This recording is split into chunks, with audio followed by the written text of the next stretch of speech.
Chapter 32. A new candidate for ecclesiastical honours. The dean's illness occasioned much mental turmoil in other places besides the deanery and adjoining library. And the idea which occurred to the meagre little prebendary about Mr. Slope did not occur to him alone. The bishop was sitting listlessly in his study when the news reached him of the dean's illness. It was brought to him by Mr. Slope, who of course was not the last person in Barchester to hear it. It was also not slow in finding its way to Mrs. Proudie's ears. It may be presumed that there was not just then much friendly intercourse between these two rival claimants for his lordship's obedience. Indeed, though living in the same house, they had not met since the stormy interview between them in the bishop's study on the preceding day. On that occasion Mrs. Proudie had been defeated. That the prestige of continual victory should have been torn from her standards was a subject of great sorrow to that militant lady, but, though defeated, she was not overcome. She felt that she might yet recover her lost ground, that she might yet hurl Mr. Slope down to the dust from which she had picked him, and force her sinning lord to sue for pardon in sackcloth and ashes. On that memorable day, memorable for his mutiny and rebellion against her high behests, he had carried his way with a high hand, and had really begun to think it possible that the days of his slavery were counted. He had begun to hope that he was now about to enter into a free land, a land delicious with milk which he himself might quaff and honey which would not tantalize him by being only honey to the eye. When Mrs. Proudie banged the door as she left his room, he felt himself every inch a bishop. To be sure, his spirit had been a little cowed by his chaplain's subsequent lecture, but on the whole he was highly pleased with himself, and he flattered himself that the worst was over. Ce n'est que le premier pas que coûte, he reflected, and now that the first step had been so magnanimously taken, all the rest would follow easily. He met his wife as a matter of course at dinner, where little or nothing was said that could ruffle the bishop's happiness. His daughters and the servants were present and protected him. He made one or two trifling remarks on the subject of his projected visit to the archbishop, in order to show to all concerned that he intended to have his own way. The very servants, perceiving the change, transferred a little of their reverence from their mistress to their master. All which the master perceived, and so also did the mistress. But Mrs. Proudie bided her time. After dinner he returned to his study, where Mr. Slope soon found him, and there they had tea together and planned many things. For some few minutes the bishop was really happy. But as the clock on the chimney-piece warned him that the stilly hours of night were drawing on, as he looked at his chamber candlestick and knew that he must use it, his heart sank within him again. He was as a ghost, all whose power of wandering free through these upper regions ceases at cockcrow, or, rather, he was the opposite of the ghost, for till cockcrow he must again be a serf. And would that be all? Could he trust himself to come down to breakfast a free man in the morning? He was nearly an hour later than usual when he betook himself to his rest. Rest? What rest? However, he took a couple of glasses of sherry and mounted the stairs. Far be it from us to follow him thither. There are some things which no novelist, no historian, should attempt. Some few scenes in life's drama which even no poet should dare to paint. Let that which passed between Dr. Proudie and his wife on this night be understood to be among them. He came down the following morning a sad and thoughtful man. He was attenuated in appearance, one might almost say emaciated. I doubt whether his now grizzled locks had not palpably become more grey than on the preceding evening. At any rate he had aged materially. Years do not make a man old gradually and at an even pace. Look through the world and see if this is not so always, except in those rare cases in which the human being lives and dies without joys and without sorrows, like a vegetable. A man shall be possessed of florid, youthful blooming health till, it matters not what age, 30, 40, 50, then comes some nipping frost, some period of agony, that robs the fibers of the body of their succulence, and the hale and hearty man is counted among the old. He came down and breakfasted alone. Mrs. Proudie, being indisposed, took her coffee in her bedroom, and her daughters waited upon her there. He ate his breakfast alone, and then, hardly knowing what he did, he betook himself to his usual seat in his study. He tried to solace himself with his coming visit to the Archbishop. That effort of his own free will at any rate remained to him as an enduring triumph. But somehow, now that he had achieved it, he did not seem to care so much about it. It was his ambition that had prompted him to take his place at the archiepiscopal table, and his ambition was now quite dead within him. He was thus seated when Mr. Slope made his appearance, with breathless impatience. "My lord, the dean is dead." "Good heavens!" exclaimed the bishop, startled out of his apathy by an announcement so sad and so sudden. "He is either dead or now dying. He has had an apoplectic fit, and I am told that there is not the slightest hope. Indeed, I do not doubt that by this time he is no more." Bells were rung, and servants were immediately sent to inquire. In the course of the morning the bishop, leaning on his chaplain's arm, himself called at the deanery door. Mrs. Proudie sent to Miss Trefoil all manner of offers of assistance. The Mrs. Proudie sent also, and there was immense sympathy between the palace and the deanery. The answer to all inquiries was unvaried. The dean was just the same, and Sir Omicron Pi was expected down by the 9:15 p.m. train. And then Mr.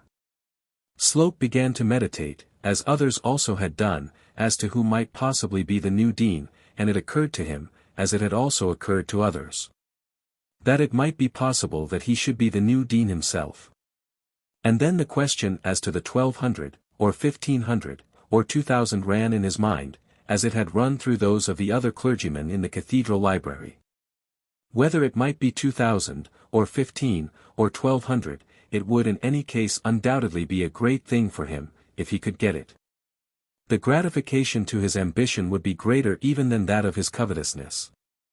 How glorious to outtop the archdeacon in his own cathedral city! To sit above prebendaries and canons and have the cathedral pulpit and all the cathedral services altogether at his own disposal. But it might be easier to wish for this than to obtain it. Mr. Slope, however, was not without some means of forwarding his views, and he at any rate did not let the grass grow under his feet. In the first place, he thought, and not vainly, that he could count upon what assistance the bishop could give him. He immediately changed his views with regard to his patron. He made up his mind that if he became dean, he would hand his lordship back again to his wife's vassalage. And he thought it possible that his lordship might not be sorry to rid himself of one of his mentors. Mr. Slope had also taken some steps towards making his name known to other men in power. There was a certain Chief Commissioner of National Schools, who at the present moment was presumed to stand especially high in the good graces of the government bigwigs, and with him Mr. Slope had contrived to establish a sort of epistolary intimacy. He thought that he might safely apply to Sir Nicholas Fitzwiggin, and he felt sure that if Sir Nicholas chose to exert himself, the promise of such a piece of preferment would be had for the asking. Then he also had the press at his bidding, or flattered himself that he had so. The Daily Jupiter had taken his part in a very thorough manner in those polemical contests of his with Mr. Arabin. He had on more than one occasion absolutely had an interview with a gentleman on the staff of that paper who, if not the editor, was as good as the editor.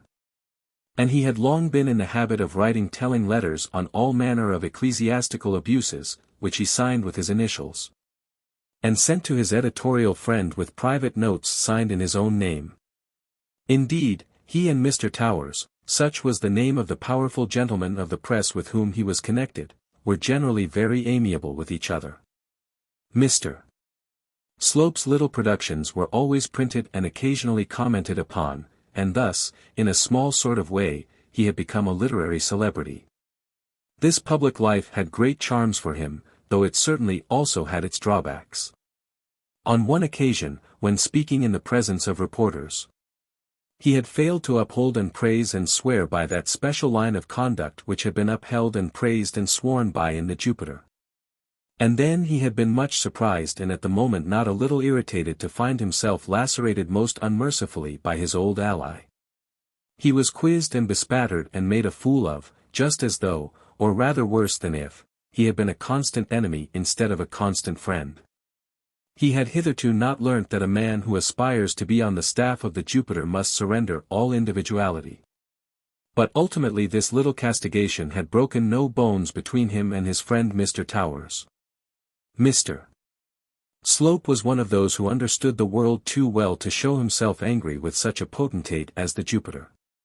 He had kissed the rod that scourged him, and now thought that he might fairly look for his reward. He determined that he would at once let Mr. Towers know that he was a candidate for the place which was about to become vacant. More than one piece of preferment had lately been given away, much in accordance with advice tendered to the government in the columns of the Jupiter. But it was incumbent on Mr. Slope first to secure the bishop. He specially felt that it behoved him to do this before the visit to the archbishop was made. It was really quite providential that the dean should have fallen ill just at the very nick of time. If Dr. Proudie could be instigated to take the matter up warmly, he might manage a good deal while staying at the archbishop's palace. Feeling this very strongly, Mr. Slope determined to sound the bishop that very afternoon. He was to start on the following morning to London, and therefore not a moment could be lost with safety. He went into the bishop's study about 5 o'clock and found him still sitting alone. It might have been supposed that he had hardly moved since the little excitement occasioned by his walk to the dean's door. He still wore on his face that dull, dead look of half-unconscious suffering. He was doing nothing, reading nothing, thinking of nothing, but simply gazing on vacancy when Mr. Slope for the second time that day entered his room. "Well, Slope," said he somewhat impatiently, for, to tell the truth, he was not anxious just at present to have much conversation with Mr. Slope. "Your lordship will be sorry to hear that as yet the poor dean has shown no sign of amendment." "Oh, hasn't he? Poor man. I'm sure I'm very sorry. I suppose Sir Omicron has not arrived yet?" "No, not till the 9:15 p.m. train. I wonder they didn't have a special. They say Dr. Trefoil is very rich." "Very rich, I believe," said Mr. Slope. "But the truth is, all the doctors in London can do no good, no other good than to show that every possible care has been taken. Poor Dr. Trefoil is not long for this world, my lord." "I suppose not, I suppose not." "Oh, no, indeed, his best friends could not wish that he should outlive such a shock, for his intellects cannot possibly survive it." "Poor man. Poor man," said the bishop. "It will naturally be a matter of much moment to your lordship who is to succeed him," said Mr. Slope. "It would be a great thing if you could secure the appointment for some person of your own way of thinking on important points. The party hostile to us are very strong here in Barchester, much too strong." "Yes, yes. If poor Dr. Trefoil is to go, it will be a great thing to get a good man in his place. It will be everything to your lordship to get a man on whose cooperation you can reckon. Only think what trouble we might have if Dr. Grantly, or Dr. Hyandry, or any of that way of thinking were to get it. It is not very probable that Lord will give it to any of that school. Why should he? No. Not probable, certainly not. But it's possible. Great interest will probably be made. If I might venture to advise your lordship, I would suggest that you should discuss the matter with his grace next week. I have no doubt that your wishes, if made known and backed by his grace, would be paramount with Lord. Well, I don't know that, Lord has always been very kind to me, very kind. But I am unwilling to interfere in such matters unless asked. And indeed if asked, I don't know whom, at this moment, I should recommend." Mr. Slope, even Mr. Slope, felt at the present rather abashed. He hardly knew how to frame his little request in language sufficiently modest. He had recognized and acknowledged to himself the necessity of shocking the bishop in the first instance by the temerity of his application. And his difficulty was how best to remedy that by his adroitness and eloquence. "I doubted myself," said he, "whether your lordship would have anyone immediately in your eye. And it is on this account that I venture to submit to you an idea that I have been turning over in my own mind. If poor Dr. Trefoil must go, I really do not see why, with your lordship's assistance, I should not hold the preferment myself. You, exclaimed the bishop in a manner that Mr. Slope could hardly have considered complimentary. The ice was now broken, and Mr. Slope became fluent enough. I have been thinking of looking for it. If your lordship will press the matter on the archbishop, I do not doubt but I shall succeed. You see, I shall be the first to move, which is a great matter. Then I can count upon assistance from the public press. My name is known, I may say, somewhat favorably known, to that portion of the press which is now most influential with the government. And I have friends also in the government. But nevertheless it is to you, my lord, that I look for assistance. It is from your hands that I would most willingly receive the benefit. And, which should ever be the chief consideration in such matters, you must know better than any other person whatsoever what qualifications I possess. The bishop sat for a while dumbfounded. Mr. Slope, Dean of Barchester.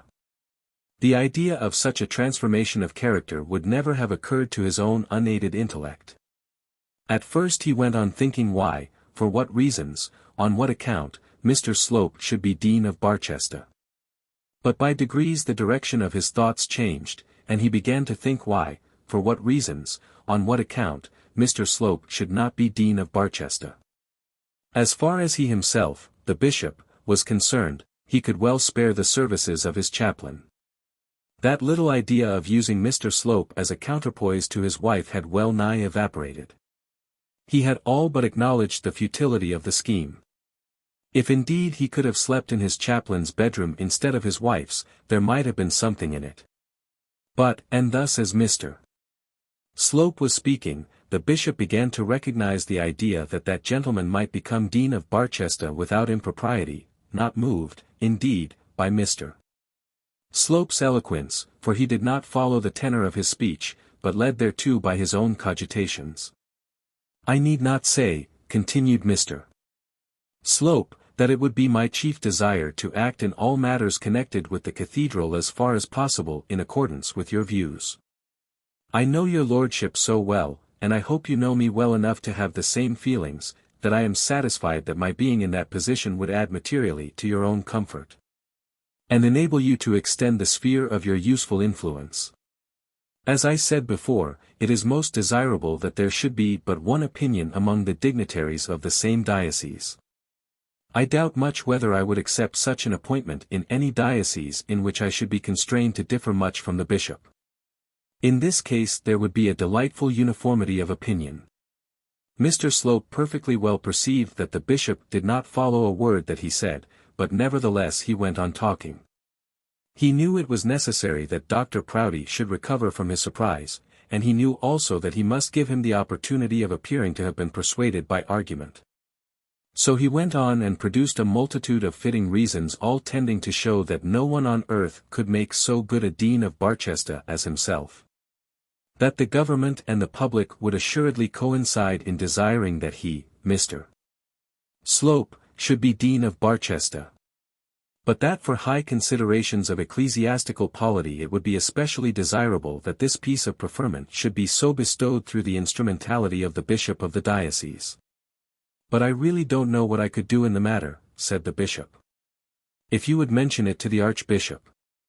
If you could tell his grace that you consider such an appointment very desirable, that you have it much at heart with a view to putting an end to schism in the diocese. If you did this with your usual energy, you would probably find no difficulty in inducing his grace to promise that he would mention it to Lord. Of course you would let the archbishop know that I am not looking for the preferment solely through his intervention, that you do not exactly require him to ask it as a favor. That you expect that I shall get it through other sources, as is indeed the case, but that you are very anxious that his grace should express his approval of such an arrangement to Lord. It ended in the bishop promising to do as he was bid. Not that he so promised without a stipulation. About that hospital, he said in the middle of the conference. I was never so troubled in my life, which was about the truth. You haven't spoken to Mr. Harding since I saw you. Mr. Slope assured his patron that he had not. Ah well, then, I think upon the whole it will be better to let Quiverful have it. It has been half promised to him, and he has a large family and is very poor. I think on the whole it will be better to make out the nomination for Mr. Quiverful. But, my lord, said Mr. Slope, still thinking that he was bound to make a fight for his own view on this matter, and remembering that it still behoved him to maintain his lately acquired supremacy over Mrs. Proudie, lest he should fail in his views regarding the deanery, but, my lord, I am really much afraid. Remember, Mr. Slope, said the bishop, I can hold out no sort of hope to you in this matter of succeeding poor Dr. Trefoil. I will certainly speak to the archbishop, as you wish it, but I cannot think. Well, my lord, said Mr. Slope, fully understanding the bishop and in his turn interrupting him, perhaps your lordship is right about Mr. Quiverful. I have no doubt I can easily arrange matters with Mr. Harding, and I will make out the nomination for your signature as you direct. Yes, Slope, I think that will be best. And you may be sure that any little that I can do to forward your views shall be done. And so they parted. Mr. Slope had now much business on his hands. He had to make his daily visit to the Signora. This common prudence should have now induced him to omit, but he was infatuated, and could not bring himself to be commonly prudent. He determined therefore that he would drink tea at the Stanhopes, and he determined also, or thought that he determined, that having done so he would go thither no more. He had also to arrange his matters with Mrs. Bold. He was of opinion that Eleanor would grace the deanery as perfectly as she would the chaplain's cottage, and he thought, moreover, that Eleanor's fortune would excellently repair any dilapidations and curtailments in the dean's stipend which might have been made by that ruthless ecclesiastical commission. Touching Mrs. Bold his hopes now soared high. Mr. Slope was one of that numerous multitude of swains who think that all is fair in love, and he had accordingly not refrained from using the services of Mrs. Bold's own maid. From her he had learnt much of what had taken place at Plumstead, not exactly with truth, for the own maid had not been able to divine the exact truth, but with some sort of similitude to it. He had been told that the Archdeacon, Mrs. Grantly and Mr. Harding and Mr. Arabin had all quarrelled with Mrs. for having received a letter from Mr. Slope. That Mrs. had positively refused to give the letter up, that she had received from the Archdeacon the option of giving up either Mr.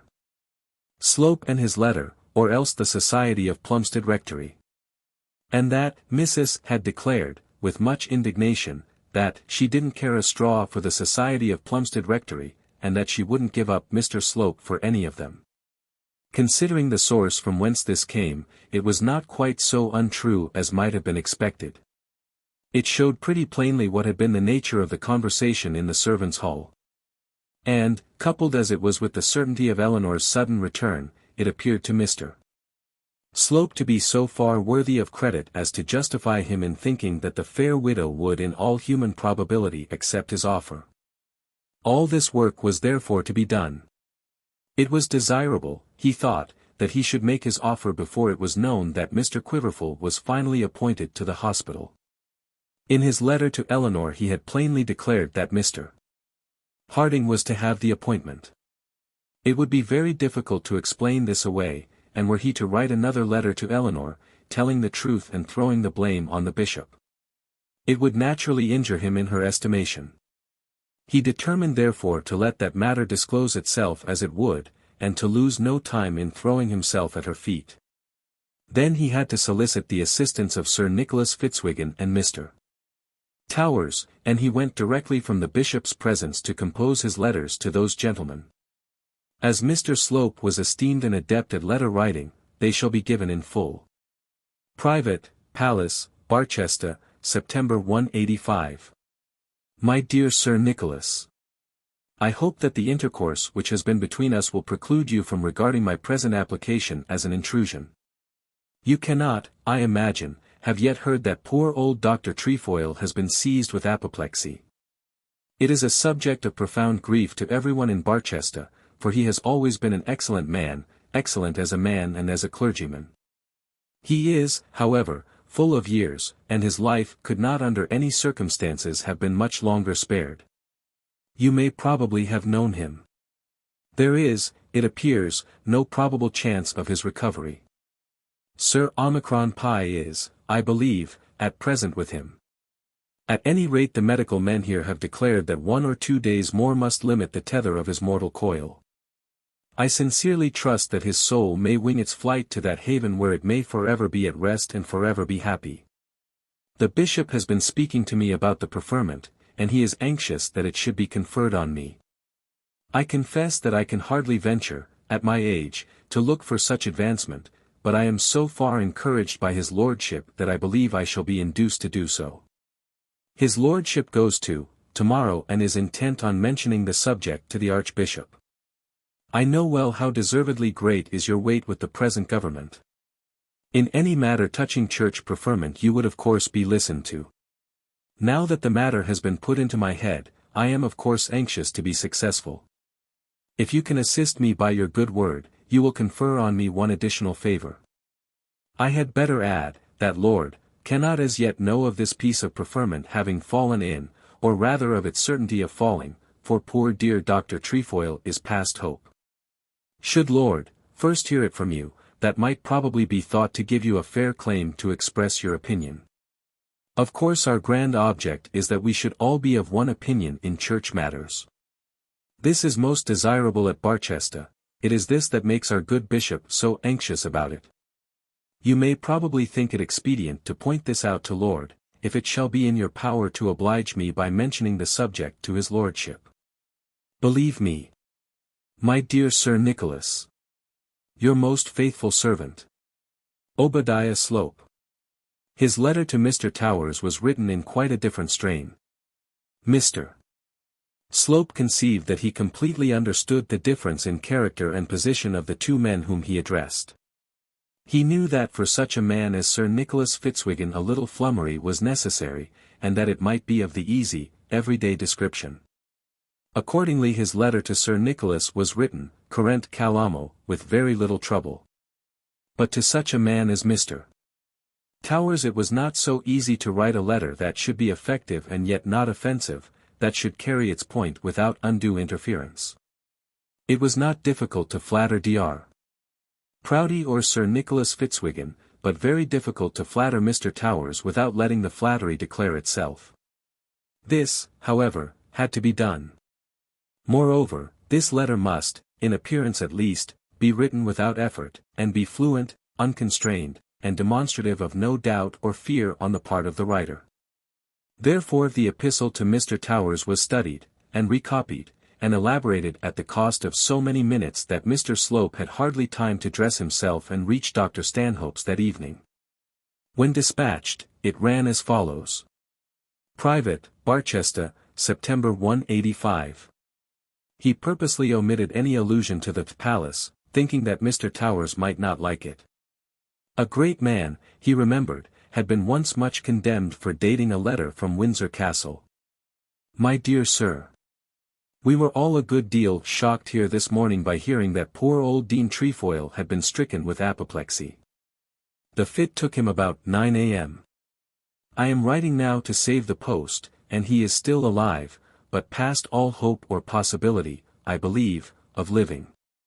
Sir Omicron Pi is here, or will be very shortly, but all that even Sir Omicron can do is to ratify the sentence of his less distinguished brethren that nothing can be done. Poor Dr. Trefoil's race on this side the grave is run. I do not know whether you knew him. He was a good, quiet, charitable man, of the old school, of course, as any clergyman over 70 years of age must necessarily be. But I do not write merely with the object of sending you such news as this, doubtless someone of your Mercuries will have seen and heard and reported so much. I write, as you usually do yourself, rather with a view to the future than to the past. Rumor is already rife here as to Dr. Trefoil's successor, and among those named as possible future deans your humble servant is, I believe, not the least frequently spoken of. In short, I am looking for the preferment. You may probably know that since Bishop Proudie came to the diocese I have exerted myself here a good deal and, I may certainly say, not without some success. He and I are nearly always of the same opinion on points of doctrine as well as church discipline, and therefore I have had, as his confidential chaplain, very much in my own hands. But I confess to you that I have a higher ambition than to remain the chaplain of any bishop.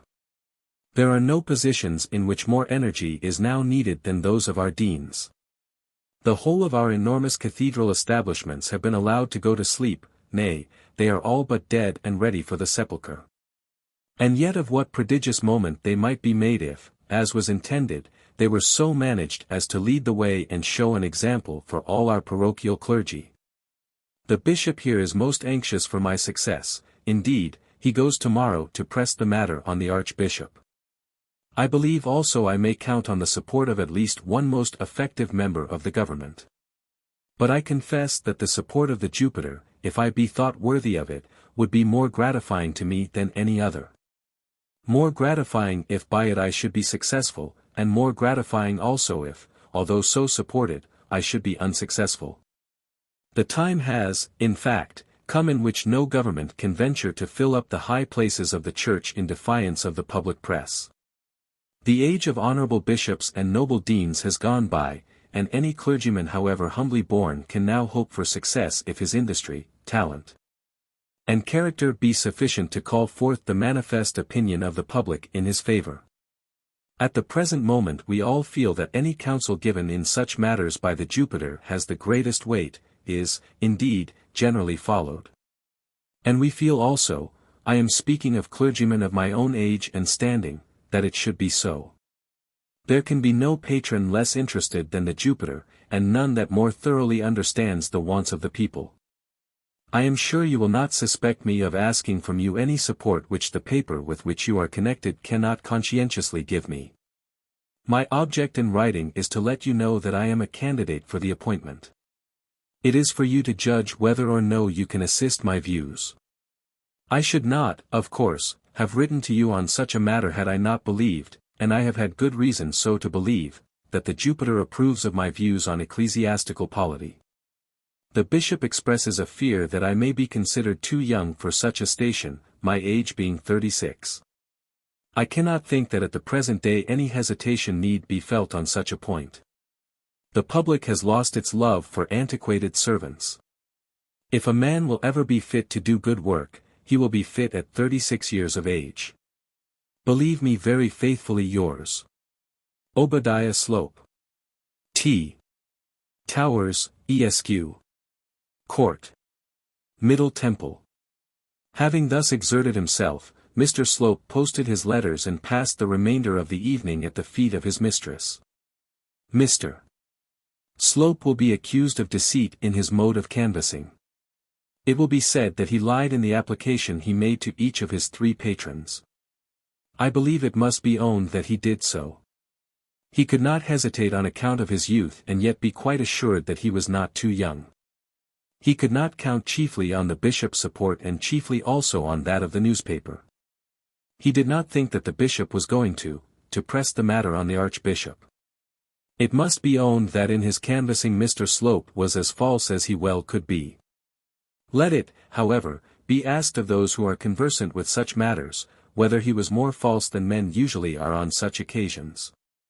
We English gentlemen hate the name of a lie, but how often do we find public men who believe each other's words?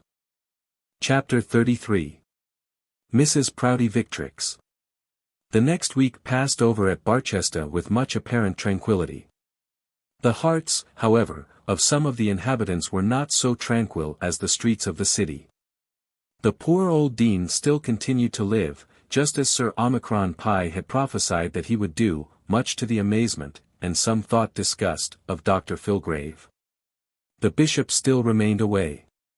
He had stayed a day or 2 in town and had also remained longer at the archbishop's than he had intended. Mr. Slope had as yet received no line in answer to either of his letters, but he had learnt the cause of this. Sir Nicholas was stalking a deer, or attending the Queen, in the Highlands, and even the indefatigable Mr. Towers had stolen an autumn holiday, and had made one of the yearly tribe who now ascend Mont Blanc. Mr. Slope learnt that he was not expected back till the last day of September.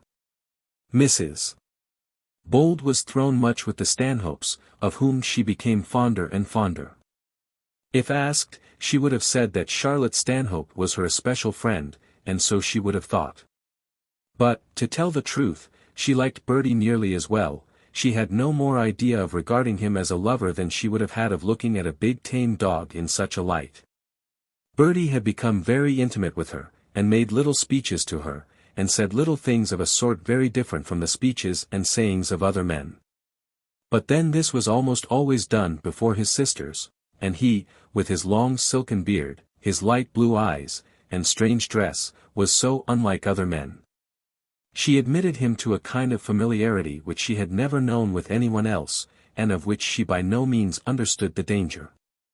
She blushed once at finding that she had called him Bertie and, on the same day, only barely remembered her position in time to check herself from playing upon him some personal practical joke to which she was instigated by Charlotte.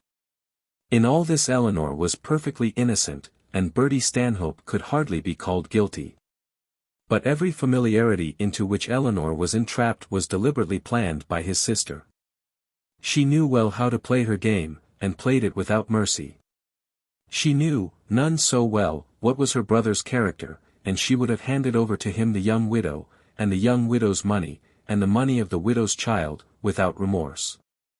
With her pretended friendship and warm cordiality, she strove to connect Eleanor so closely with her brother as to make it impossible that she should go back even if she wished it. But Charlotte Stanhope knew really nothing of Eleanor's character, did not even understand that there were such characters. She did not comprehend that a young and pretty woman could be playful and familiar with a man such as Bertie Stanhope and yet have no idea in her head, no feeling in her heart. That she would have been ashamed to own to all the world. Charlotte Stanhope did not in the least conceive that her new friend was a woman whom nothing could entrap into an inconsiderate marriage. Whose mind would have revolted from the slightest impropriety had she been aware that any impropriety existed. Miss Stanhope, however, had tact enough to make herself and her father's house very agreeable to Mrs. Bold. There was with them all an absence of stiffness and formality which was peculiarly agreeable to Eleanor after the great dose of clerical arrogance which she had lately been constrained to take. She played chess with them, walked with them, and drank tea with them, studied or pretended to study astronomy. Assisted them in writing stories in rhyme, in turning prose tragedy into comic verse, or comic stories into would-be tragic poetry. She had no idea before that she had any such talents. She had not conceived the possibility of her doing such things as she now did. She found with the Stanhopes new amusements and employments, new pursuits, which in themselves could not be wrong, and which were exceedingly alluring. Is it not a pity that people who are bright and clever should so often be exceedingly improper, and that those who are never improper should so often be dull and heavy? Now Charlotte Stanhope was always bright and never heavy, but then her propriety was doubtful. But during all this time Eleanor by no means forgot Mr. Arabin, nor did she forget Mr. Slope. She had parted from Mr. Arabin in her anger. She was still angry at what she regarded as his impertinent interference, but nevertheless she looked forward to meeting him again, and also looked forward to forgiving him. The words that Mr. Arabin had uttered still sounded in her ears. She knew that if not intended for a declaration of love, they did signify that he loved her, and she felt also that if he ever did make such a declaration, it might be that she should not receive it unkindly.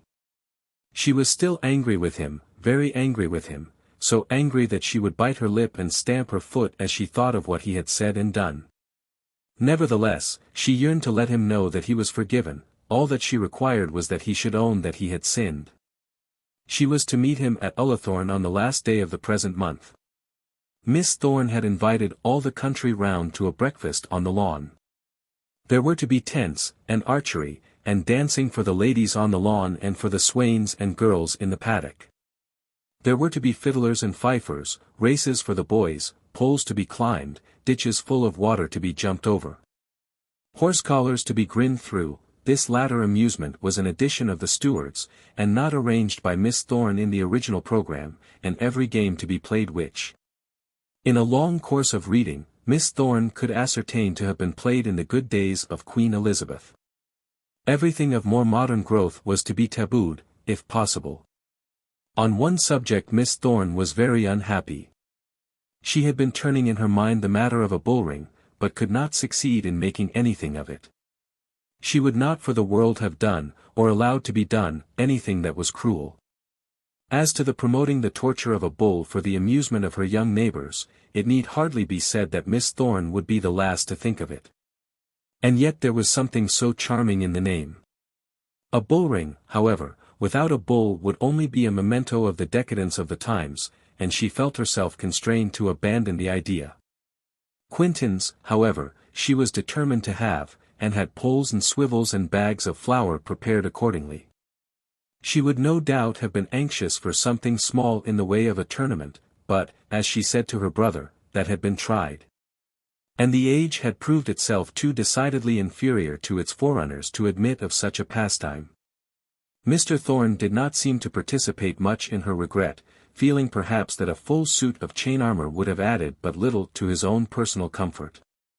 This party at Ullathorne had been planned in the first place as a sort of welcoming to Mr. Arabin on his entrance into St. Ewolds parsonage. An intended harvest home gala for the labourers and their wives and children had subsequently been amalgamated with it, and thus it had grown to its present dimensions. All the Plumstead party had of course been asked, and at the time of the invitation Eleanor had intended to have gone with her sister. Now her plans were altered, and she was going with the Stanhopes. The Proudies were also to be there, and, as Mr. Slope had not been included in the invitation to the palace, the Signora, whose impudence never deserted her, asked permission of Miss Thorne to bring him. This permission Miss Thorne gave, having no other alternative, but she did so with a trembling heart, fearing Mr. Arabin would be offended. Immediately on his return she apologized, almost with tears, so dire an enmity was presumed to rage between the two gentlemen. But Mr. Arabin comforted her by an assurance that he should meet Mr. Slope with the greatest pleasure imaginable and made her promise that she would introduce them to each other. But this triumph of Mr. Slope's was not so agreeable to Eleanor, who since her return to Barchester had done her best to avoid him. She would not give way to the Plumstead folk when they so ungenerously accused her of being in love with this odious man. But, nevertheless, knowing that she was so accused, she was fully alive to the expediency of keeping out of his way and dropping him by degrees. She had seen very little of him since her return. Her servant had been instructed to say to all visitors that she was out. She could not bring herself to specify Mr. Slope particularly, and in order to avoid him she had thus debarred herself from all her friends. She had accepted Charlotte Stanhope and, by degrees, a few others also.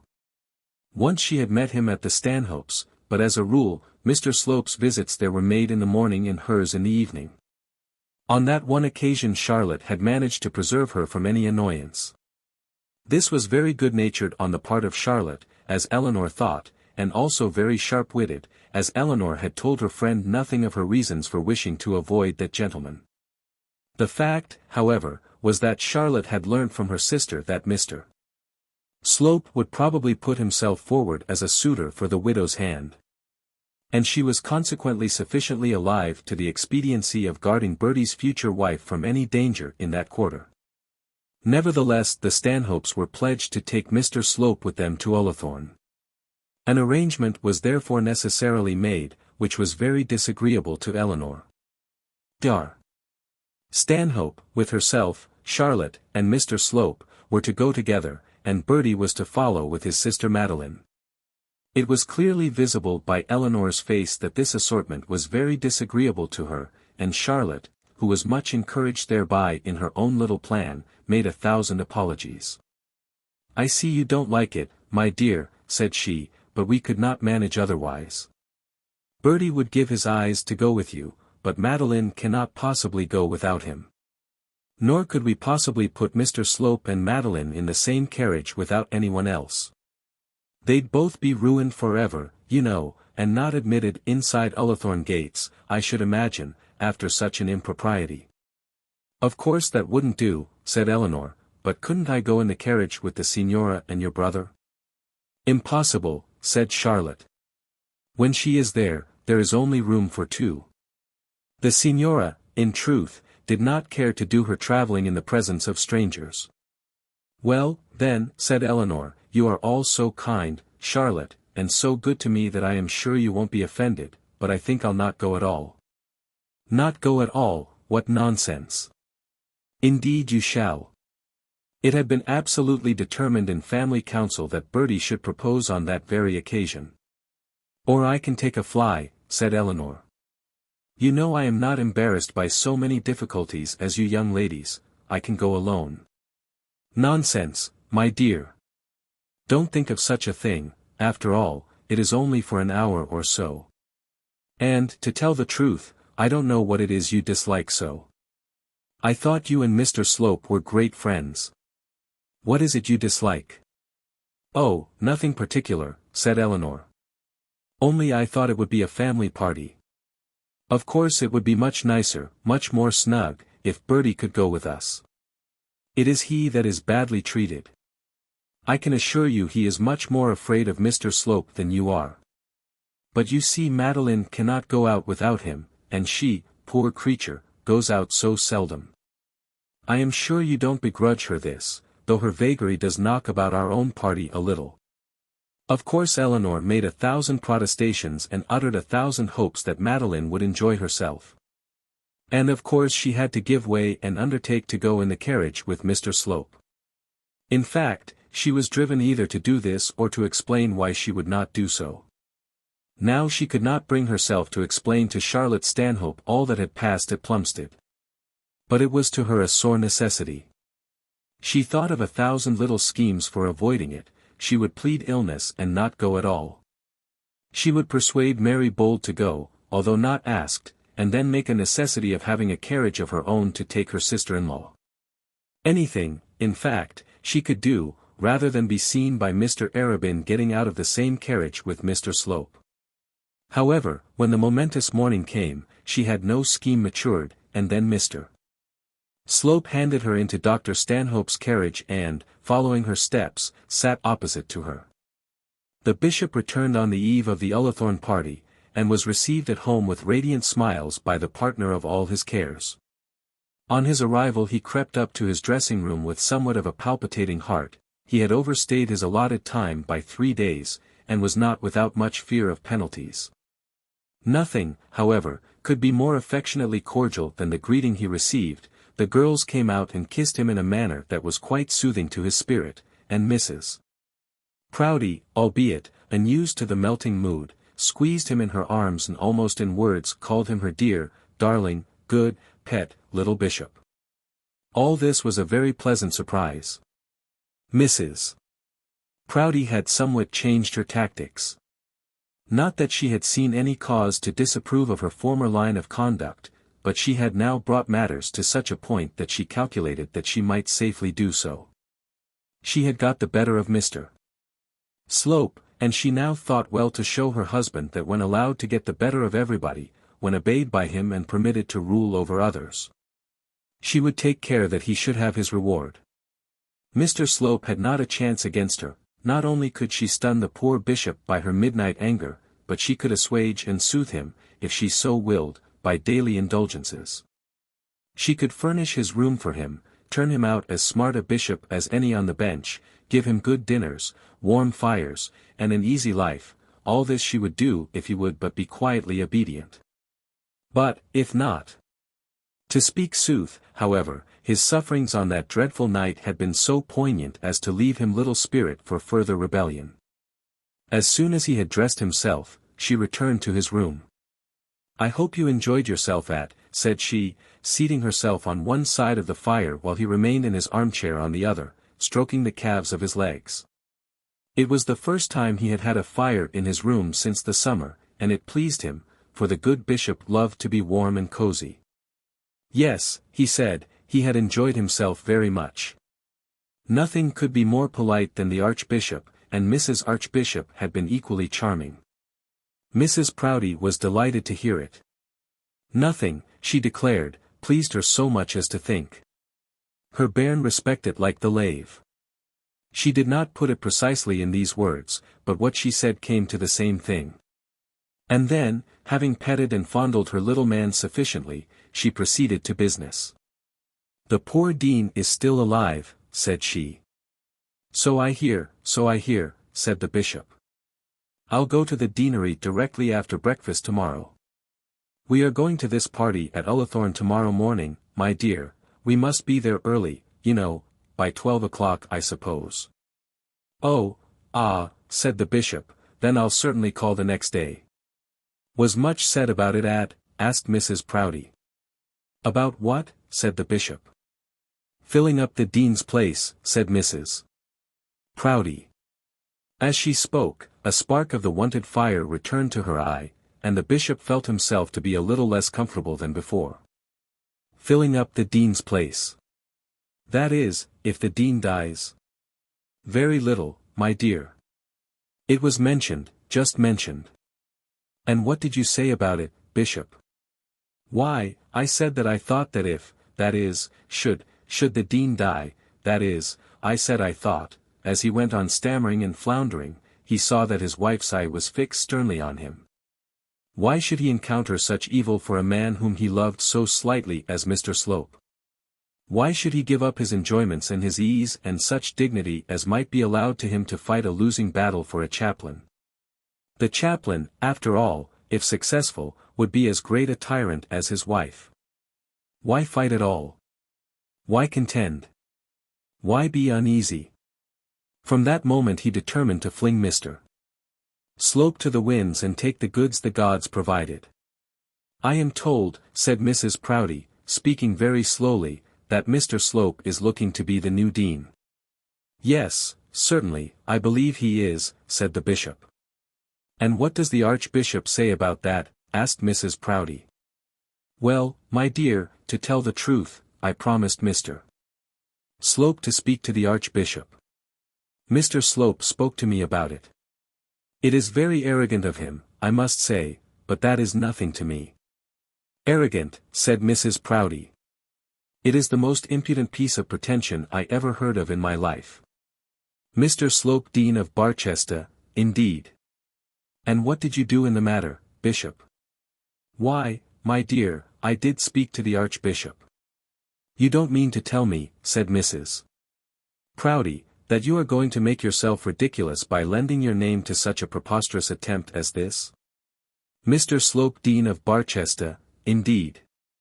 And she tossed her head and put her arms akimbo with an air of confident defiance that made her husband quite sure that Mr. Slope never would be Dean of Barchester. In truth, Mrs. Proudie was all but invincible. Had she married Petruchio? It may be doubted whether that arch-wife tamer would have been able to keep her legs out of those garments which are presumed by men to be peculiarly unfitted for feminine use.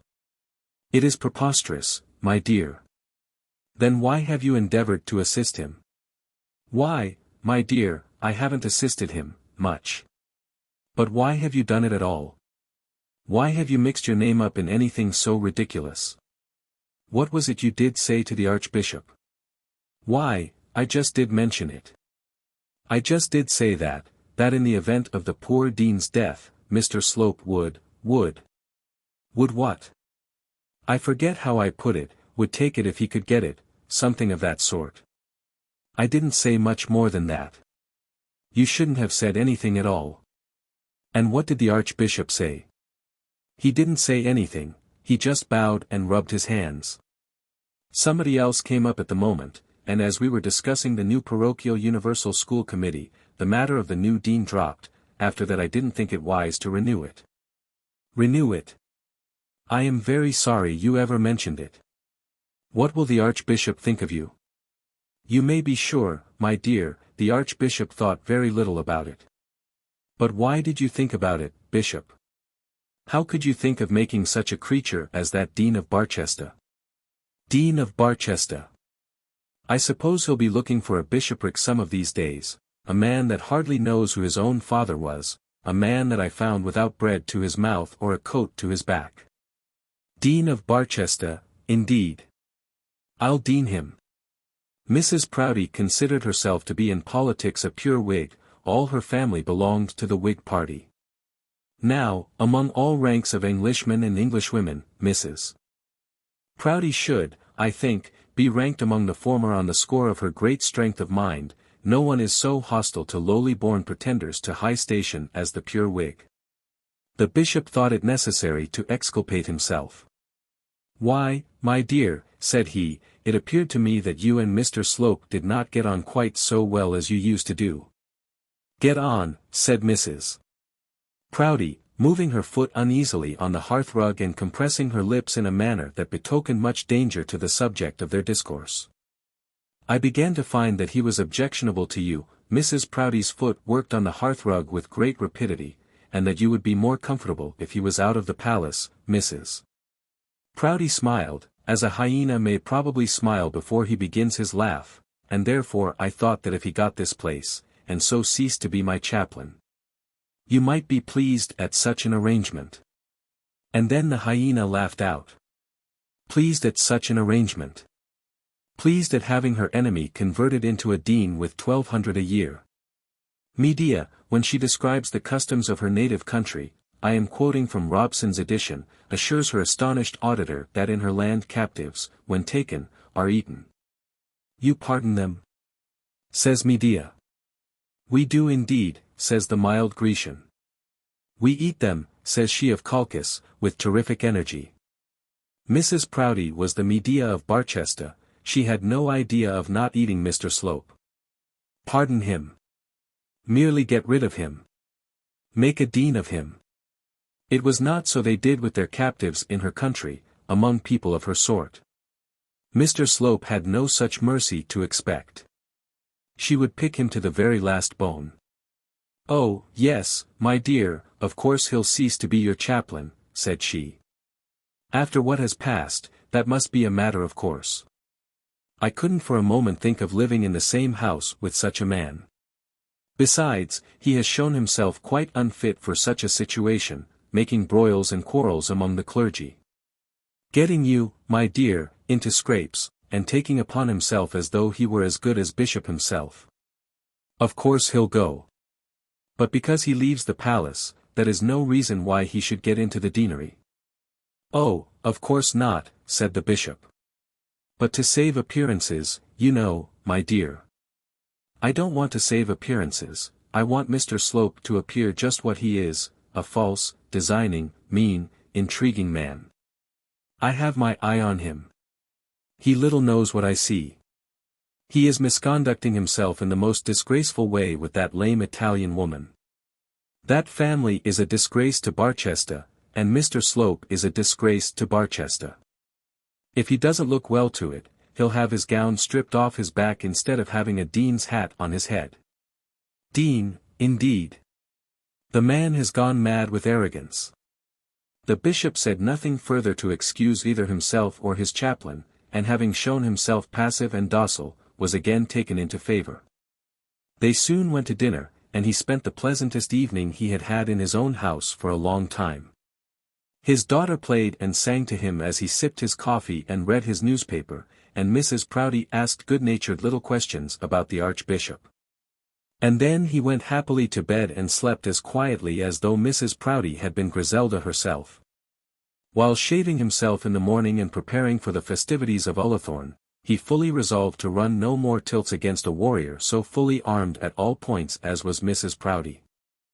Chapter 34. Oxford, the master and tutor of Lazarus. Mr. Arabin, as we have said, had but a sad walk of it under the trees of Plumstead churchyard. He did not appear to any of the family till dinner time, and then he seemed, as far as their judgment went, to be quite himself. He had, as was his wont, asked himself a great many questions and given himself a great many answers, and the upshot of this was that he had sent himself down for an ass. He had determined that he was much too old and much too rusty to commence the manoeuvres of love-making, that he had let the time slip through his hands which should have been used for such purposes. And that now he must lie on his bed as he had made it. Then he asked himself whether in truth he did love this woman. And he answered himself, not without a long struggle, but at last honestly, that he certainly did love her. He then asked himself whether he did not also love her money, and he again answered himself that he did so. But here he did not answer honestly. It was and ever had been his weakness to look for impure motives for his own conduct. No doubt, circumstanced as he was, with a small living and a fellowship, accustomed as he had been to collegiate luxuries and expensive comforts, he might have hesitated to marry a penniless woman had he felt ever so strong a predilection for the woman herself. No doubt Eleanor's fortune put all such difficulties out of the question. But it was equally without doubt that his love for her had crept upon him without the slightest idea on his part that he could ever benefit his own condition by sharing her wealth. When he had stood on the hearth-rug, counting the pattern and counting also the future chances of his own life, the remembrances of Mrs. Bolt's comfortable income had certainly not damped his first assured feeling of love for her. And why should it have done so? Need it have done so with the purest of men? Be that as it may, Mr. Arabin decided against himself, he decided that it had done so in his case, and that he was not the purest of men. He also decided, which was more to his purpose, that Eleanor did not care a straw for him, and that very probably she did care a straw for his rival. Then he made up his mind not to think of her any more, and went on thinking of her till he was almost in a state to drown himself in the little brook which ran at the bottom of the Archdeacon's grounds. And ever and again his mind would revert to the Signora Neroni, and he would make comparisons between her and Eleanor Bold, not always in favor of the latter. The Signora had listened to him, and flattered him, and believed in him, at least she had told him so. Mrs. Bold had also listened to him, but had never flattered him, had not always believed in him, and now had broken from him in violent rage. The Signora, too, was the more lovely woman of the two, and had also the additional attraction of her affliction, for to him it was an attraction. But he never could have loved the Signora Neroni as he felt that he now loved Eleanor. And so he flung stones into the brook, instead of flinging in himself, and sat down on its margin as sad a gentleman as you shall meet in a summer's day. He heard the dinner bell ring from the churchyard, and he knew that it was time to recover his self-possession. He felt that he was disgracing himself in his own eyes, that he had been idling his time and neglecting the high duties which he had taken upon himself to perform. He should have spent this afternoon among the poor at St. Ewolds, instead of wandering about at Plumstead, an ancient, lovelorn swain, dejected and sighing, full of imaginary sorrows and Wertherian grief. He was thoroughly ashamed of himself and determined to lose no time in retrieving his character, so damaged in his own eyes. Thus when he appeared at dinner he was as animated as ever and was the author of most of the conversation which graced the Archdeacon's board on that evening. Mr. Harding was ill at ease and sick at heart, and did not care to appear more comfortable than he really was. What little he did say was said to his daughter. He thought that the Archdeacon and Mr. Arabin had leagued together against Eleanor's comfort, and his wish now was to break away from the pair and undergo in his Barchester lodgings whatever fate had in store for him. He hated the name of the hospital, his attempt to regain his lost inheritance there had brought upon him so much suffering. As far as he was concerned, Mr. Quiverful was now welcome to the place. And the Archdeacon was not very lively. The poor dean's illness was of course discussed in the first place. Dr. Grantly did not mention Mr. Slope's name in connection with the expected event of Dr. Trefoil's death. He did not wish to say anything about Mr. Slope just at present, nor did he wish to make known his sad surmises. But the idea that his enemy might possibly become Dean of Barchester made him very gloomy.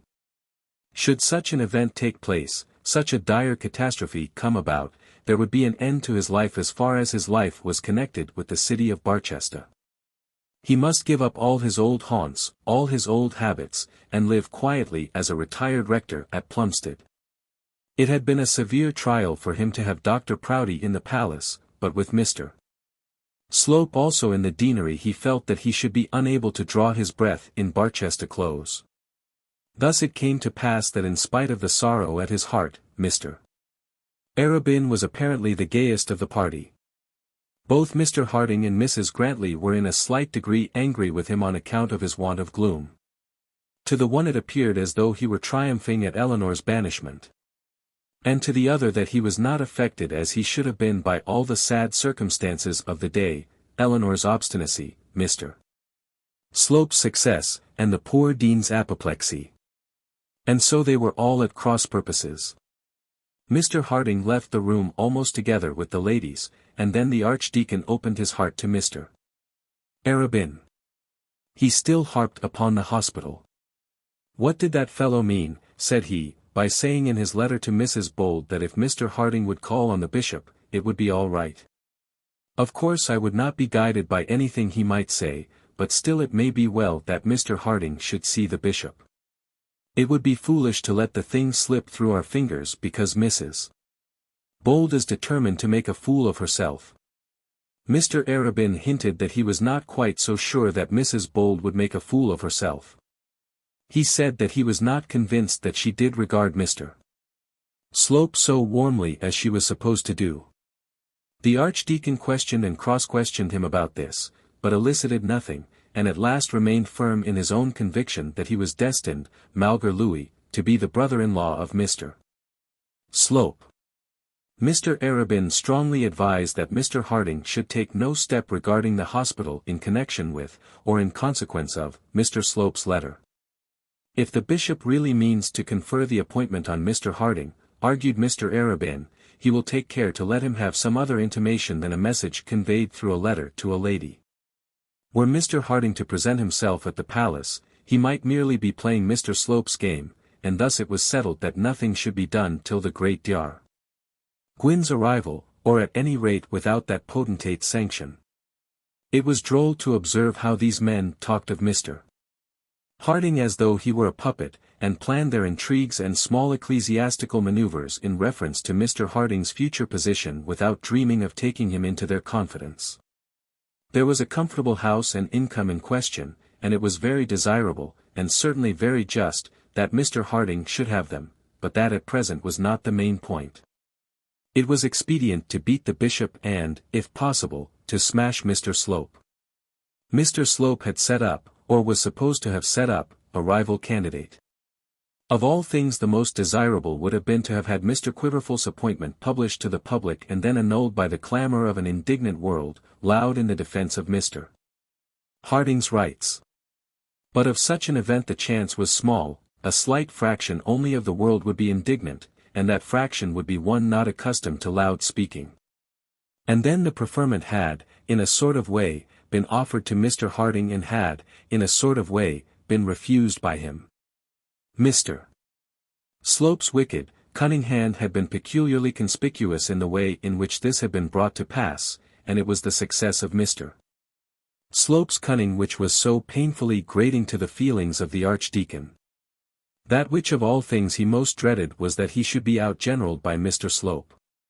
And just at present it appeared probable that Mr. Slope would turn his flank, steal a march on him, cut off his provisions, carry his strong town by a coup de main, and at last beat him thoroughly in a regular pitched battle. The Archdeacon felt that his flank had been turned when desired to wait on Mr. Slope instead of the bishop, that a march had been stolen when Mr. Harding was induced to refuse the bishop's offer, that his provisions would be cut off when Mr. Quiverful got the hospital, that Eleanor was the strong town doomed to be taken, and that Mr.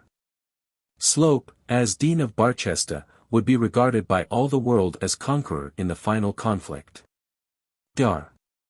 Gwyn was the deus ex machina who was to come down upon the Barchester stage and bring about deliverance from these terrible evils. But how can melodramatic denouements be properly brought about, how can vice and Mr. Slope be punished, and virtue and the Archdeacon be rewarded, while the avenging God is laid up with the gout? In the meantime evil may be triumphant, and poor innocence, transfixed to the earth by an arrow from Dr. Proudie's quiver, may lie dead upon the ground, not to be resuscitated even by Dr. Gwyn. 2 or 3 days after Eleanor's departure, Mr. Arabin went to Oxford and soon found himself closeted with the august head of his college. It was quite clear that Dr. Gwyn was not very sanguine as to the effects of his journey to Barchester, and not over-anxious to interfere with the bishop. He had had the gout, but was very nearly convalescent, and Mr. Arabin at once saw that had the mission been one of which the master thoroughly approved, he would before this have been at Plumstead. As it was, Dr. Gwyn was resolved on visiting his friend, and willingly promised to return to Barchester with Mr. Arabin. He could not bring himself to believe that there was any probability that Mr. Slope would be made Dean of Barchester.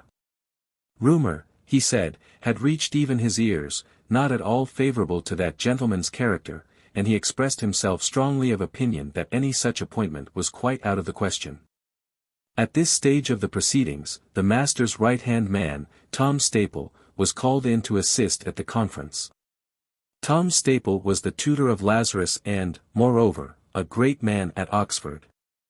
Though universally known by a species of nomenclature so very undignified, Tom Staple was one who maintained a high dignity in the university. He was, as it were, the leader of the Oxford tutors, a body of men who consider themselves collectively as being by very little, if at all, second in importance to the heads themselves. It is not always the case that the master, or warden, or provost, or principal can hit it off exactly with his tutor. A tutor is by no means indisposed to have a will of his own. But at Lazarus they were great friends and firm allies at the time of which we are writing. Tom Staple was a hale, strong man of about 45, short in stature, swarthy in face, with strong, sturdy black hair and crisp black beard of which very little was allowed to show itself in shape of whiskers. He always wore a white neckcloth, clean indeed, but not tied with that scrupulous care which now distinguishes some of our younger clergy. He was, of course, always clothed in a seemly suit of solemn black. Mr. Staple was a decent cleanly liver, not over-addicted to any sensuality. But nevertheless a somewhat warmish hue was beginning to adorn his nose, the peculiar effect, as his friends averred, of a certain pipe of port introduced into the cellars of Lazarus the very same year in which the tutor entered it as a freshman. There was also, perhaps, a little redolence of port wine, as it were the slightest possible twang, in Mr. Staple's voice. In these latter days Tom Staple was not a happy man. University reform had long been his bugbear, and now was his bane. It was not with him, as with most others, an affair of politics, respecting which, when the need existed, he could, for party's sake or on behalf of principle, maintain a certain amount of necessary zeal. It was not with him a subject for dilettante warfare and courteous, commonplace opposition. To him it was life and death. The status quo of the university was his only idea of life, and any reformation was as bad to him as death. He would willingly have been a martyr in the cause, had the cause admitted of martyrdom. At the present day, unfortunately, public affairs will allow of no martyrs, and therefore it is that there is such a deficiency of zeal. Could gentlemen of £10,000 a year have died on their own doorsteps in defence of protection, no doubt some half-dozen glorious old baronets would have so fallen. And the school of protection would at this day have been crowded with scholars, who can fight strenuously in any combat in which there is no danger. Tom Staple would have willingly been impaled before a committee of the House, could he by such self-sacrifice have infused his own spirit into the component members of the hebdomadal board. Tom Staple was one of those who in his heart approved of the credit system which had of old been in vogue between the students and tradesmen of the university. He knew and acknowledged to himself that it was useless in these degenerate days publicly to contend with the Jupiter on such a subject. The Jupiter had undertaken to rule the university, and Tom Staple was well aware that the Jupiter was too powerful for him. But in secret, and among his safe companions, he would argue that the system of credit was an ordeal good for young men to undergo. The bad men, said he, the weak and worthless, blunder into danger and burn their feet. But the good men, they who have any character, they who have that within them which can reflect credit on their alma mater, they come through scatheless. What merit will there be to a young man to get through safely, if he be guarded and protected and restrained like a schoolboy? By so doing, the period of the ordeal is only postponed, and the manhood of the man will be deferred from the age of 20 to that of 24. If you bind him with leading strings at college, he will break loose while eating for the bar in London, bind him there, and he will break loose afterwards, when he is a married man. The wild oats must be sown somewhere. 'Twas thus that Tom Staple would argue of young men, not, indeed, with much consistency, but still with some practical knowledge of the subject gathered from long experience. And now Tom Staple proffered such wisdom as he had for the assistance of Dr. Gwynn and Mr. Arabin. Quite out of the question, said he, arguing that Mr. Slope could not possibly be made the new Dean of Barchester. So I think, said the master. He has no standing, and, if all I hear be true, very little character. As to character, said Tom Staple, I don't think much of that. They rather like loose parsons for deans. A little fast living, or a dash of infidelity, is no bad recommendation to a cathedral close. But they couldn't make Mr. Slope. The last 2 deans have been Cambridge men. You'll not show me an instance of their making 3 men running from the same university. We don't get our share and never shall, I suppose, but we must at least have 1 out of 3. Those sort of rules are all gone by now, said Mr. Arabin. Everything has gone by, I believe, said Tom Staple. The cigar has been smoked out, and we are the ashes. Speak for yourself, Staple, said the master. I speak for all, said the tutor stoutly. It is coming to that there will be no life left anywhere in the country. No one is any longer fit to rule himself, or those belonging to him. The government is to find us all in everything, and the press is to find the government. Nevertheless, Mr. Slope won't be Dean of Barchester. And who will be Warden of the hospital, said Mr. Arabin. I hear that Mr. Quiverful is already appointed, said Tom Staple. I think not, said the master. And I think, moreover, that Dr. Proudie will not be so short-sighted as to run against such a rock. Mr. Slope should himself have sense enough to prevent it. But perhaps Mr. Slope may have no objection to see his patron on a rock, said the suspicious tutor. What could he get by that? Asked Mr. Arabin. It is impossible to see the doubles of such a man, said Mr. Staple. It seems quite clear that Bishop Proudie is altogether in his hands, and it is equally clear that he has been moving heaven and earth to get this Mr. Quiverful into the hospital, although he must know that such an appointment would be most damaging to the bishop. It is impossible to understand such a man, and dreadful to think, added Tom Staple, sighing deeply, that the welfare and fortunes of good men may depend on his intrigues. Dr. Gwynn or Mr. Staple were not in the least aware, nor even was Mr. Arabin, that this Mr. Slope, of whom they were talking, had been using his utmost efforts to put their own candidate into the hospital, and that in lieu of being permanent in the palace. His own expulsion therefrom had been already decided on by the high powers of the diocese. I'll tell you what, said the tutor, if this Quiverful is thrust into the hospital and Dr. Trefoil does die, I should not wonder if the government were to make Mr. Harding Dean of Barchester. They would feel bound to do something for him after all that was said when he resigned. Dr.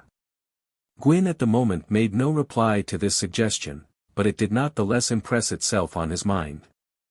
If Mr. Harding could not be warden of the hospital, why should he not be Dean of Barchester? And so the conference ended without any very fixed resolution, and Dr. Gwynn and Mr. Arabin prepared for their journey to Plumstead on the morrow. Chapter 35. Miss Thorne's Fate Champetre. The day of the Ullathorne party arrived, and all the world were there, or at least so much of the world as had been included in Miss Thorne's invitation. As we have said, the bishop returned home on the previous evening, and on the same evening and by the same train came Dr. Gwynn and Mr. Arabin from Oxford. The archdeacon with his brougham was in waiting for the master of Lazarus, so that there was a goodly show of church dignitaries on the platform of the railway. The Stanhope party was finally arranged in the odious manner already described, and Eleanor got into the doctor's carriage full of apprehension and presentiment of further misfortune, whereas Mr. Slope entered the vehicle elate with triumph. He had received that morning a very civil note from Sir Nicholas Fitzwiggin, not promising much, indeed, but then Mr. Slope knew, or fancied that he knew, that it was not etiquette for government officers to make promises. Though Sir Nicholas promised nothing, he implied a good deal, declared his conviction that Mr. Slope would make an excellent dean, and wished him every kind of success. To be sure, he added that, not being in the cabinet, he was never consulted on such matters, and that even if he spoke on the subject, his voice would go for nothing. But all this Mr. Slope took for the prudent reserve of official life. To complete his anticipated triumphs, another letter was brought to him just as he was about to start to Ullathorne. Mr. Slope also enjoyed the idea of handing Mrs. Bold out of Dr. Stanhope's carriage before the multitude at Ullathorne Gate as much as Eleanor dreaded the same ceremony. He had fully made up his mind to throw himself and his fortune at the widow's feet, and had almost determined to select the present propitious morning for doing so. The Signora had of late been less than civil to him. She had indeed admitted his visits and listened, at any rate without anger, to his love, but she had tortured him and reviled him, jeered at him and ridiculed him. While she allowed him to call her the most beautiful of living women, to kiss her hand, and to proclaim himself with reiterated oaths her adorer, her slave and worshipper. Miss Thorne was in great perturbation, yet in great glory, on the morning of the gala day. Mr. Thorne also, though the party was none of his giving, had much heavy work on his hands. But perhaps the most overtasked, the most anxious, and the most effective of all the Ullathorne household was Mr. Plomacy, the steward. This last personage had, in the time of Mr. Thorne's father, when the Directory held dominion in France, gone over to Paris with letters in his boot heel for some of the royal party, and such had been his good luck that he had returned safe. He had then been very young and was now very old. But the exploit gave him a character for political enterprise and secret discretion which still availed him as thoroughly as it had done in its freshest gloss. Mr. Plomacy had been steward of Ullathorne for more than 50 years, and a very easy life he had had of it. Who could require much absolute work from a man who had carried safely at his heel that which, if discovered, would have cost him his head? Consequently Mr. Plomacy had never worked hard, and of latter years had never worked at all. He had a taste for timber, and therefore he marked the trees that were to be cut down. He had a taste for gardening, and would therefore allow no shrub to be planted or bed to be made without his express sanction. In these matters he was sometimes driven to run counter to his mistress, but he rarely allowed his mistress to carry the point against him. But on occasions such as the present Mr. Plomacy came out strong. He had the honor of the family at heart, he thoroughly appreciated the duties of hospitality. And therefore, when gala doings were going on, he always took the management into his own hands and reigned supreme over master and mistress. To give Mr. Plomacy his due, old as he was, he thoroughly understood such work as he had in hand, and did it well. The order of the day was to be as follows. The quality, as the upper classes in rural districts are designated by the lower with so much true discrimination, were to eat a breakfast, and the non-quality were to eat a dinner. 2 marquees had been erected for these 2 banquets, that for the quality on the esoteric or garden side of a certain deep haha, and that for the non-quality on the exoteric or paddock side of the same. Both were of huge dimensions, that on the outer side was, one may say, on an egregious scale, but Mr. Plomacy declared that neither would be sufficient. To remedy this, an auxiliary banquet was prepared in the dining room, and a subsidiary board was to be spread sub dio for the accommodation of the lower class of yokels on the Ullathorne property. No one who has not had a hand in the preparation of such an affair can understand the manifold difficulties which Miss Thorne encountered in her project. Had she not been made throughout of the very finest whalebone, riveted with the best Yorkshire steel, she must have sunk under them. Had not Mr. Plomacy felt how much was justly expected from a man who at one time carried the destinies of Europe in his boot, he would have given way, and his mistress, so deserted, must have perished among her poles and canvas. In the first place there was a dreadful line to be drawn. Who were to dispose themselves within the haha, and who without? To this the unthinking will give an offhand answer, as they will to every ponderous question. Oh, the bishop and such like within the haha, and Farmer Greenacre and such like without. True, my unthinking friend, but who shall define these such likes? It is in such definitions that the whole difficulty of society consists. To seat the bishop on an armchair on the lawn and place Farmer Greenacre at the end of a long table in the paddock is easy enough, but where will you put Mrs. Lookaloft, whose husband, though a tenant on the estate, hunts in a red coat, whose daughters go to a fashionable seminary in Barchester, who calls her farmhouse Rosebank, and who has a pianoforte in her drawing-room? The Mrs. Lookaloft, as they call themselves, won't sit contented among the bumpkins. Mrs. Lookaloft won't squeeze her fine clothes on a bench and talk familiarly about cream and ducklings to good Mrs. Greenacre. And yet Mrs. Lookaloft is no fit companion and never has been the associate of the Thornes and the Grantlys. And if Mrs. Lookaloft be admitted within the sanctum of fashionable life, if she be allowed with her 3 daughters to leap the ha-ha, why not the wives and daughters of other families also? Mrs. Greenacre is at present well contented with the paddock, but she might cease to be so if she saw Mrs. Lookaloft on the lawn.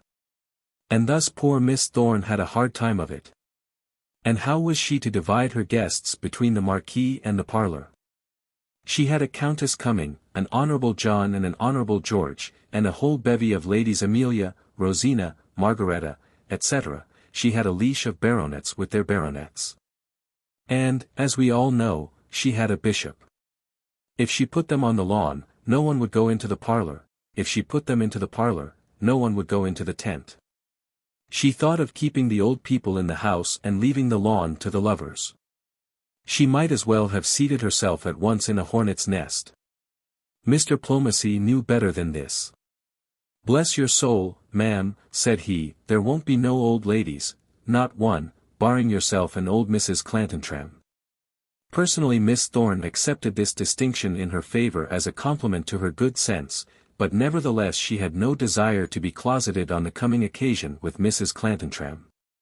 She gave up all idea of any arbitrary division of her guests and determined if possible to put the bishop on the lawn and the countess in the house, to sprinkle the baronets, and thus divide the attractions. What to do with the Lookalofts even Mr. Plomacy could not decide. They must take their chance. They had been specially told in the invitation that all the tenants had been invited, and they might probably have the good sense to stay away if they objected to mix with the rest of the tenantry. Then Mr. Plomacy declared his apprehension that the Honourable Johns and Honourable George would come in a sort of amphibious costume, half morning, half evening, satin neck handkerchiefs, frock coats, primrose gloves, and polished boots. And that, being so dressed, they would decline riding at the Quintin, or taking part in any of the athletic games which Miss Thorne had prepared with so much fond care. If the Lord Johns and Lord George didn't ride at the Quintin, Miss Thorne might be sure that nobody else would. But, said she in dolorous voice, all but overcome by her cares, it was specially signified that there were to be sports. "And so there will be, of course," said Mr. Plomacy. "They'll all be sporting with the young ladies in the laurel walks. Them's the sports they care most about nowadays. If you gets the young men at the Quintin, you'll have all the young women in the pouts. Can't they look on as their great-grandmothers did before them?" said Miss Thorne. "It seems to me that the ladies ain't contented with looking nowadays. Whatever the men do they'll do. If you'll have side saddles on the nags, and let them go at the Quintin too, it'll answer capital, no doubt." Miss Thorne made no reply. She felt that she had no good ground on which to defend her sex of the present generation from the sarcasm of Mr. Plomacy. She had once declared, in one of her warmer moments, that nowadays the gentlemen were all women, and the ladies all men. She could not alter the debased character of the age. But, such being the case, why should she take on herself to cater for the amusement of people of such degraded tastes? This question she asked herself more than once, and she could only answer herself with a sigh. There was her own brother Wilfred, on whose shoulders rested all the ancient honours of Ullathorne House. It was very doubtful whether even he would consent to go at the Quintin, as Mr. Plomacy not injudiciously expressed it. And now the morning arrived. The Ullathorne household was early on the move. Cooks were cooking in the kitchen long before daylight, and men were dragging out tables and hammering red baize onto benches at the earliest dawn. With what dread eagerness did Miss Thorne look out at the weather as soon as the parting veil of night permitted her to look at all. In this respect, at any rate, there was nothing to grieve her. The glass had been rising for the last 3 days, and the morning broke with that dull, chill, steady, grey haze which in autumn generally presages a clear and dry day. By 7 she was dressed and down. Miss Thorne knew nothing of the modern luxury of deshabilles. She would as soon have thought of appearing before her brother without her stockings as without her stays, and Miss Thorne's stays were no trifle. And yet there was nothing for her to do when down. She fidgeted out to the lawn and then back into the kitchen. She put on her high-heeled clogs and fidgeted out into the paddock. Then she went into the small home park where the quintin was erected. The pole and crossbar and the swivel and the target and the bag of flour were all complete. She got up on a carpenter's bench and touched the target with her hand. It went round with beautiful ease. The swivel had been oiled to perfection. She almost wished to take old Plomacy at his word, to get on a side saddle and have a tilt at it herself. What must a young man be, thought she, who could prefer wandering among laurel trees with a wishy-washy schoolgirl to such fun as this? Well, said she aloud to herself, one man can take a horse to water, but 1,000 can't make him drink. There it is. If they haven't the spirit to enjoy it, the fault shan't be mine. And so she returned to the house. At a little after 8 her brother came down, and they had a sort of scrap breakfast in his study. The tea was made without the customary urn, and they dispensed with the usual rolls and toast. Eggs also were missing, for every egg in the parish had been whipped into custards, baked into pies, or boiled into lobster salad. The allowance of fresh butter was short, and Mr. Thorne was obliged to eat the leg of a fowl without having it devilled in the manner he loved. I have been looking at the quintin, Wilfrid, said she, and it appears to be quite right. Oh, yes, said he. It seemed to be so yesterday when I saw it. Mr. Thorne was beginning to be rather bored by his sister's love of sports, and had especially no affection for this quintin post. I wish you'd just try it after breakfast, said she. You could have the saddle put on Mark Antony, and the pole is there all handy. You can take the flour bag off, you know, if you think Mark Antony won't be quick enough, added Miss Thorne. Seeing that her brother's countenance was not indicative of complete accordance with her little proposition. Now Mark Antony was a valuable old hunter, excellently suited to Mr. Thorne's usual requirements, steady indeed at his fences, but extremely sure, very good in deep ground, and safe on the roads. But he had never yet been ridden at a quintin, and Mr. Thorne was not inclined to put him to the trial, either with or without the bag of flour. He hummed and hawed and finally declared that he was afraid Mark Antony would shy. Then try the cob, said the indefatigable Miss Thorne. He's in physic, said Wilfrid. There's the Beelzebub colt, said his sister. I know he's in the stable because I saw Peter exercising him just now. My dear Monica, he's so wild that it's as much as I can do to manage him at all. He'd destroy himself and me, too, if I attempted to ride him at such a rattletrap as that. A rattletrap. The quintin that she had put up with so much anxious care, the game that she had prepared for the amusement of the stalwart yeomen of the country. The sport that had been honored by the affection of so many of their ancestors. It cut her to the heart to hear it so denominated by her own brother. There were but the two of them left together in the world. And it had ever been one of the rules by which Miss Thorne had regulated her conduct through life to say nothing that could provoke her brother. She had often had to suffer from his indifference to time-honored British customs, but she had always suffered in silence. It was part of her creed that the head of the family should never be upbraided in his own house, and Miss Thorne had lived up to her creed. Now, however, she was greatly tried. The color mounted to her ancient cheek, and the fire blazed in her still bright eyes, but yet she said nothing. She resolved that, at any rate, to him nothing more should be said about the quintin that day. She sipped her tea in silent sorrow and thought with painful regret of the glorious days when her great ancestor Ealfried had successfully held Ullathorne against a Norman invader. There was no such spirit now left in her family except that small useless spark which burnt in her own bosom. And she herself, Was not she at this moment intent on entertaining a descendant of those very Normans? A vain proud countess with a Frenchified name who would only think that she graced Ullathorne too highly by entering its portals? Was it likely that an honourable John, the son of an Earl de Courcy, should ride at a quintin in company with Saxon yeomen? And why should she expect her brother to do that which her brother's guests would decline to do? Some dim faint idea of the impracticability of her own views flitted across her brain.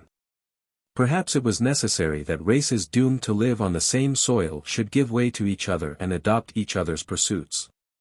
Perhaps it was impossible that after more than 5 centuries of close intercourse, Normans should remain Normans, and Saxons, Saxons. Perhaps, after all, her neighbours were wiser than herself. Such ideas did occasionally present themselves to Miss Thorne's mind and make her sad enough. But it never occurred to her that her favourite quintin was but a modern copy of a Norman knight's amusement, an adaptation of the noble tourney to the tastes and habits of the Saxon yeoman. Of this she was ignorant, and it would have been cruelty to instruct her. When Mr. Thorne saw the tear in her eye, he repented himself of his contemptuous expression. By him also it was recognized as a binding law that every whim of his sister was to be respected. He was not perhaps so firm in his observances to her as she was in hers to him. But his intentions were equally good, and whenever he found that he had forgotten them, it was matter of grief to him. "My dear Monica," said he, "I beg your pardon. I don't in the least mean to speak ill of the game. When I called it a rattletrap, I merely meant that it was so for a man of my age. You know you always forget that I ain't a young man." "I am quite sure you are not an old man, Wilfred," said she, accepting the apology in her heart and smiling at him with the tear still on her cheek. "If I was 25, or 30, continued he, I should like nothing better than riding at the quintin all day." "But you are not too old to hunt or to shoot," said she. "If you can jump over a ditch and hedge, I am sure you could turn the quintin round. But when I ride over the hedges, my dear, and it isn't very often I do that, but when I do ride over the hedges, there isn't any bag of flour coming after me. Think how I'd look taking the Countess out to breakfast with the back of my head all covered with meal." Miss Thorne said nothing further. She didn't like the allusion to the Countess. She couldn't be satisfied with the reflection that the sports at Ullathorne should be interfered with by the personal attentions necessary for a Lady de Courcy. But she saw that it was useless for her to push the matter further. It was conceded that Mr. Thorne was to be spared the quintin, and Miss Thorne determined to trust wholly to a youthful knight of hers, an immense favourite, who, as she often declared, was a pattern to the young men of the age and an excellent sample of an English yeoman. This was Farmer Greenacre's eldest son, who, to tell the truth, had from his earliest years taken the exact measure of Miss Thorne's foot. In his boyhood he had never failed to obtain from her apples, pocket money, and forgiveness for his numerous trespasses.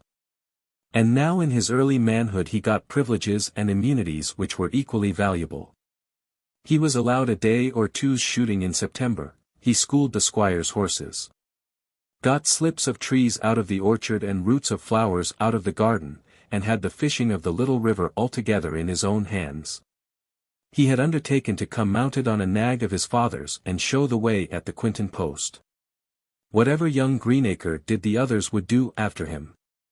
The juvenile Luculloffs might stand aloof, but the rest of the youth of Ullathorne would be sure to venture if Harry Greenacre showed the way. And so Miss Thorne made up her mind to dispense with the noble Johns and George and trust, as her ancestors had done before her, to the thews and sinews of native Ullathorne growth. At about 9 the lower orders began to congregate in the paddock and park, under the surveillance of Mr. Plomacy and the head gardener and head groom, who were sworn in as his deputies and were to assist him in keeping the peace and promoting the sports. Many of the younger inhabitants of the neighbourhood, thinking that they could not have too much of a good thing, had come at a very early hour. And the road between the house and the church had been thronged for some time before the gates were thrown open. And then another difficulty of huge dimensions arose, a difficulty which Mr. Plomacy had indeed foreseen and for which he was in some sort provided. Some of those who wished to share Miss Thorne's hospitality were not so particular as they should have been as to the preliminary ceremony of an invitation. They doubtless conceived that they had been overlooked by accident, and instead of taking this in dudgeon, as their betters would have done, they good-naturedly put up with the slight. And showed that they did so by presenting themselves at the gate in their Sunday best. Mr. Plomacy, however, well knew who were welcome and who were not. To some, even though uninvited, he allowed ingress. "Don't be too particular, Plomacy," his mistress had said, especially with the children. "If they live anywhere near, let them in." Acting on this hint, Mr. Plomacy did let in many an eager urchin and a few tidily dressed girls with their swains who in no way belonged to the property. But to the denizens of the city he was inexorable. Many a Barchester apprentice made his appearance there that day and urged with piteous supplication that he had been working all the week in making saddles and boots for the use of Ullathorne, in compounding dozes for the horses, or cutting up carcasses for the kitchen. No such claim was allowed. Mr. Plomacy knew nothing about the city apprentices, he was to admit the tenants and labourers on the estate. Miss Thorne wasn't going to take in the whole city of Barchester, and so on. Nevertheless, before the day was half over, all this was found to be useless. Almost anybody who chose to come made his way into the park, and the care of the guardians was transferred to the tables on which the banquet was spread. Even here there was many an unauthorized claimant for a place, of whom it was impossible to get quit without more commotion than the place and food were worth. Chapter 36. Ullathorne Sports, Act I. The trouble in civilized life of entertaining company, as it is called too generally without much regard to strict veracity, is so great that it cannot but be matter of wonder that people are so fond of attempting it. It is difficult to ascertain what is the quid pro quo. If they who give such laborious parties, and who endure such toil and turmoil in the vain hope of giving them successfully, really enjoyed the parties given by others, the matter could be understood. A sense of justice would induce men and women to undergo, in behalf of others, those miseries which others had undergone in their behalf. But they all profess that going out is as great a bore as receiving, and to look at them when they are out, one cannot but believe them. Entertain. Who shall have sufficient self-assurance, who shall feel sufficient confidence in his own powers to dare to boast that he can entertain his company? A clown can sometimes do so, and sometimes a dancer in short petticoats and stuffed pink legs, occasionally, perhaps, a singer. But beyond these, success in this art of entertaining is not often achieved. Young men and girls linking themselves kind with kind, pairing like birds in spring because nature wills it, they, after a simple fashion, do entertain each other. Few others even try. Ladies, when they open their houses, modestly confessing, it may be presumed, their own incapacity, mainly trust to wax candles and upholstery. Gentlemen seem to rely on their white waistcoats. To these are added, for the delight of the more sensual, champagne and such good things of the table as fashion allows to be still considered as comestible. Even in this respect the world is deteriorating. All the good soups are now tabooed, and at the houses of one's accustomed friends, small barristers, doctors, government clerks, and such like, for we cannot all of us always live as grandees. Surrounded by an elysium of livery servants, one gets a cold potato handed to one as a sort of finale to one slice of mutton. Alas for those happy days when one could say to one's neighbor, "Jones, shall I give you some mashed turnip? May I trouble you for a little cabbage?"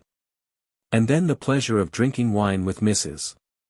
Jones and Miss Smith, with all the Joneses and all the Smiths.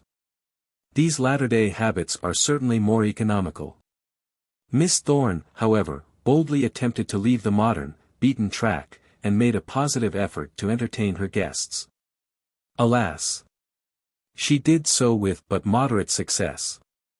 They had all their own way of going, and would not go her way. She piped to them, but they would not dance. She offered to them good, honest household cake made of currants and flour and eggs and sweetmeat, but they would feed themselves on trashy wafers from the shop of the Barchester pastry cook. On chalk and gum and adulterated sugar. Poor Miss Thorne! Yours is not the first honest soul that has vainly striven to recall the glories of happy days gone by. If fashion suggests to a Lady de Courcy that, when invited to a déjeuner at 12 she ought to come at 3, no eloquence of thine will teach her the advantage of a nearer approach to punctuality. She had fondly thought that when she called on her friends to come at 12, and specially begged them to believe that she meant it, she would be able to see them comfortably seated in their tents at 2. Vain woman, or rather ignorant woman, ignorant of the advances of that civilization which the world had witnessed while she was growing old. At 12 she found herself alone, dressed in all the glory of the newest of her many suits of raiment, with strong shoes however, and a serviceable bonnet on her head, and a warm, rich shawl on her shoulders. Thus clad, she peered out into the tent, went to the ha-ha, and satisfied herself that at any rate the youngsters were amusing themselves, spoke a word to Mrs. Greenacre over the ditch, and took one look at the Quintin.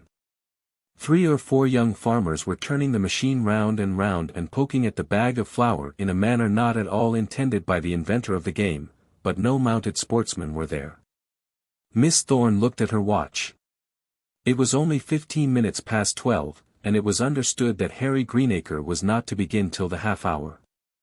Miss Thorne returned to her drawing-room rather quicker than was her wont, fearing that the Countess might come and find none to welcome her. She need not have hurried, for no one was there. At 12:30 she peeped into the kitchen, at 1:45 she was joined by her brother, and just then the first fashionable arrival took place. Mrs. Clantantram was announced. No announcement was necessary, indeed, for the good lady's voice was heard as she walked across the courtyard to the house, scolding the unfortunate postilion who had driven her from Barchester. At the moment Miss Thorne could not but be thankful that the other guests were more fashionable and were thus spared the fury of Mrs. Clantantram's indignation. "Oh, Miss Thorne, look here," said she as soon as she found herself in the drawing-room, "do look at my roquelaure. It's clean spoilt, and forever. I wouldn't but wear it because I knew you wished us all to be grand today, and yet I had my misgivings. Oh dear, oh dear. It was 25 shillings a yard.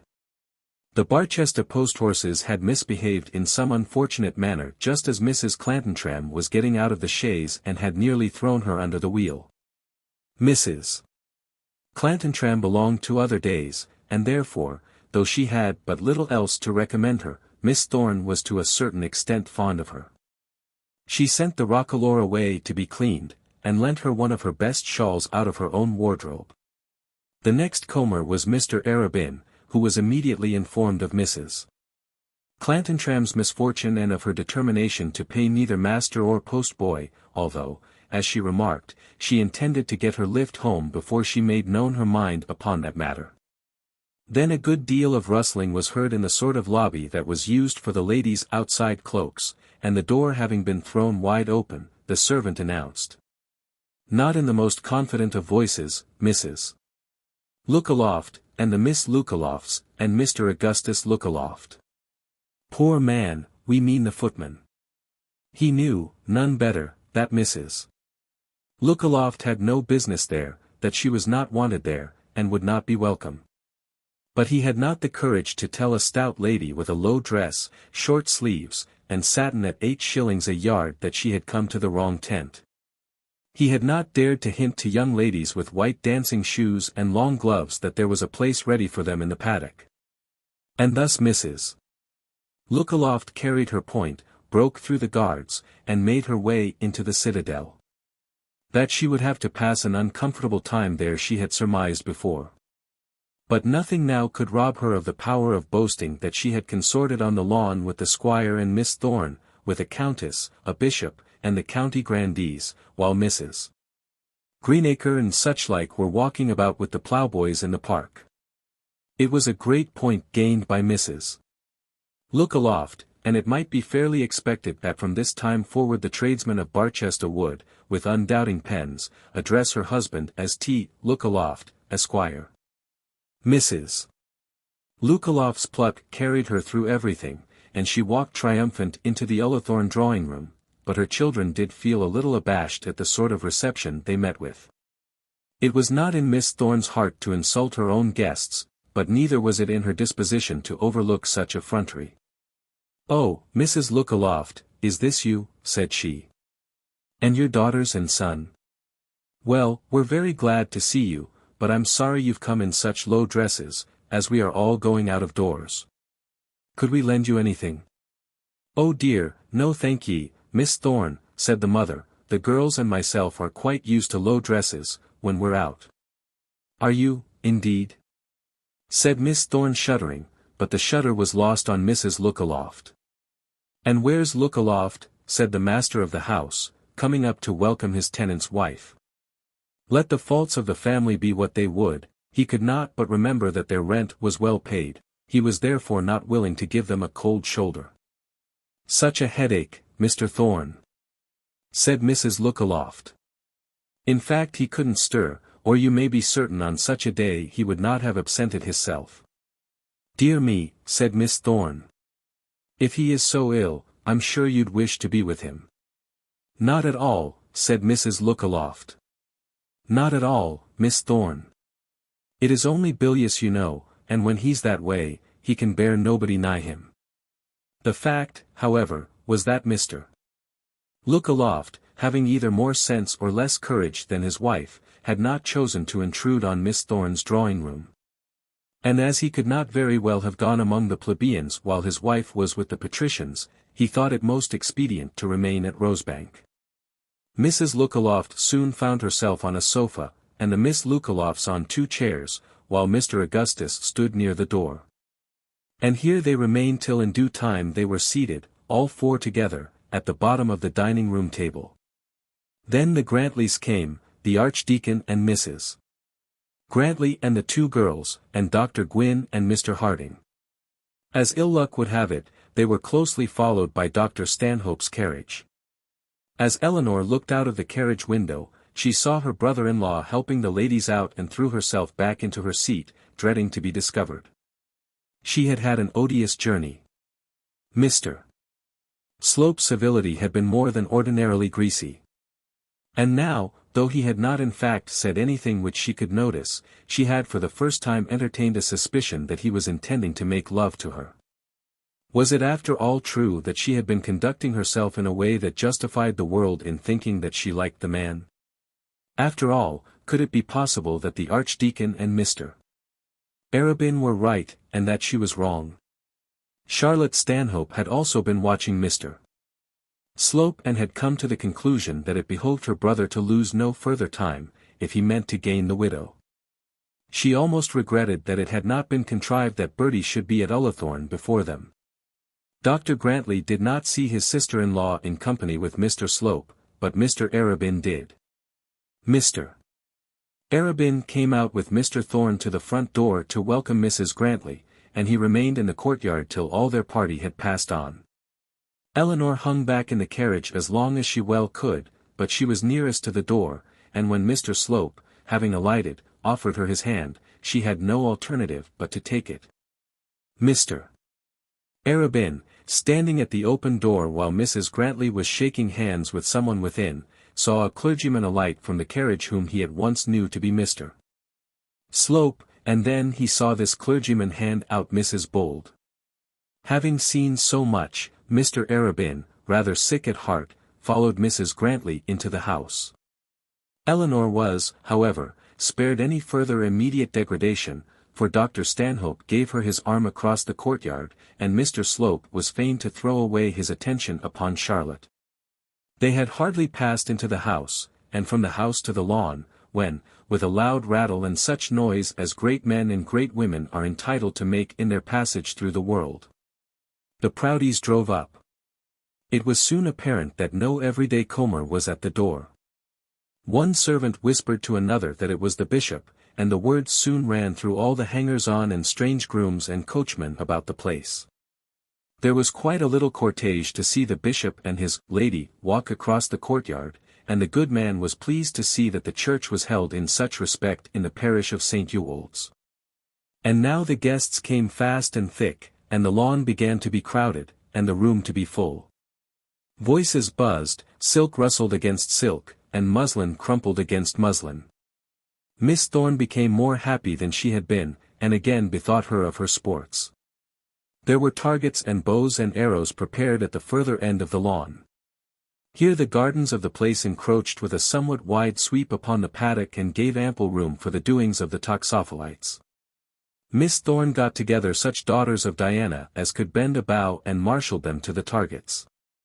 There were the Grantly girls and the Proudie girls and the Chadwick girls, and the 2 daughters of the burly Chancellor, and Miss Knoll. And with them went Frederick and Augustus Chadwick, and young Knoll of Knoll Park, and Frank Foster of the Elms, and Mr. Vellum Deeds, the dashing attorney of the High Street, and the Reverend Mr. Green, and the Reverend Mr. Brown, and the Reverend Mr. White, all of whom, as in duty bound, attended the steps of the 3 Miss Proudies. "Did you ever ride at the Quintin, Mr. Foster?" said Miss Thorne as she walked with her party across the lawn. "The Quintin," said young Foster, who considered himself a dab at horsemanship. "Is it a sort of gate, Miss Thorne?" Miss Thorne had to explain the noble game she spoke of, and Frank Foster had to own that he never had ridden at the Quintin. "Would you like to come and see?" said Miss Thorne. "There'll be plenty here you know without you, if you like it." "Well, I don't mind," said Frank. "I suppose the ladies can come too." "Oh, yes," said Miss Thorne, "those who like it. I have no doubt they'll go to see your prowess, if you'll ride, Mr. Foster." Mr. Foster looked down at a most unexceptionable pair of pantaloons, which had arrived from London only the day before. They were the very things, at least he thought so, for a picnic or fête champêtre, but he was not prepared to ride in them. Nor was he more encouraged than had been Mr. Thorne by the idea of being attacked from behind by the bag of flour, which Miss Thorne had graphically described to him. "Well, I don't know about riding, Miss Thorne," said he. "I fear I'm not quite prepared." Miss Thorne sighed but said nothing further. She left the toxophilites to their bows and arrows and returned towards the house. But as she passed by the entrance to the small park, she thought that she might at any rate encourage the yeomen by her presence. As she could not induce her more fashionable guests to mix with them in their manly amusements. Accordingly she once more betook herself to the Quintin post. Here to her great delight she found Harry Greenacre ready mounted, with his pole in his hand, and a lot of comrades standing round him, encouraging him to the assault. She stood at a little distance and nodded to him in token of her good pleasure. "Shall I begin, ma'am?" said Harry, fingering his long staff in a rather awkward way, while his horse moved uneasily beneath him, not accustomed to a rider armed with such a weapon. "Yes, yes," said Miss Thorne, standing triumphant as the Queen of Beauty on an inverted tub which some chance had brought thither from the farmyard. "Here goes then," said Harry as he wheeled his horse round to get the necessary momentum of a sharp gallop. The Quintin post stood right before him, and the square board at which he was to tilt was fairly in his way. If he hit that duly in the middle, and maintained his pace as he did so, it was calculated that he would be carried out of reach of the flour bag, which, suspended at the other end of the crossbar on the post, would swing round when the board was struck. It was also calculated that if the rider did not maintain his pace, he would get a blow from the flour bag just at the back of his head, and bear about him the signs of his awkwardness to the great amusement of the lookers-on. Harry Greenacre did not object to being powdered with flour in the service of his mistress and therefore gallantly touched his steed with his spur, having laid his lance in rest to the best of his ability. But his ability in this respect was not great, and his appurtenances probably not very good, consequently, he struck his horse with his pole unintentionally on the side of the head as he started. The animal swerved and shied and galloped off wide of the Quintin. Harry, well accustomed to manage a horse, but not to do so with a 12-foot rod on his arm, lowered his right hand to the bridle. And thus the end of the lance came to the ground and got between the legs of the steed. Down came rider and steed and staff. Young Greenacre was thrown some 6 feet over the horse's head, and poor Miss Thorne almost fell off her tub in a swoon. "Oh, gracious, he's killed," shrieked a woman who was near him when he fell. "The Lord be good to him." His poor mother," said another. Well, drat them dangerous plays all the world over, said an old crone. He has broke his neck sure enough, if ever man did, said a fourth. Poor Miss Thorne. She heard all this and yet did not quite swoon. She made her way through the crowd as best she could, sick herself almost to death. Oh, his mother, his poor mother. How could she ever forgive herself? The agony of that moment was terrific. She could hardly get to the place where the poor lad was lying, as 3 or 4 men in front were about the horse, which had risen with some difficulty. But at last she found herself close to the young farmer. Has he marked himself? For heaven's sake tell me that, has he marked his knees, said Harry, slowly rising and rubbing his left shoulder with his right hand and thinking only of his horse's legs. Miss Thorne soon found that he had not broken his neck, nor any of his bones, nor been injured in any essential way. But from that time forth she never instigated anyone to ride at a quinton. Eleanor left Dr. Stanhope as soon as she could do so civilly and went in quest of her father, whom she found on the lawn in company with Mr. Arabin. She was not sorry to find them together. She was anxious to disabuse at any rate her father's mind as to this report which had got abroad respecting her, and would have been well pleased to have been able to do the same with regard to Mr. Arabin. She put her own through her father's arm, coming up behind his back, and then tendered her hand also to the vicar of St. Ewolds. "And how did you come?" said Mr. Harding, when the first greeting was over. "The Stanhopes brought me," said she. "Their carriage was obliged to come twice, and has now gone back for the Signora." As she spoke she caught Mr. Arabin's eye and saw that he was looking pointedly at her with a severe expression. She understood at once the accusation contained in his glance. It said as plainly as an eye could speak, "Yes, you came with the Stanhopes, but you did so in order that you might be in company with Mr. Slope." "Our party," said she, still addressing her father, "consisted of the doctor and Charlotte Stanhope, myself, and Mr. Slope." As she mentioned the last name she felt her father's arm quiver slightly beneath her touch. At the same moment Mr. Arabin turned away from them and, joining his hands behind his back, strolled slowly away by one of the paths. "Papa," said she, "it was impossible to help coming in the same carriage with Mr. Slope, it was quite impossible. I had promised to come with them before I dreamt of his coming, and afterwards I could not get out of it without explaining and giving rise to talk. You weren't at home, you know. I couldn't possibly help it." She said all this so quickly that by the time her apology was spoken she was quite out of breath. "I don't know why you should have wished to help it, my dear," said her father. "Yes, Papa, you do. You must know, you do know all the things they said at Plumstead. I am sure you do. You know all the Archdeacon said. How unjust he was, and Mr. Arabin too. He's a horrid man, a horrid odious man, but—" "Who is an odious man, my dear? Mr. Arabin?" "No, but Mr. Slope. You know I mean Mr. Slope. He's the most odious man I ever met in my life, and it was most unfortunate my having to come here in the same carriage with him. But how could I help it?" A great weight began to move itself off Mr. Harding's mind. So, after all, the Archdeacon with all his wisdom, and Mrs. Grantly with all her tact, and Mr.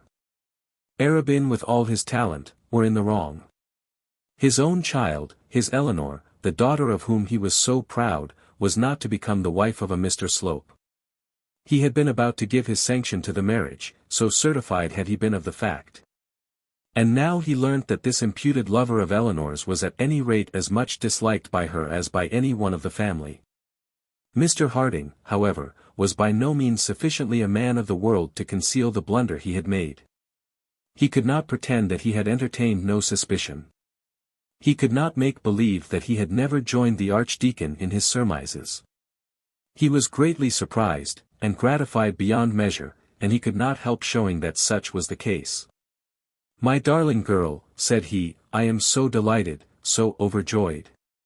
My own child, you have taken such a weight off my mind. But surely, Papa, you didn't think—" I didn't know what to think, my dear. The Archdeacon told me that. The Archdeacon, said Eleanor, her face lighting up with passion. A man like the Archdeacon might, one would think, be better employed than introducing his sister-in-law and creating bitterness between a father and his daughter. He didn't mean to do that, Eleanor. What did he mean then? Why did he interfere with me and fill your mind with such falsehood?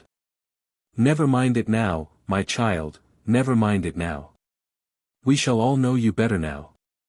Oh, Papa, that you should have thought it. That you should have suspected me. I don't know what you mean by suspicion, Eleanor.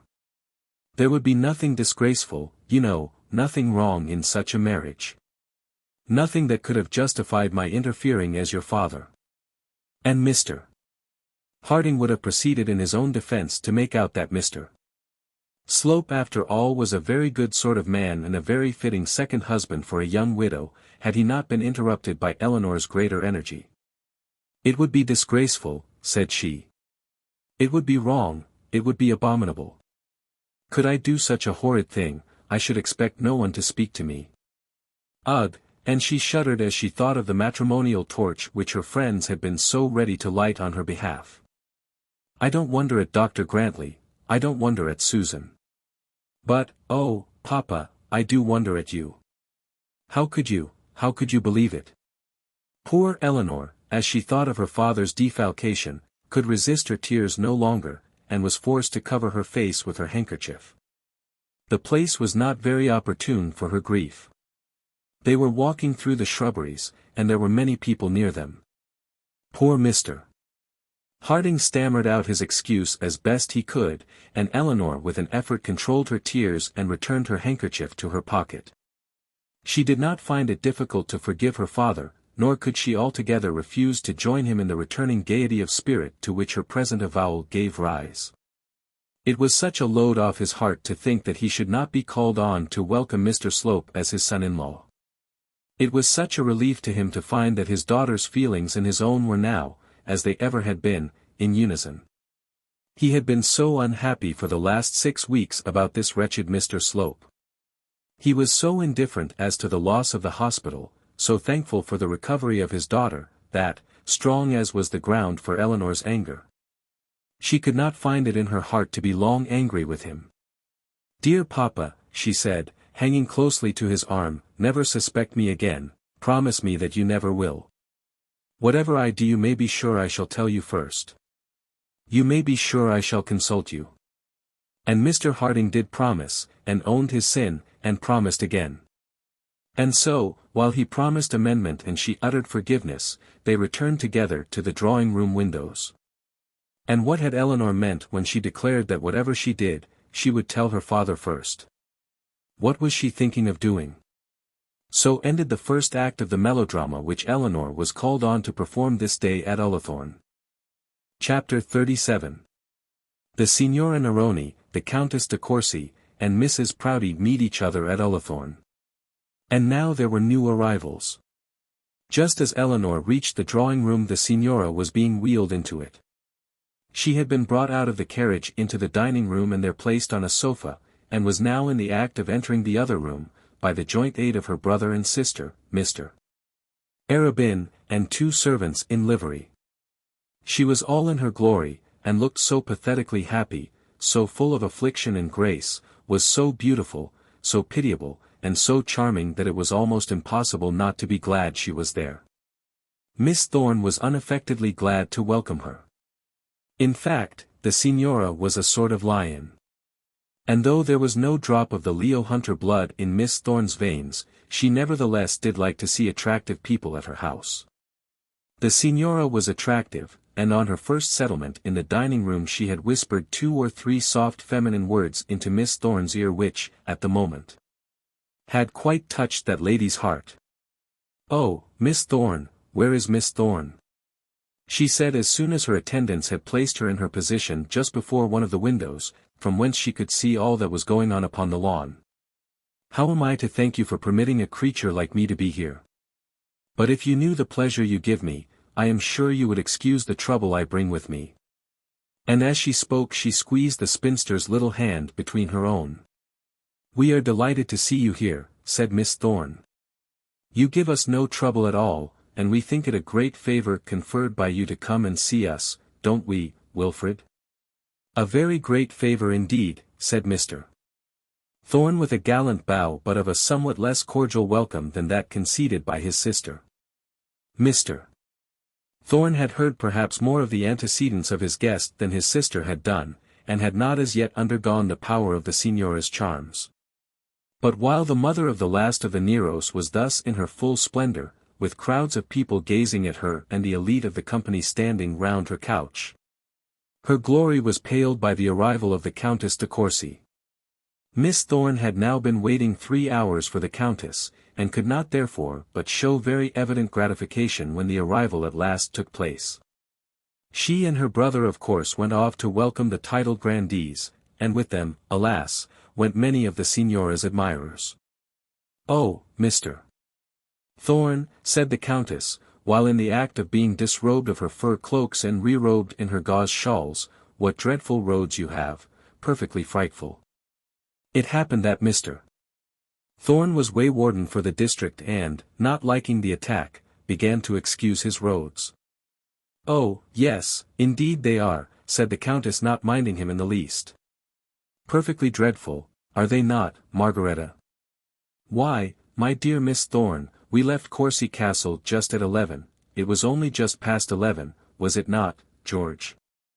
"Anne." "Just past 1 I think you mean," said the Honourable George, turning from the group and eyeing the Signora through his glass. The Signora gave him back his own, as the saying is, and more with it, so that the young nobleman was forced to avert his glance and drop his glass. "I say, Thorne," whispered he, "who the deuce is that on the sofa?" "Dr. Stanhope's daughter," whispered back Mr. Thorne. "Signora Neroni, she calls herself." "Phew, E.W., whistled the Honourable George. "The devil she is. I have heard no end of stories about that filly. You must positively introduce me, Thorne, you positively must." Mr. Thorne, who was respectability itself, did not quite like having a guest about whom the Honourable George de Courcy had heard no end of stories, but he couldn't help himself. He merely resolved that before he went to bed he would let his sister know somewhat of the history of the lady she was so willing to welcome. The innocence of Miss Thorne at her time of life was perfectly charming, but even innocence may be dangerous. "George may say what he likes," continued the Countess, urging her excuses to Miss Thorne, "I am sure we were past the castle gate before 12, weren't we, Margaretta?" "Upon my word I don't know," said the Lady Margaretta, "for I was half asleep. But I do know that I was called some time in the middle of the night and was dressing myself before daylight." Wise people, when they are in the wrong, always put themselves right by finding fault with the people against whom they have sinned. Lady de Courcy was a wise woman, and therefore, having treated Miss Thorne very badly by staying away till 3 o'clock, she assumed the offensive and attacked Mr. Thorne's roads. Her daughter, not less wise, attacked Miss Thorne's early hours. The art of doing this is among the most precious of those usually cultivated by persons who know how to live. There is no withstanding it.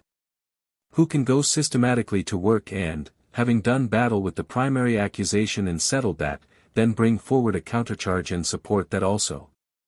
Life is not long enough for such labours.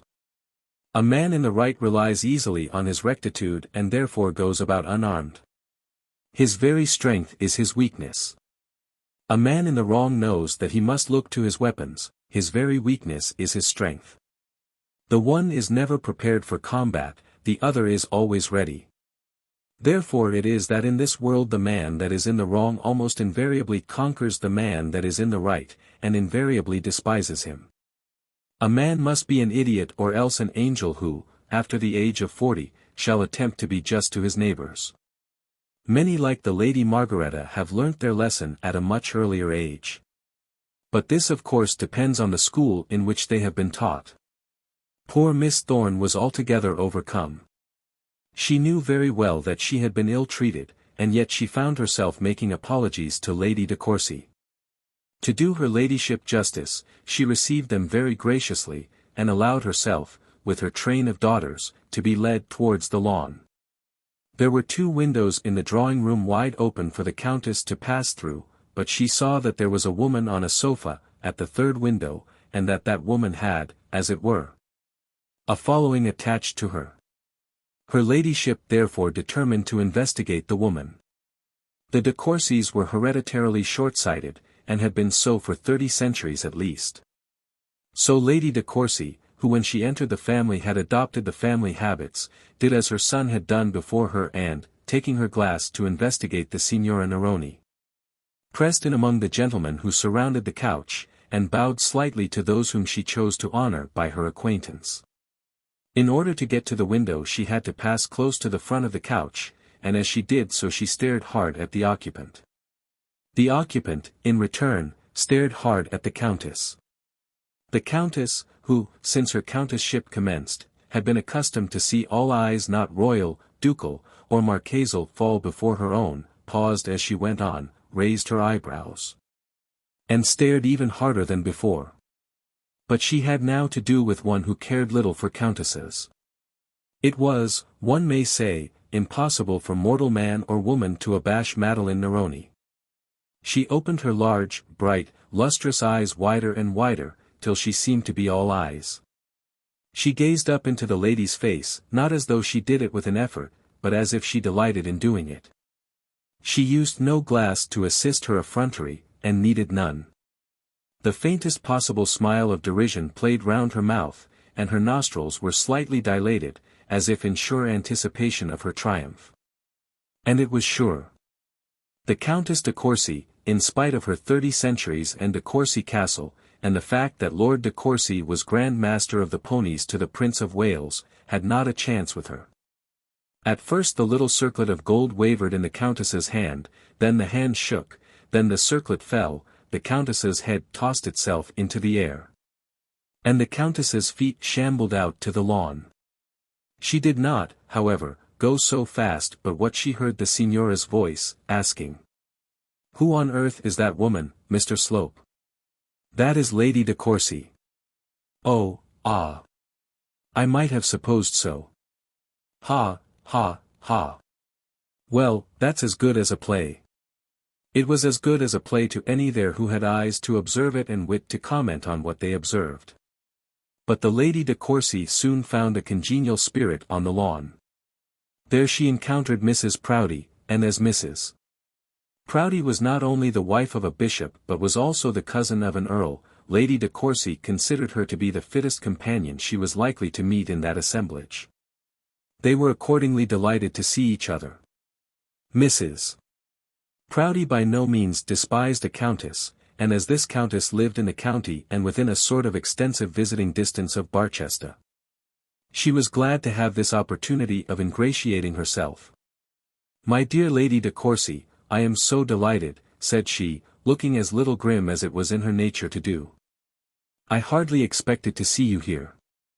It is such a distance, and then, you know, such a crowd.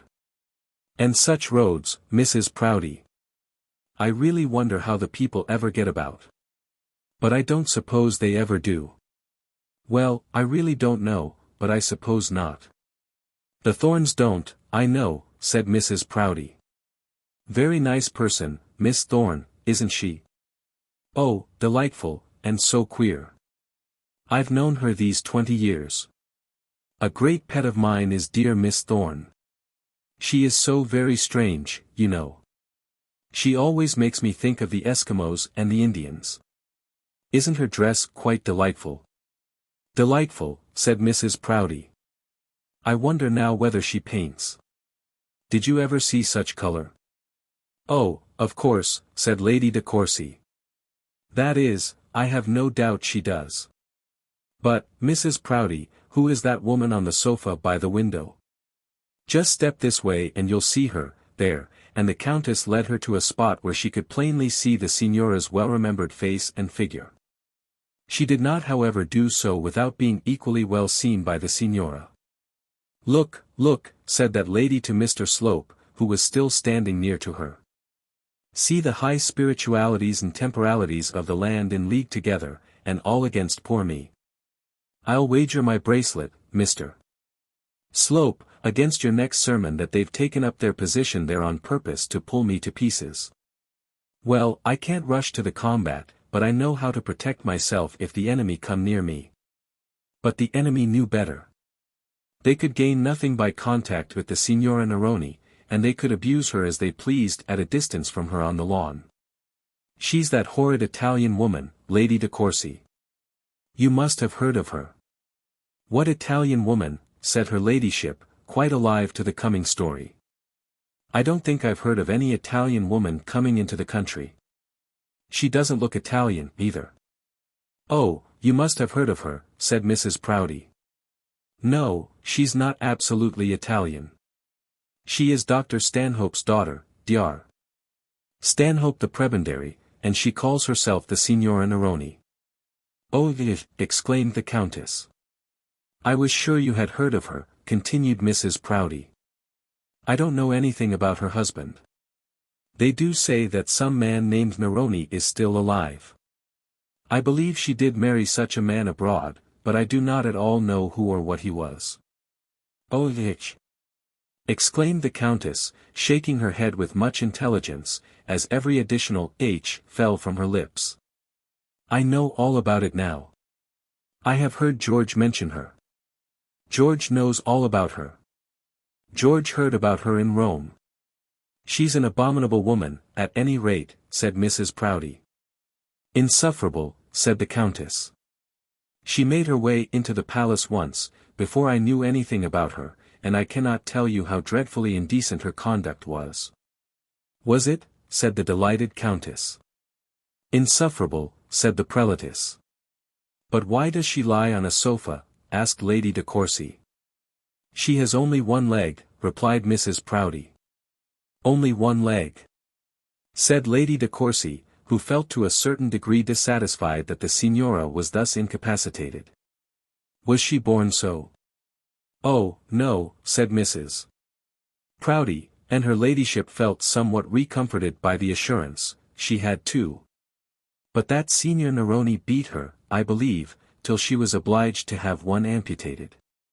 At any rate, she entirely lost the use of it.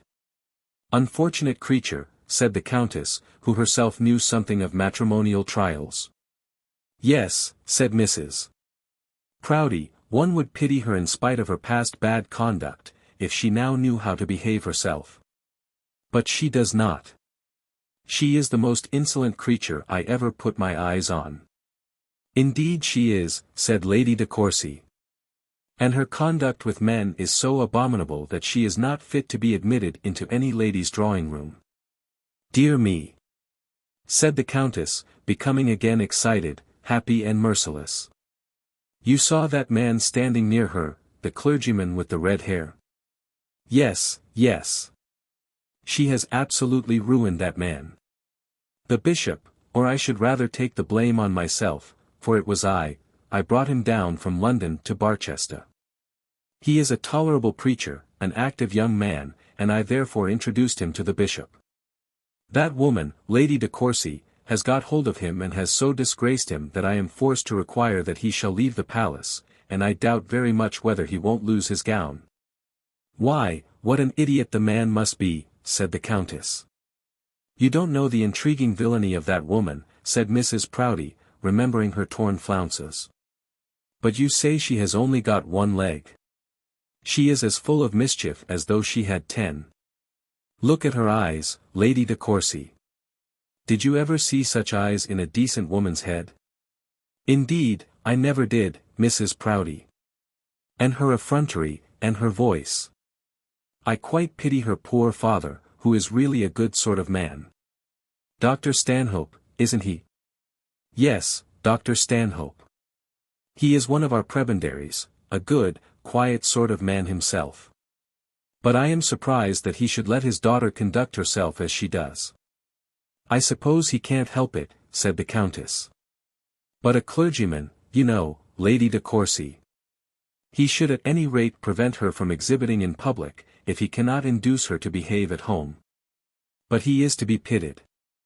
I believe he has a desperate life of it with the lot of them. That apish-looking man there, with the long beard and the loose trousers, he is the woman's brother. He is nearly as bad as she is. They are both of them infidels. Infidels, said Lady de Courcy, and their father a prebendary. Yes, and likely to be the new dean, too, said Mrs. Proudie. Oh, yes, poor dear Dr. Trefoil, said the Countess, who had once in her life spoken to that gentleman. I was so distressed to hear it, Mrs. Proudie. And so Dr. Stanhope is to be the new dean. He comes of an excellent family, and I wish him success in spite of his daughter. Perhaps, Mrs. Proudie, when he is dean, they'll be better able to see the error of their ways. To this Mrs. Proudie said nothing. Her dislike of the Signora Neroni was too deep to admit of her even hoping that that lady should see the error of her ways. Mrs. Proudie looked on the Signora as one of the lost, one of those beyond the reach of Christian charity, and was therefore able to enjoy the luxury of hating her without the drawback of wishing her eventually well out of her sins. Any further conversation between these congenial souls was prevented by the advent of Mr. Thorne, who came to lead the Countess to the tent.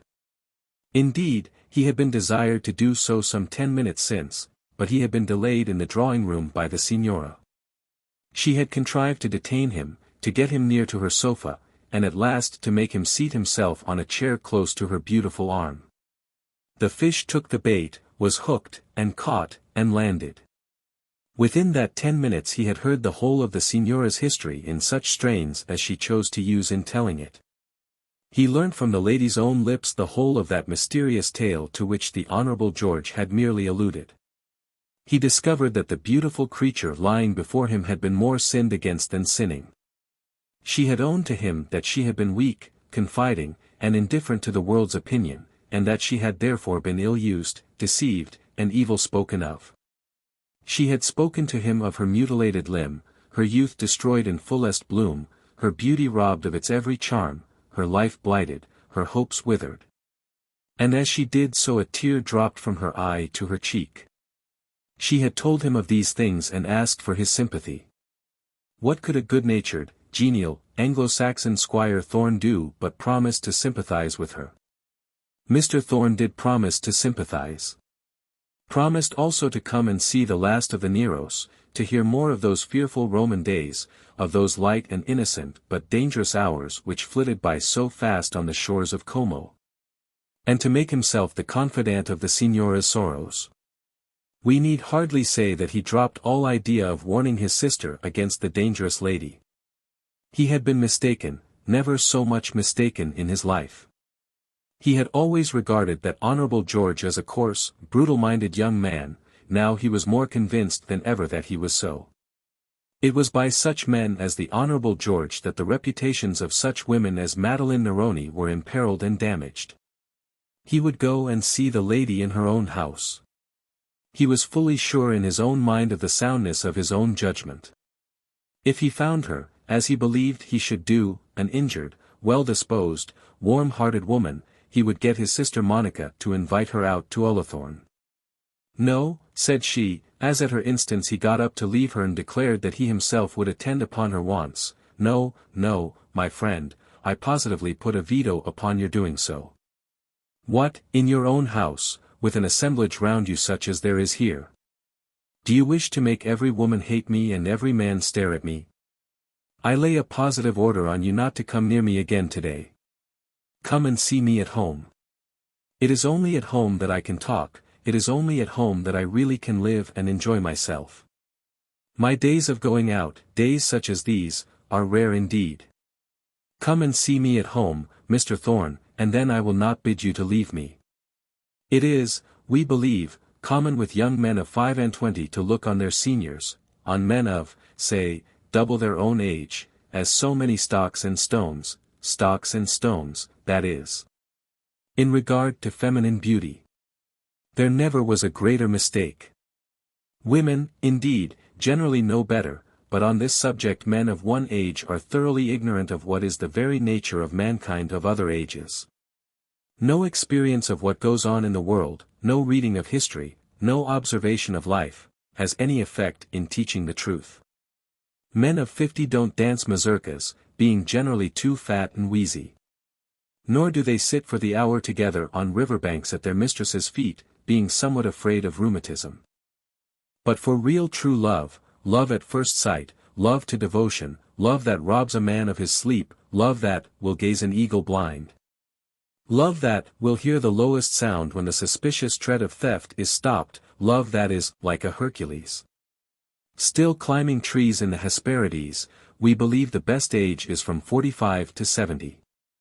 Up to that, men are generally given to mere flirting. At the present moment Mr. Thorne, ITOT 50, was over head and ears in love at first sight with the Signora Madeline Vesey Neroni, not a Stanhope. Nevertheless, he was sufficiently master of himself to offer his arm with all propriety to Lady de Courcy, and the Countess graciously permitted herself to be led to the tent. Such had been Miss Thorne's orders, as she had succeeded in inducing the bishop to lead old Lady Noel to the top of the dining-room. One of the baronets was sent off in quest of Mrs. Proudie and found that lady on the lawn not in the best of humours.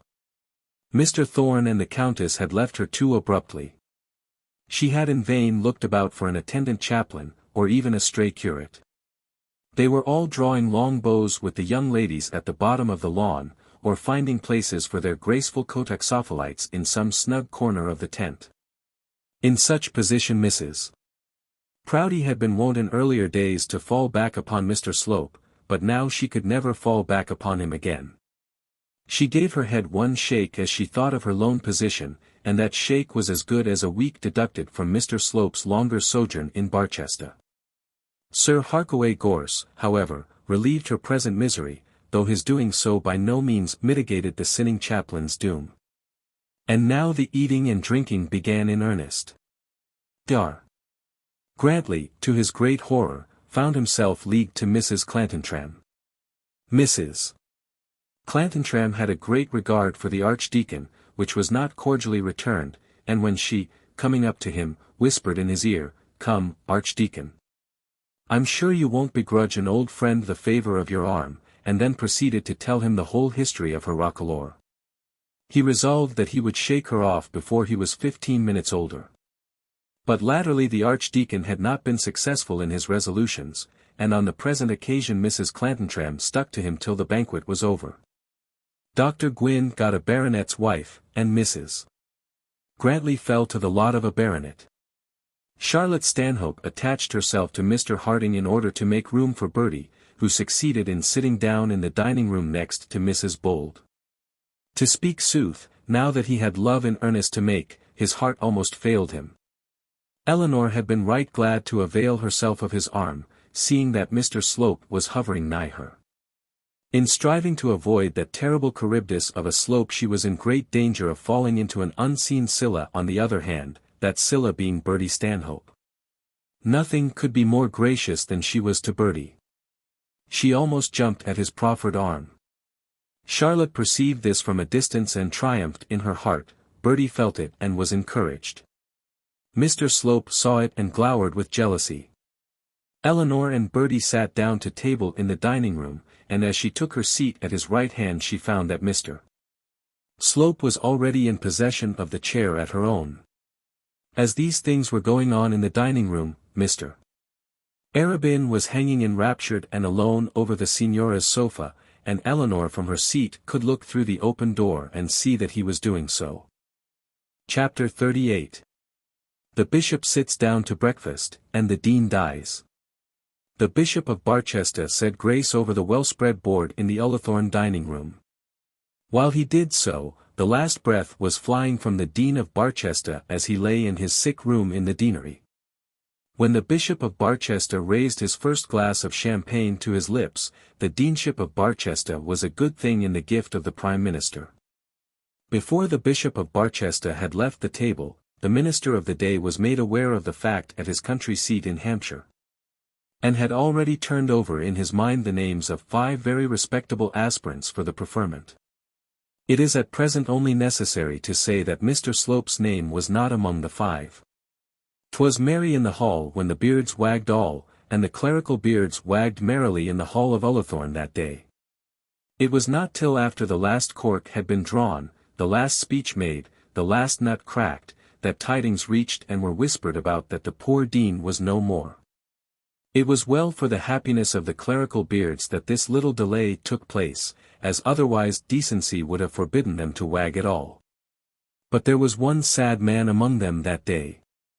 Mr. Arabin's beard did not wag as it should have done. He had come there hoping the best, striving to think the best, about Eleanor. Turning over in his mind all the words he remembered to have fallen from her about Mr. Slope, and trying to gather from them a conviction unfavourable to his rival. He had not exactly resolved to come that day to some decisive proof as to the widow's intention, but he had meant, if possible, to recultivate his friendship with Eleanor. And in his present frame of mind any such recultivation must have ended in a declaration of love. He had passed the previous night alone at his new parsonage, and it was the first night that he had so passed. It had been dull and sombre enough. Mrs. Grantly had been right in saying that a priestess would be wanting at St. Ewolds. He had sat there alone with his glass before him, and then with his teapot, thinking about Eleanor Bold. As is usual in such meditations, he did little but blame her for liking Mr. Slope, and blame her for not liking him. Blame her for her cordiality to himself, and blame her for her want of cordiality, blame her for being stubborn, headstrong, and passionate. And yet the more he thought of her the higher she rose in his affection. If only it should turn out, if only it could be made to turn out, that she had defended Mr. Slope, not from love, but on principle, all would be right. Such principle in itself would be admirable, lovable, womanly. He felt that he could be pleased to allow Mr. Slope just so much favour as that. But if, and then Mr. Arabin poked his fire most unnecessarily, spoke crossly to his new parlour-maid who came in for the tea-things, and threw himself back in his chair determined to go to sleep. Why had she been so stiff-necked when asked a plain question? She could not but have known in what light he regarded her. Why had she not answered a plain question and so put an end to his misery? Then, instead of going to sleep in his armchair, Mr. Arabin walked about the room as though he had been possessed. On the following morning, when he attended Miss Thorne's behests, he was still in a somewhat confused state. His first duty had been to converse with Mrs. Clantantram, and that lady had found it impossible to elicit the slightest sympathy from him on the subject of her roquelaure. Miss Thorne had asked him whether Mrs. Bold was coming with the Grantlys, and the two names of Bold and Grantly together had nearly made him jump from his seat. He was in this state of confused uncertainty, hope, and doubt, when he saw Mr. Slope, with his most polished smile, handing Eleanor out of her carriage. He thought of nothing more. He never considered whether the carriage belonged to her or to Mr. Slope, or to anyone else to whom they might both be mutually obliged without any concert between themselves. This sight in his present state of mind was quite enough to upset him and his resolves. It was clear as noonday. Had he seen her handed into a carriage by Mr. Slope at a church door with a white veil over her head, the truth could not be more manifest. He went into the house and, as we have seen, soon found himself walking with Mr. Harding. Shortly afterwards Eleanor came up, and then he had to leave his companion and either go about alone or find another. While in this state he was encountered by the Archdeacon. "I wonder," said Dr. Grantly, "if it be true that Mr. Slope and Mrs. Bold came here together. Susan says she is almost sure she saw their faces in the same carriage as she got out of her own." Mr. Arabin had nothing for it but to bear his testimony to the correctness of Mrs. Grantly's eyesight. "It is perfectly shameful," said the Archdeacon, "or, I should rather say, shameless. She was asked here as my guest, and if she be determined to disgrace herself, she should have feeling enough not to do so before my immediate friends. I wonder how that man got himself invited. I wonder whether she had the face to bring him." To this Mr. Arabin could answer nothing, nor did he wish to answer anything. Though he abused Eleanor to himself, he did not choose to abuse her to anyone else, nor was he well pleased to hear anyone else speak ill of her. Dr. Grantly, however, was very angry and did not spare his sister-in-law. Mr. Arabin therefore left him as soon as he could and wandered back into the house. He had not been there long when the signora was brought in. For some time he kept himself out of temptation, and merely hovered round her at a distance, but as soon as Mr. Thorne had left her, he yielded himself up to the basilisk and allowed himself to be made prey of. It is impossible to say how the knowledge had been acquired, but the signora had a sort of instinctive knowledge that Mr. Arabin was an admirer of Mrs. Bold. Men hunt foxes by the aid of dogs, and are aware that they do so by the strong organ of smell with which the dog is endowed. They do not, however, in the least comprehend how such a sense can work with such acuteness. The organ by which women instinctively, as it were, know and feel how other women are regarded by men, and how also men are regarded by other women, is equally strong, and equally incomprehensible. A glance, a word, a motion, suffices. By some such acute exercise of her feminine senses the signora was aware that Mr. Arabin loved Eleanor Bold. Therefore, by a further exercise of her peculiar feminine propensities, it was quite natural for her to entrap Mr. Arabin into her net. The work was half done before she came to Ullathorne, and when could she have a better opportunity of completing it? She had had almost enough of Mr. Slope, though she could not quite resist the fun of driving a very sanctimonious clergyman to madness by a desperate and ruinous passion. Mr. Thorne had fallen too easily to give much pleasure in the chase. His position as a man of wealth might make his alliance of value, but as a lover he was very second-rate. We may say that she regarded him somewhat as a sportsman does a pheasant. The bird is so easily shot that he would not be worth the shooting were it not for the very respectable appearance that he makes in a larder. The signora would not waste much time in shooting Mr.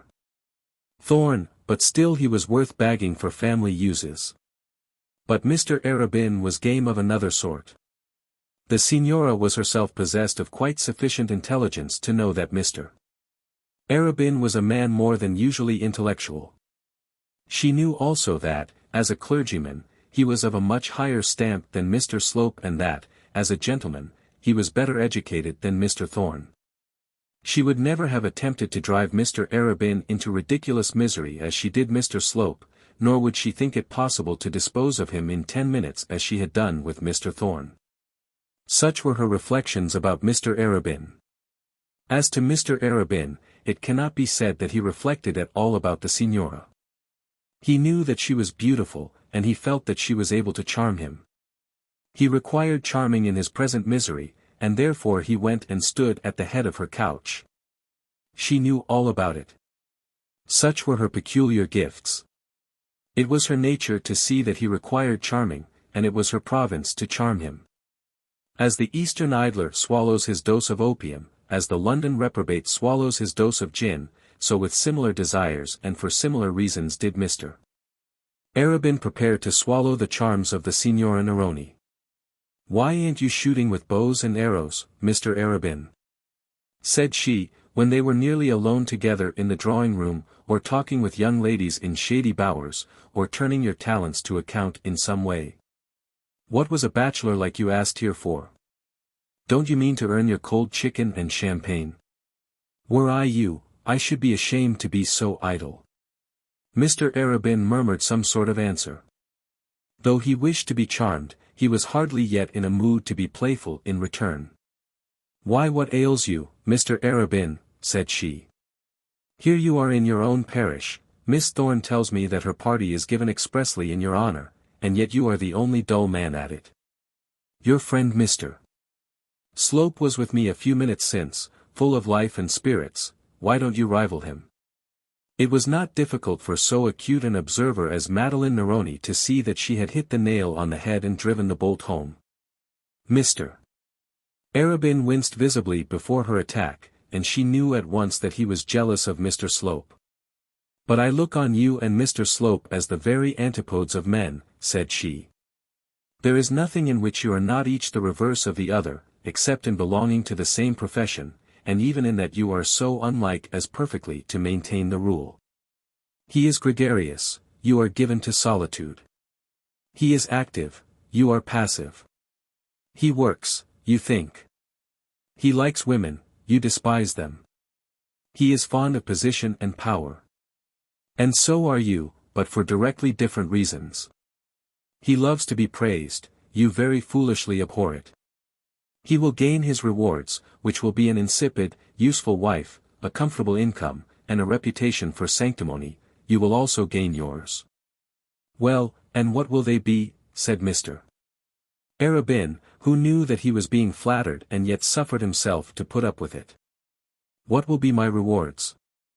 The heart of some woman whom you will be too austere to own that you love, and the respect of some few friends which you will be too proud to own that you value.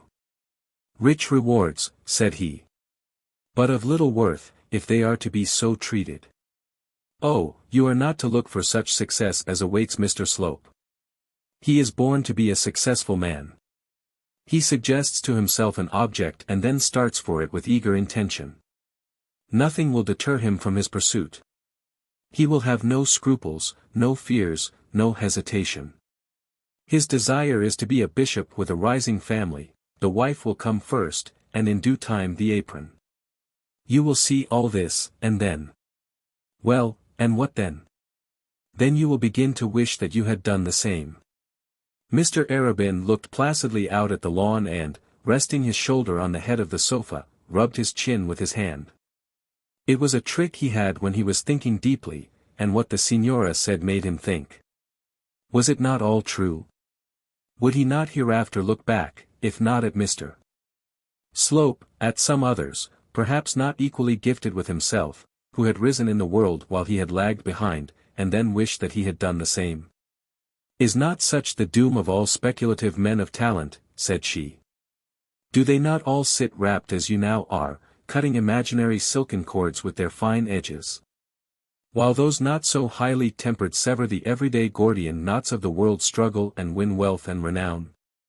Steel too highly polished, edges too sharp, do not do for this world's work, Mr. Arabin. Who was this woman that thus read the secrets of his heart and re-uttered to him the unwelcome bodings of his own soul?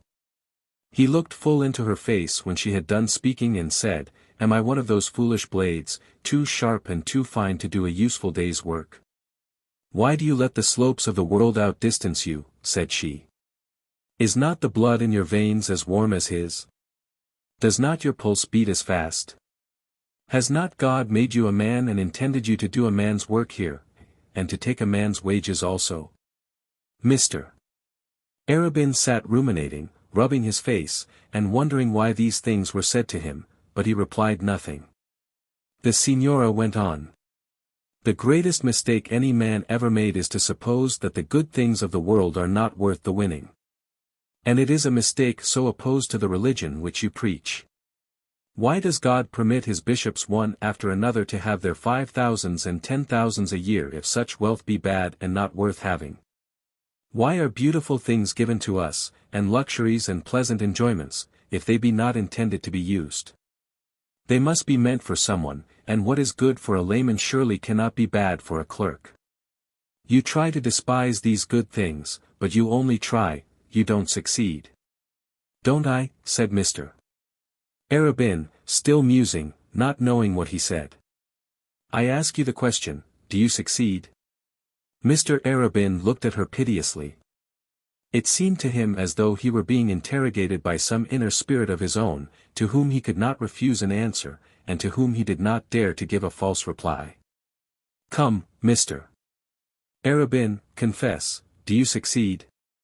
Is money so contemptible? Is worldly power so worthless? Is feminine beauty a trifle to be so slightly regarded by a wise man? Feminine beauty, said he, gazing into her face, as though all the feminine beauty in the world were concentrated there. Why do you say I do not regard it? If you look at me like that, Mr.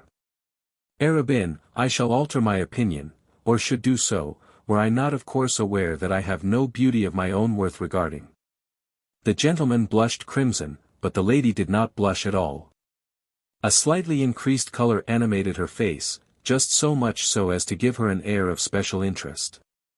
She expected a compliment from her admirer, but she was rather gratified than otherwise by finding that he did not pay it to her. Messrs. Slope and Thorne, Messrs. Brown, Jones, and Robinson, they all paid her compliments. She was rather in hopes that she would ultimately succeed in inducing Mr. Arabin to abuse her. "But your gaze," said she, "is one of wonder, not of admiration. You wonder at my audacity in asking you such questions about yourself." "Well, I do rather," said he. "Nevertheless, I expect an answer, Mr. Arabin. Why were women made beautiful if men are not to regard them?" "But men do regard them," he replied. "And why not you?" "You are begging the question, Madame Neroni." "I am sure I shall beg nothing, Mr. Arabin, which you will not grant, and I do beg for an answer. Do you not as a rule think women below your notice as companions? Let us see. There is the widow Bold looking round at you from her chair this minute. What would you say to her as a companion for life?" Mr. Arabin, rising from his position, leaned over the sofa and looked through the drawing-room door to the place where Eleanor was seated between Bertie Stanhope and Mr. Slope. She at once caught his glance and averted her own. She was not pleasantly placed in her present position. Mr. Slope was doing his best to attract her attention, and she was striving to prevent his doing so by talking to Mr. Stanhope, while her mind was intently fixed on Mr. Arabin and Madame Neroni. Bertie Stanhope endeavoured to take advantage of her favours, but he was thinking more of the manner in which he would by and by throw himself at her feet than of amusing her at the present moment. "There," said the Signora. "She was stretching her beautiful neck to look at you, and now you have disturbed her. Well, I declare I believe I am wrong about you. I believe that you do think Mrs. Bold a charming woman. Your looks seem to say so, and by her looks I should say that she is jealous of me. Come, Mr. Arabin, confide in me, and if it is so, I'll do all in my power to make up the match." It is needless to say that the Signora was not very sincere in her offer. She was never sincere on such subjects. She never expected others to be so, nor did she expect others to think her so. Such matters were her playthings, her billiard table, her hounds and hunters, her waltzes and polkas, her picnics and summer-day excursions. She had little else to amuse her, and therefore played at love-making in all its forms. She was now playing at it with Mr. Arabin, and did not at all expect the earnestness and truth of his answer. "All in your power would be nothing," said he, "for Mrs. Bold is, I imagine, already engaged to another." "Then you own the impeachment yourself." "You cross-question me rather unfairly," he replied, "and I do not know why I answer you at all. Mrs. Bold is a very beautiful woman, and as intelligent as beautiful. It is impossible to know her without admiring her." "So you think the widow a very beautiful woman?" "Indeed I do. And one that would grace the parsonage of St. Ewold's. One that would well grace any man's house." "And you really have the effrontery to tell me this," said she. "To tell me, who, as you very well know, set up to be a beauty myself, and who am at this very moment taking such an interest in your affairs, you really have the effrontery to tell me that Mrs. Bold is the most beautiful woman you know." "I did not say so," said Mr. Arabin, "you are more beautiful." "Ah, come now, that is something like. I thought you could not be so unfeeling. You are more beautiful, perhaps more clever." Thank you, Mr. Arabin. I knew that you and I should be friends. But not a word further. I will not hear a word further. If you talk till midnight you cannot improve what you have said. But Madame Neroni, Mrs. Bold. I will not hear a word about Mrs. Bold. Dread thoughts of strychnine did pass across my brain, but she is welcome to the second place. Her place. I won't hear anything about her or her place. I am satisfied, and that is enough. But Mr. Arabin, I am dying with hunger, beautiful and clever as I am, you know I cannot go to my food, and yet you do not bring it to me. This at any rate was so true as to make it necessary that Mr. Arabin should act upon it, and he accordingly went into the dining room and supplied the Signora's wants. "And yourself?" said she. "Oh," said he, "I am not hungry." I never eat at this hour. Come, come, Mr. Arabin, don't let love interfere with your appetite. It never does with mine. Give me half a glass more champagne and then go to the table. Mrs. Bold will do me an injury if you stay talking to me any longer. Mr. Arabin did as he was bid. He took her plate and glass from her and, going into the dining room, helped himself to a sandwich from the crowded table and began munching it in a corner. As he was doing so, Miss Thorne, who had hardly sat down for a moment, came into the room and, seeing him standing, was greatly distressed. "Oh, my dear Mr. Arabin," said she, "have you never sat down yet? I am so distressed. You of all men, too." Mr. Arabin assured her that he had only just come into the room. "That is the very reason why you should lose no more time. Come, I'll make room for you."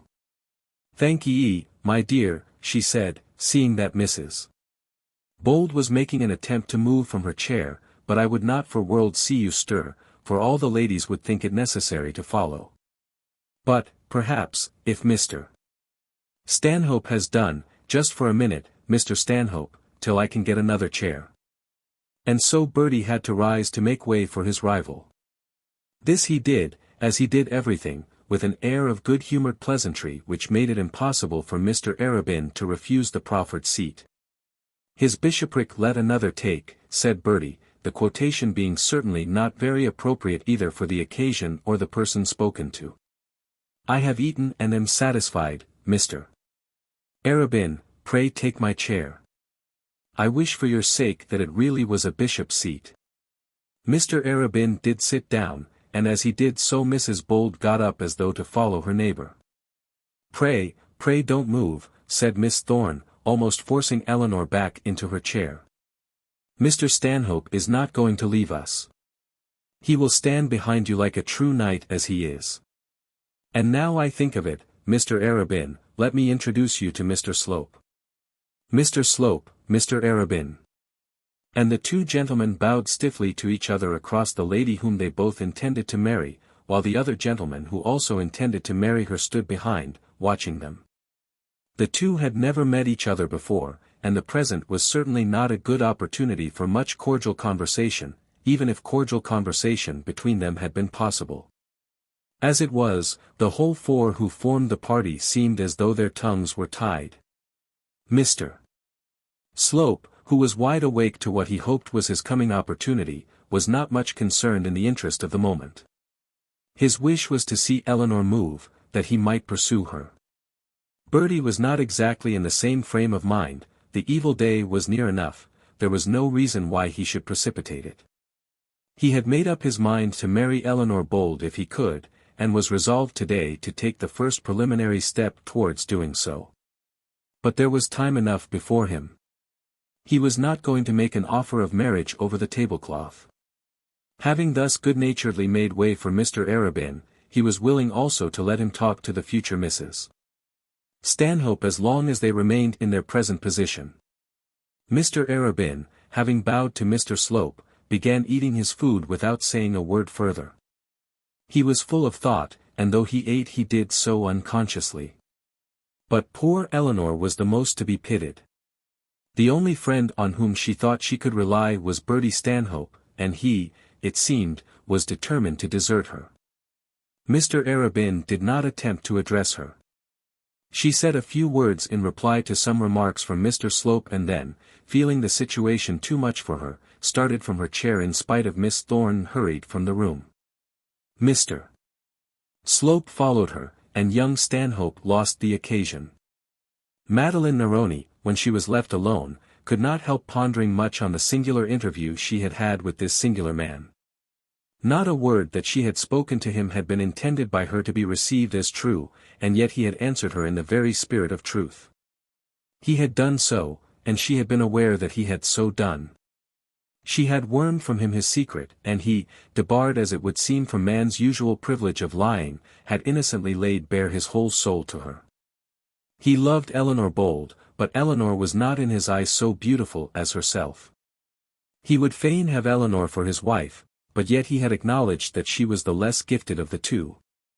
The man had literally been unable to falsify his thoughts when questioned, and had been compelled to be true malgré lui, even when truth must have been so disagreeable to him. This teacher of men, this Oxford pundit, this double-distilled quintessence of university perfection, this writer of religious treatises, this speaker of ecclesiastical speeches, had been like a little child in her hands. She had turned him inside out and read his very heart as she might have done that of a young girl.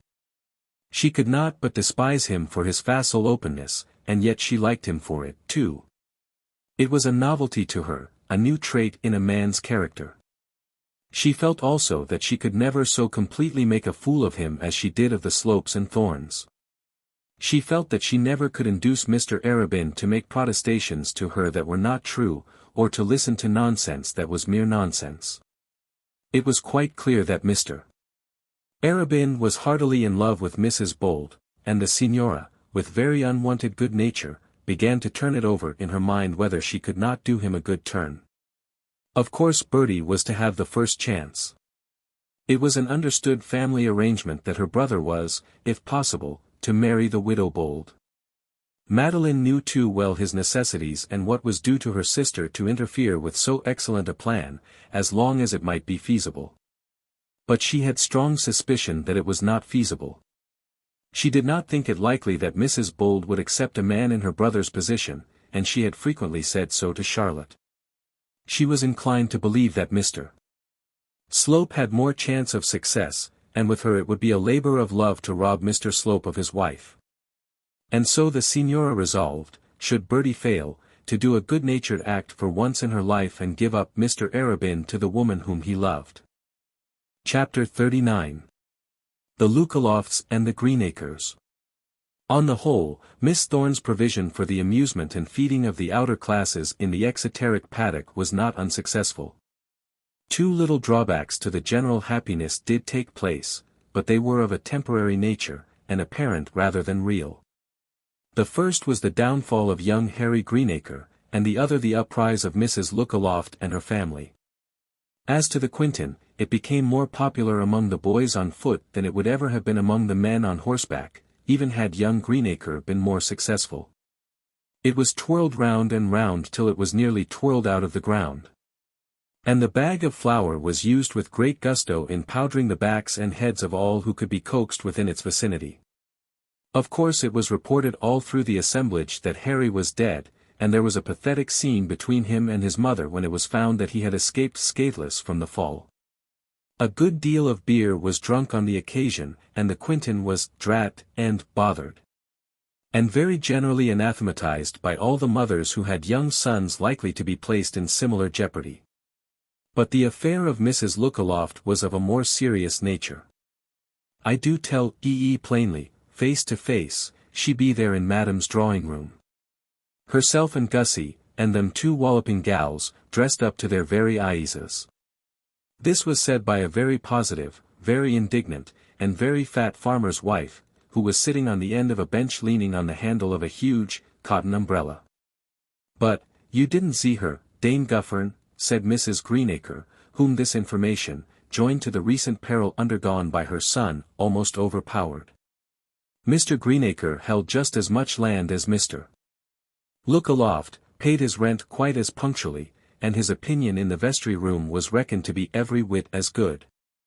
Mrs. Lookaloft's rise in the world had been wormwood to Mrs. Greenacre. She had no taste herself for the sort of finery which had converted Barleystub Farm into Rosebank and which had occasionally graced Mr. Lookaloft's letters with the dignity of esquirehood. She had no wish to convert her own homestead into Violet Villa, or to see her goodman go about with a newfangled handle to his name. But it was a mortal injury to her that Mrs. Lookaloft should be successful in her hunt after such honors. She had abused and ridiculed Mrs. Lookaloft to the extent of her little power. She had pushed against her going out of church, and had excused herself with all the easiness of equality. "Ah, dame, I axes pardon, but you be grown so mortal stout these times," she had inquired with apparent cordiality of Mr. Lookaloft after the woman that owned him, and had, as she thought, been on the whole able to hold her own pretty well against her aspiring neighbor. Now, however, she found herself distinctly put into a separate and inferior class. Mrs. Lookaloft was asked into the Ullathorne drawing-room merely because she called her house Rosebank and had talked over her husband into buying pianos and silk dresses instead of putting his money by to stock farms for his sons. Mrs. Greenacre, much as she reverenced Miss Thorne, and highly as she respected her husband's landlord, could not but look on this as an act of injustice done to her and hers. Hitherto the Lookalofts had never been recognized as being of a different class from the Greenacres. Their pretensions were all self-pretensions, their finery was all paid for by themselves and not granted to them by others. The local sovereigns of the vicinity, the district fountains of honor, had hitherto conferred on them the stamp of no rank. Hitherto their crinoline petticoats, late hours, and mincing gait had been a fair subject of Mrs. Greenacre's raillery, and this raillery had been a safety valve for her envy. Now, however, and from henceforward, the case would be very different. Now the Lookalofts would boast that their aspirations had been sanctioned by the gentry of the country. Now they would declare with some show of truth that their claims to peculiar consideration had been recognized. They had sat as equal guests in the presence of bishops and baronets. They had been curtsied to by Miss Thorne on her own drawing-room carpet, they were about to sit down to table in company with a live countess. Bab Lookaloft, as she had always been called by the young Greenacres in the days of their juvenile equality, might possibly sit next to the Honourable George. And that wretched Gussie might be permitted to hand a custard to the Lady Margaretta de Courcy. The fruition of those honours, or such of them as fell to the lot of the envied family, was not such as should have caused much envy. The attention paid to the Lookalofts by the de Courcys was very limited. And the amount of entertainment which they received from the Bishop's society was hardly in itself a recompense for the dull monotony of their day. But of what they endured Mrs. Greenacre took no account. She thought only of what she considered they must enjoy, and of the dreadfully exalted tone of living which would be manifested by the Rosebank family, as the consequence of their present distinction. But did E.E.Z.M. there, dame, did E.E.Z.M. there with your own eyes? Asked poor Mrs. Greenacre, still hoping that there might be some ground for doubt. And how could I do that, unless so be I was there myself? Asked Mrs. Guffern. I didn't set eyes on none of them this blessed morning, but I zeed them as did. You know our John. Well, he will be for keeping company with Betsy Rusk, Madam's own maid, you know. And Betsy isn't none of your common kitchen wenches. So Betsy, she come out to our John, you know, and she's always vastly polite to me, is Betsy Rusk, I must say. So before she took so much as one turn with John she told me every ha'porth that was going on up in the house. Did she now? Said Mrs. Greenacre. Indeed she did, said Mrs. Guffern. And she told you them people was up there in the drawing-room?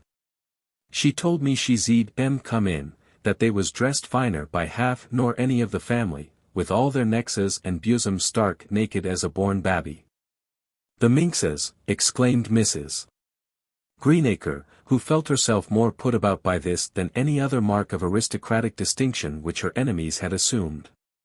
Yes, indeed, continued Mrs.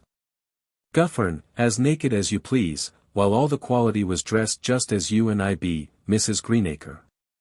Drat their impudence, said Mrs. Greenacre, from whose well-covered bosom all milk of human kindness was receding, as far as the family of the Lookalofts were concerned. So says I, said Mrs. Guffern. And so says my goodman, Thomas Guffern, when he heard it. Molly, says he to me, if ever you takes to going about mornings with yourself all naked in them ways, I begs you won't come back no more to the old house. So says I, Thomas, no more I wool. But, says he, drat it, how the deuce does she manage with her rheumatiz, and she not a rag on her, and Mrs. Guffern laughed loudly as she thought of Mrs. Lookaloft's probable sufferings from rheumatic attacks. But to liken herself that way to folk that ha blood in their veins, said Mrs. Greenacre. Well, but that warn't all neither that Betsy told. There they all swelled into Madam's drawing-room, like so many turkey cocks, as much as to say, and who dare say no to us?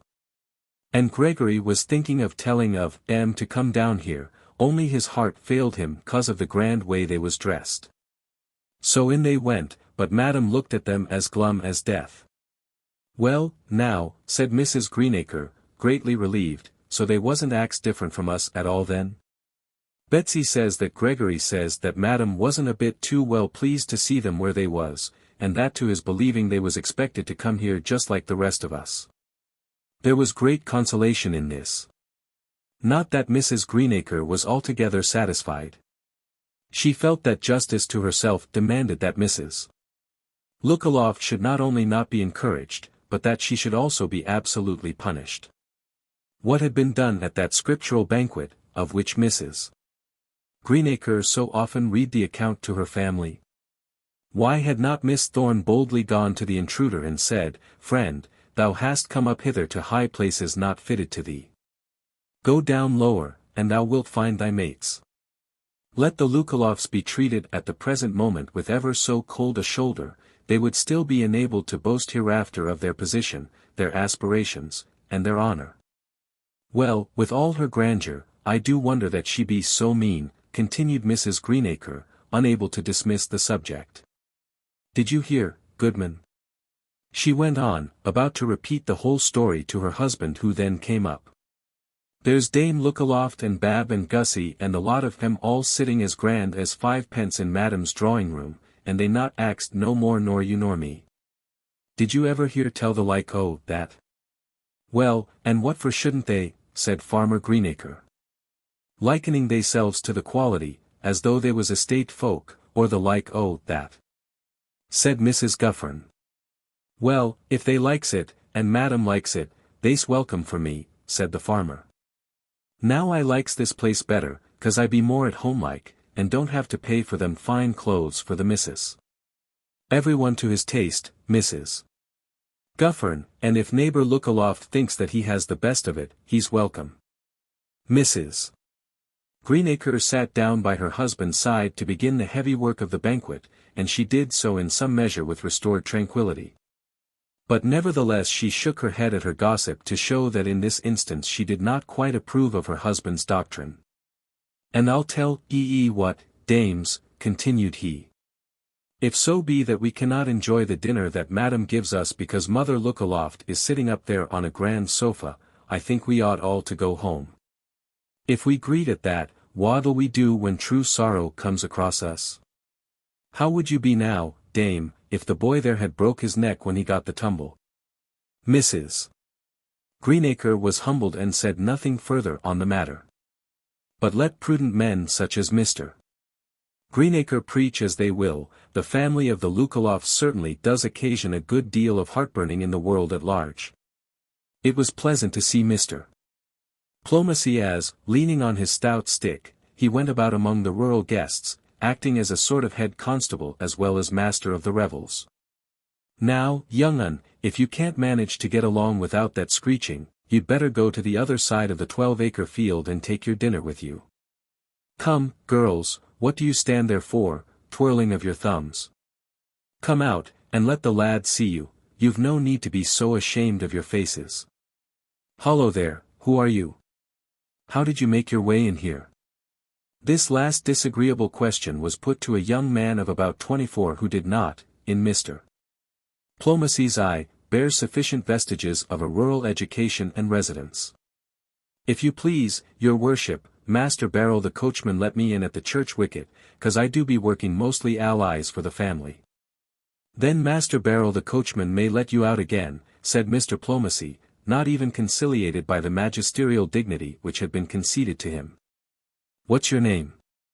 And what trade are you? And who do you work for?"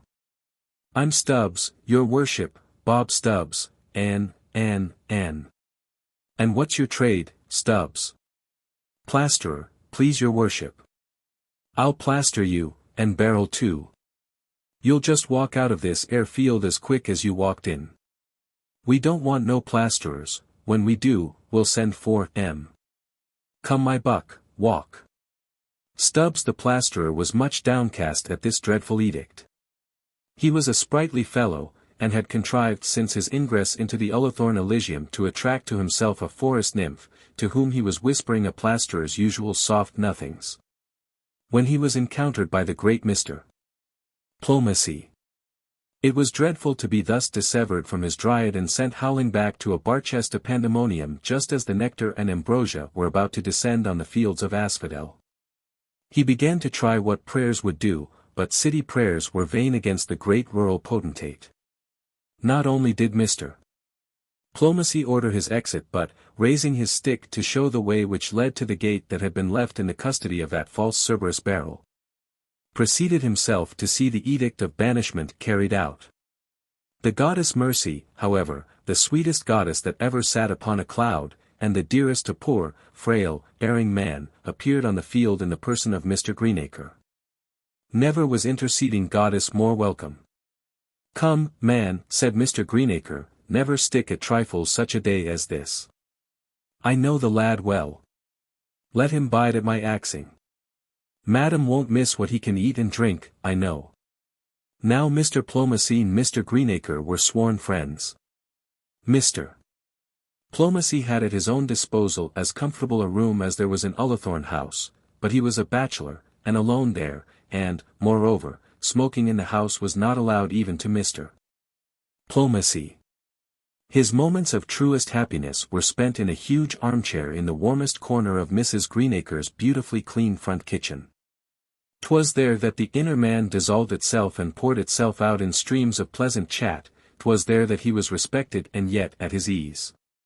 'Twas there, and perhaps there only, that he could unburden himself from the ceremonies of life without offending the dignity of those above him, or incurring the familiarity of those below. 'Twas there that his long pipe was always to be found on the accustomed chimney-board, not only permitted but encouraged. Such being the state of the case, it was not to be supposed that Mr. Plomacy could refuse such a favour to Mr. Greenacre, but nevertheless he did not grant it without some further show of austere authority. "Eat and drink, Mr. Greenacre." "No. It's not what he eats and drinks, but the example such a chap shows, coming in where he's not invited, a chap of his age, too. He too that never did a day's work about Ullathorne since he was born. Plasterer. I'll plaster him. He worked long enough for me, then, Mr. Plomacy. And a good hand he is at setting tiles as any in Barchester," said the other, not sticking quite to veracity, as indeed Mercy never should. "Come, come, let him alone today and quarrel with him tomorrow. You wouldn't shame him before his last there." "It goes against the grain with me, then," said Mr. Plomacy. "And take care, you Stubbs, and behave yourself. If I hear a row, I shall know where it comes from. I'm up to you Barchester journeyman, I know what stuff you're made of." And so Stubbs went off happy, pulling at the forelock of his shock head of hair in honour of the steward's clemency and giving another double pull at it in honour of the farmer's kindness. And as he went he swore within his grateful heart that if ever Farmer Greenacre wanted a day's work done for nothing, he was the lad to do it for him. Which promise it was not probable that he would ever be called on to perform. But Mr. Plomacy was not quite happy in his mind, for he thought of the unjust steward and began to reflect whether he had not made for himself friends of the mammon of unrighteousness.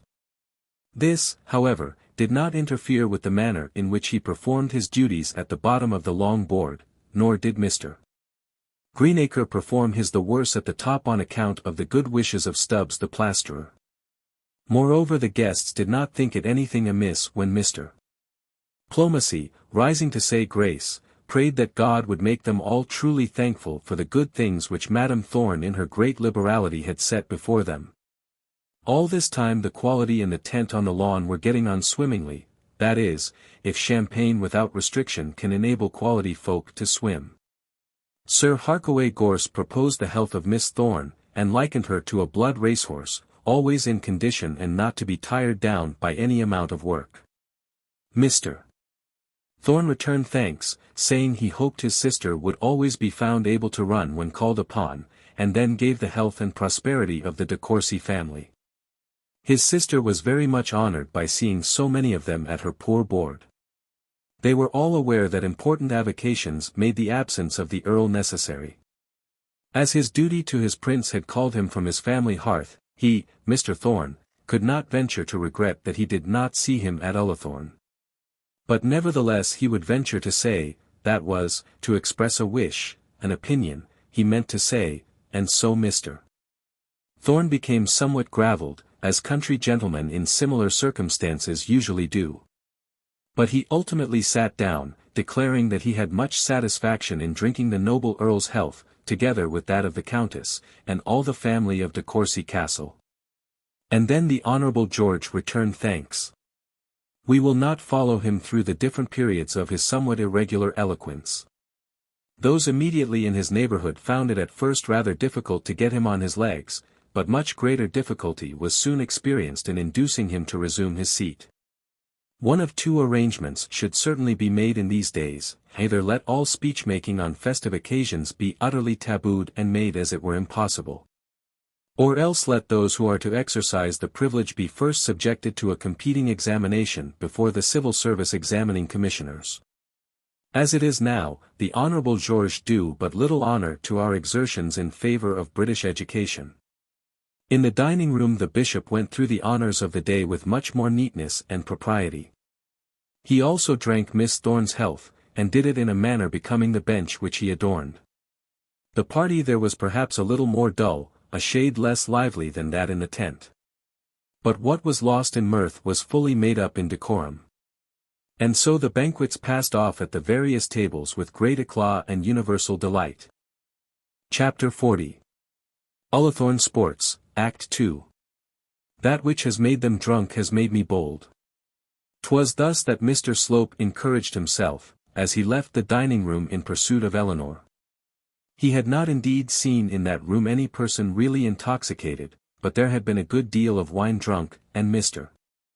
Slope had not hesitated to take his share, in order to screw himself up to the undertaking which he had in hand.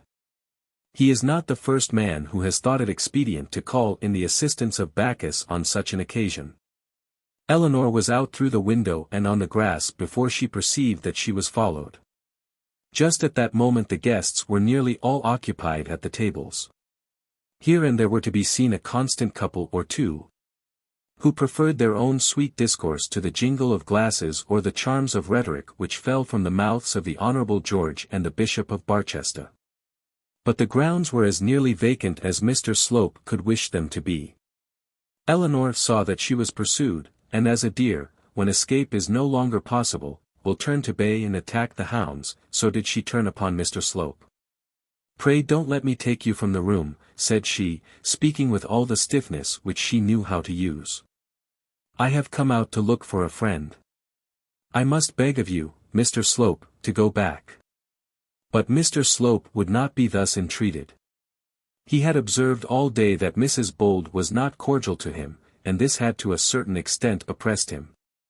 But he did not deduce from this any assurance that his aspirations were in vain. He saw that she was angry with him. Might she not be so because he had so long tampered with her feelings? Might it not arise from his having, as he knew was the case, caused her name to be bruited about in conjunction with his own without having given her the opportunity of confessing to the world that henceforth their names were to be one and the same? Poor lady! He had within him a certain Christian conscience-stricken feeling of remorse on this head. It might be that he had wronged her by his tardiness. He had, however, at the present moment imbibed too much of Mr. Thorne's champagne to have any inward misgivings. He was right in repeating the boast of Lady Macbeth: he was not drunk, but he was bold enough for anything. It was a pity that in such a state he could not have encountered Mrs. Proudie. "You must permit me to attend you," said he. "I could not think of allowing you to go alone." "Indeed you must, Mr. Slope," said Eleanor still very stiffly, "for it is my special wish to be alone." The time for letting the great secret escape him had already come. Mr. Slope saw that it must be now or never, and he was determined that it should be now. This was not his first attempt at winning a fair lady. He had been on his knees, looked unutterable things with his eyes, and whispered honeyed words before this. Indeed, he was somewhat an adept at these things, and had only to adapt to the perhaps different taste of Mrs. Bold the well-remembered rhapsodies which had once so much gratified Olivia Proudie. "Do not ask me to leave you, Mrs. Bold," said he with an impassioned look, impassioned and sanctified as well, with that sort of look which is not uncommon with gentlemen of Mr. Slope's school and which may perhaps be called the tender pious. "Do not ask me to leave you till I have spoken a few words with which my heart is full, which I have come hither purposely to say." Eleanor saw how it was now. She knew directly what it was she was about to go through, and very miserable the knowledge made her. Of course she could refuse Mr. Slope, and there would be an end of that, one might say. But there would not be an end of it, as far as Eleanor was concerned. The very fact of Mr. Slope's making an offer to her would be a triumph to the Archdeacon and, in a great measure, a vindication of Mr. Arabin's conduct. The widow could not bring herself to endure with patience the idea that she had been in the wrong. She had defended Mr.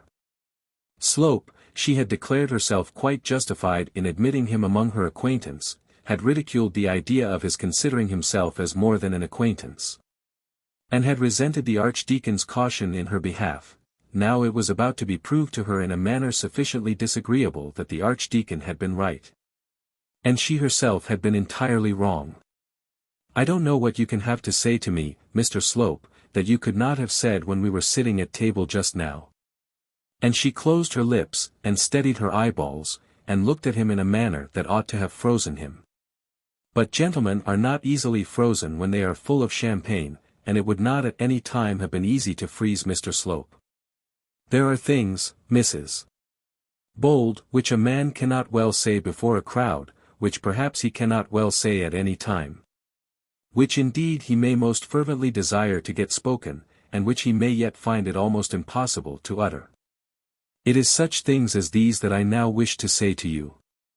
And then the tender pious look was repeated, with a little more emphasis even than before.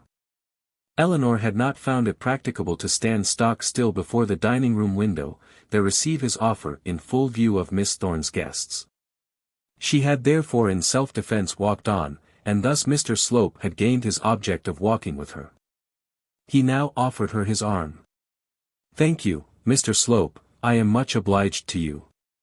But for the very short time that I shall remain with you I shall prefer walking alone." "And must it be so short?" said he. "Must it be?" "Yes," said Eleanor, interrupting him, "as short as possible, if you please, sir. I had hoped, Mrs. Bold, I had hoped." "Pray hope nothing, Mr. Slope, as far as I am concerned. Pray do not, I do not know and need not know what hope you mean. Our acquaintance is very slight, and will probably remain so. Pray let that be enough. There is at any rate no necessity for us to quarrel." Mrs. Bold was certainly treating Mr. Slope rather cavalierly, and he felt it so. She was rejecting him before he had offered himself, and informing him at the same time that he was taking a great deal too much on himself to be so familiar. She did not even make an attempt, from such a sharp and waspish word as "no," to pluck the sting. He was still determined to be very tender and very pious, seeing that, in spite of all Mrs. Bold had said to him, he had not yet abandoned hope, but he was inclined also to be somewhat angry. The widow was bearing herself, as he thought, with too high a hand, was speaking of herself in much too imperious a tone. She had clearly no idea that an honor was being conferred on her. Mr. Slope would be tender as long as he could, but he began to think if that failed it would not be amiss if he also mounted himself for a while on his high horse. Mr. Slope could undoubtedly be very tender, but he could be very savage also, and he knew his own abilities. "That is cruel," said he, "and unchristian, too. The worst of us are still bidden to hope. What have I done that you should pass on me so severe a sentence?" And then he paused a moment, during which the widow walked steadily on with measured steps, saying nothing further. "Beautiful woman," at last he burst forth, "beautiful woman, you cannot pretend to be ignorant that I adore you. Yes, Eleanor, yes, I love you. I love you with the truest affection which man can bear to woman. Next to my hopes of heaven are my hopes of possessing you. Mr. Slope's memory here played him false, or he would not have omitted the deanery. How sweet to walk to heaven with you by my side, with you for my guide, mutual guides. Say, Eleanor, dearest Eleanor, shall we walk that sweet path together? Eleanor had no intention of ever walking together with Mr. Slope on any other path than that special one of Miss Thorne's which they now occupied, but as she had been unable to prevent the expression of Mr. Slope's wishes and aspirations, she resolved to hear him out to the end before she answered him. Ah, Eleanor, he continued, and it seemed to be his idea that as he had once found courage to pronounce her Christian name, he could not utter it often enough. Ah, Eleanor, will it not be sweet, with the Lord's assistance, to travel hand in hand through this mortal valley which his mercies will make pleasant to us? Till hereafter we shall dwell together at the foot of his throne. And then a more tenderly pious glance than ever beamed from the lover's eyes. Ah, Eleanor. My name, Mr. Slope, is Mrs. Bold, said Eleanor, who, though determined to hear out the tale of his love, was too much disgusted by his blasphemy to be able to bear much more of it. Sweetest angel, be not so cold, said he, and as he said it the champagne broke forth, and he contrived to pass his arm round her waist.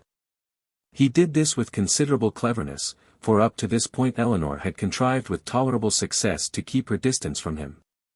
They had got into a walk nearly enveloped by shrubs, and Mr. Slope therefore no doubt considered that as they were now alone it was fitting that he should give her some outward demonstration of that affection of which he talked so much. It may perhaps be presumed that the same stamp of measures had been found to succeed with Olivia Proudie. Be this as it may, it was not successful with Eleanor Bold. She sprang from him as she would have jumped from an adder, but she did not spring far, not, indeed, beyond arm's length, and then, quick as thought, she raised her little hand and dealt him a box on the ear with such right goodwill that it sounded among the trees like a miniature thunderclap. And now it is to be feared that every well-bred reader of these pages will lay down the book with disgust, feeling that, after all, the heroine is unworthy of sympathy. She is a hoyden, one will say. At any rate she is not a lady, another will exclaim. I have suspected her all through, a third will declare. She has no idea of the dignity of a matron, or of the peculiar propriety which her position demands. At one moment she is romping with young Stanhope, then she is making eyes at Mr. Arabin. Anon she comes to fisticuffs with a third lover, and all before she is yet a widow of 2 years' standing. She cannot altogether be defended, and yet it may be averred that she is not a hoyden, not given to romping nor prone to boxing. It were to be wished devoutly that she had not struck Mr. Slope in the face. In doing so she derogated from her dignity and committed herself. Had she been educated in Belgravia, had she been brought up by any sterner mentor than that fond father, had she lived longer under the rule of a husband, she might, perhaps, have saved herself from this great fault.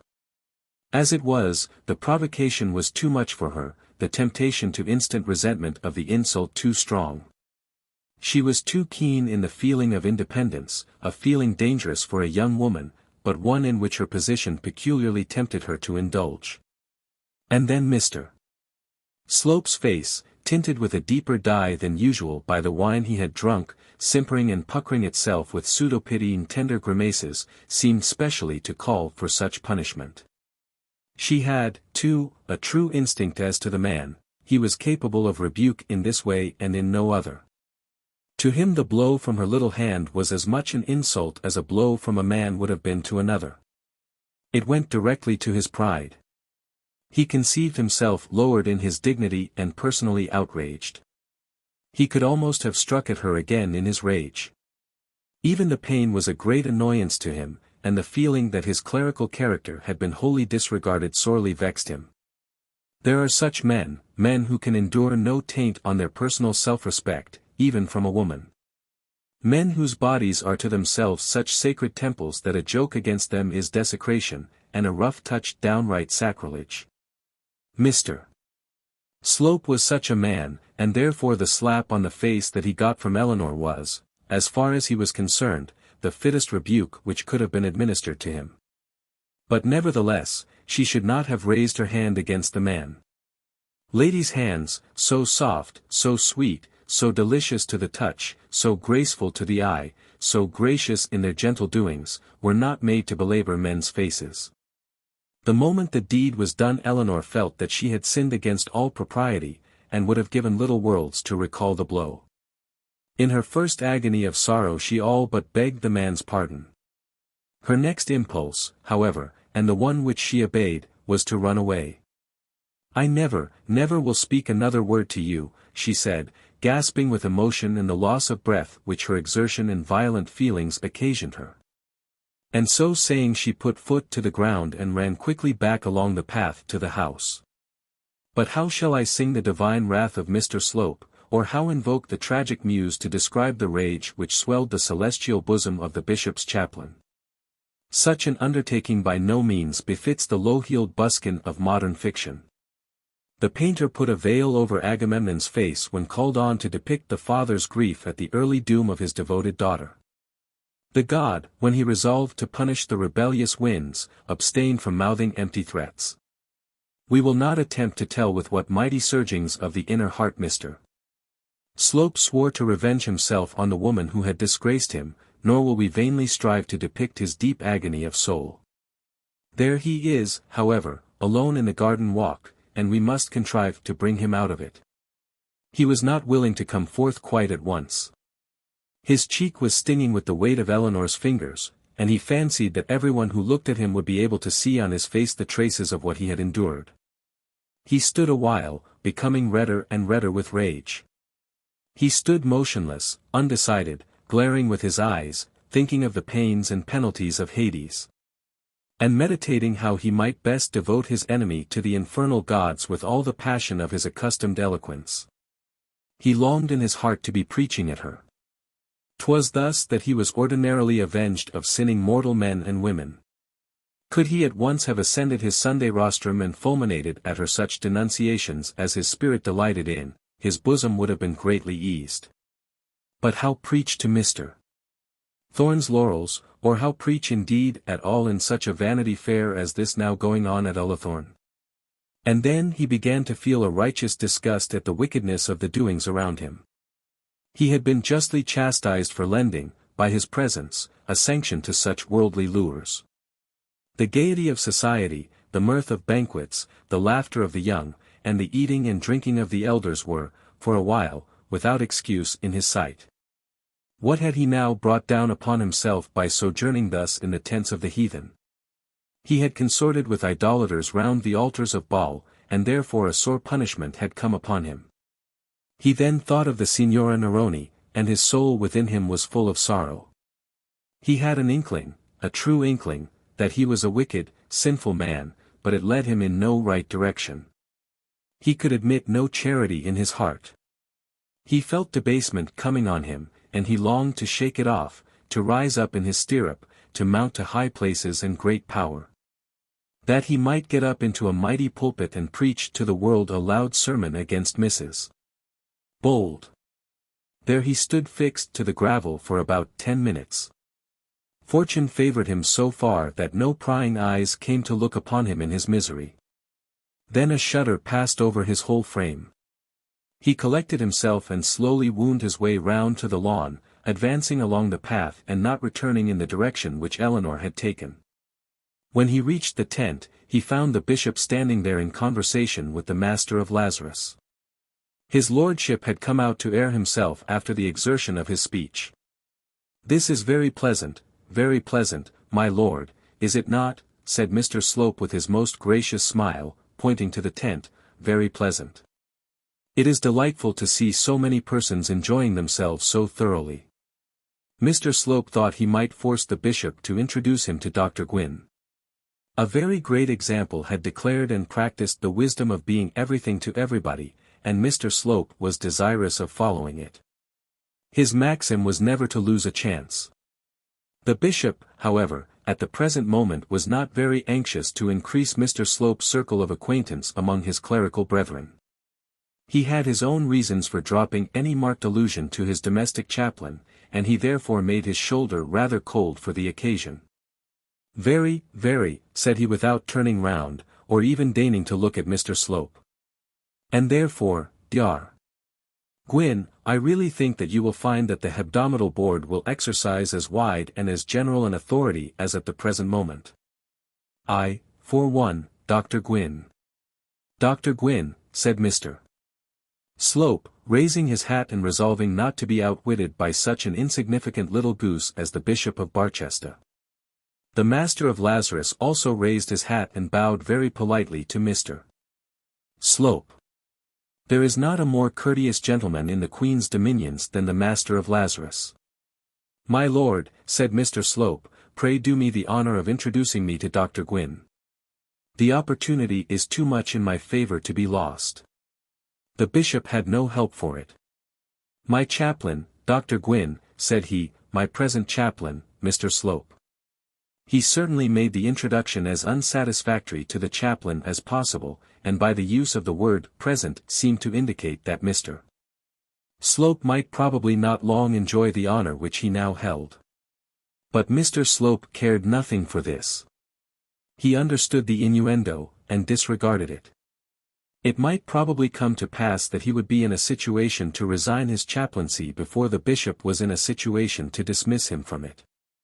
What need the future dean of Barchester care for the bishop, or for the bishop's wife? Had not Mr. Slope, just as he was entering Dr. Stanhope's carriage, received an all-important note from Tom Towers of the Jupiter? Had he not that note this moment in his pocket? So disregarding the bishop, he began to open out a conversation with the Master of Lazarus. But suddenly an interruption came, not altogether unwelcome to Mr. Slope. One of the bishop's servants came up to his master's shoulder with a long, grave face and whispered into the bishop's ear. "What is it, John?" said the bishop. "The dean, my lord, he is dead." Mr. Slope had no further desire to converse with the Master of Lazarus, and was very soon on his road back to Barchester. Eleanor, as we have said, having declared her intention of never holding further communication with Mr. Slope, ran hurriedly back towards the house. The thought, however, of what she had done grieved her greatly, and she could not abstain from bursting into tears. 'Twas thus she played the second act in that day's melodrama. Chapter 41. Mrs. Bold confides her sorrow to her friend Miss Stanhope. When Mrs. Bold came to the end of the walk and faced the lawn, she began to bethink herself what she should do. Was she to wait there till Mr. Slope caught her, or was she to go in among the crowd with tears in her eyes and passion in her face? She might in truth have stood there long enough without any reasonable fear of further immediate persecution from Mr. Slope, but we are all inclined to magnify the bugbears which frighten us. In her present state of dread she did not know of what atrocity he might venture to be guilty. Had anyone told her a week ago that he would have put his arm round her waist at this party of Miss Thorne's, she would have been utterly incredulous. Had she been informed that he would be seen on the following Sunday walking down the High Street in a scarlet coat and top boots, she would not have thought such a phenomenon more improbable. But this improbable iniquity he had committed, and now there was nothing she could not believe of him. In the first place it was quite manifest that he was tipsy. In the next place it was to be taken as proved that all his religion was sheer hypocrisy, and finally the man was utterly shameless. She therefore stood watching for the sound of his footfall, not without some fear that he might creep out at her suddenly from among the bushes. As she thus stood she saw Charlotte Stanhope at a little distance from her, walking quickly across the grass. Eleanor's handkerchief was in her hand, and putting it to her face so as to conceal her tears, she ran across the lawn and joined her friend. "Oh, Charlotte," she said, almost too much out of breath to speak very plainly, "I am so glad I have found you." "Glad you have found me," said Charlotte, laughing, "that's a good joke. Why, Bertie and I have been looking for you everywhere. He swears that you have gone off with Mr. Slope, and is now on the point of hanging himself." "Oh, Charlotte, don't," said Mrs. Bold.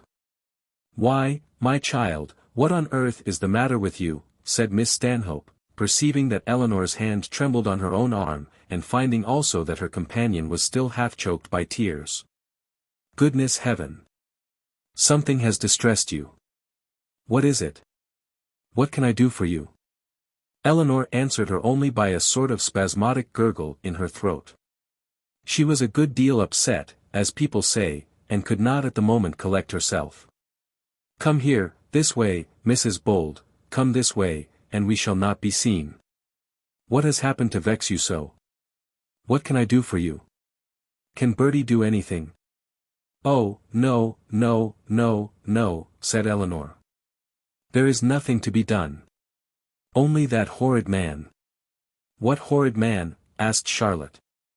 There are some moments in life in which both men and women feel themselves imperatively called on to make a confidence. In which not to do so requires a disagreeable resolution and also a disagreeable suspicion. There are people of both sexes who never make confidences, who are never tempted by momentary circumstances to disclose their secrets, but such are generally dull, close, unimpassioned spirits.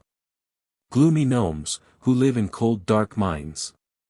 There was nothing of the gnome about Eleanor, and she therefore resolved to tell Charlotte Stanhope the whole story about Mr. Slope. That horrid man, that Mr. Slope, said she. Did you not see that he followed me out of the dining room? Of course I did, and was sorry enough, but I could not help it. I knew you would be annoyed. But you and Bertie managed it badly between you. It was not his fault nor mine either. You know how I disliked the idea of coming in the carriage with that man. I am sure I am very sorry if that has led to it. I don't know what has led to it, said Eleanor, almost crying again. But it has not been my fault. But what has he done, my dear? He's an abominable, horrid, hypocritical man, and it would serve him right to tell the bishop all about it. Believe me, if you want to do him an injury, you had far better tell Mrs. Proudie. But what did he do, Mrs. Bold? Ugh, exclaimed Eleanor. Well, I must confess he's not very nice, said Charlotte Stanhope. Nice, said Eleanor. He is the most fulsome, fawning, abominable man I ever saw. What business had he to come to me? I that never gave him the slightest tittle of encouragement, I that always hated him, though I did take his part when others ran him down. That's just where it is, my dear. He has heard that and therefore fancied that of course you were in love with him. This was wormwood to Eleanor. It was in fact the very thing which all her friends had been saying for the last month past, and which experience now proved to be true. Eleanor resolved within herself that she would never again take any man's part. The world, with all its villainy and all its ill nature, might wag as it liked, she would not again attempt to set crooked things straight. But what did he do, my dear? Said Charlotte, who was really rather interested in the subject. He. Well, come, it can't have been anything so very horrid, for the man was not tipsy. Oh, I am sure he was, said Eleanor. I am sure he must have been tipsy. Well, I declare I didn't observe it. But what was it, my love? Why, I believe I can hardly tell you. He talked such horrid stuff that you never heard the like, about religion, and heaven, and love. Oh, dear, he is such a nasty man. I can easily imagine the sort of stuff he would talk. Well, and then? And then, he took hold of me. Took hold of you?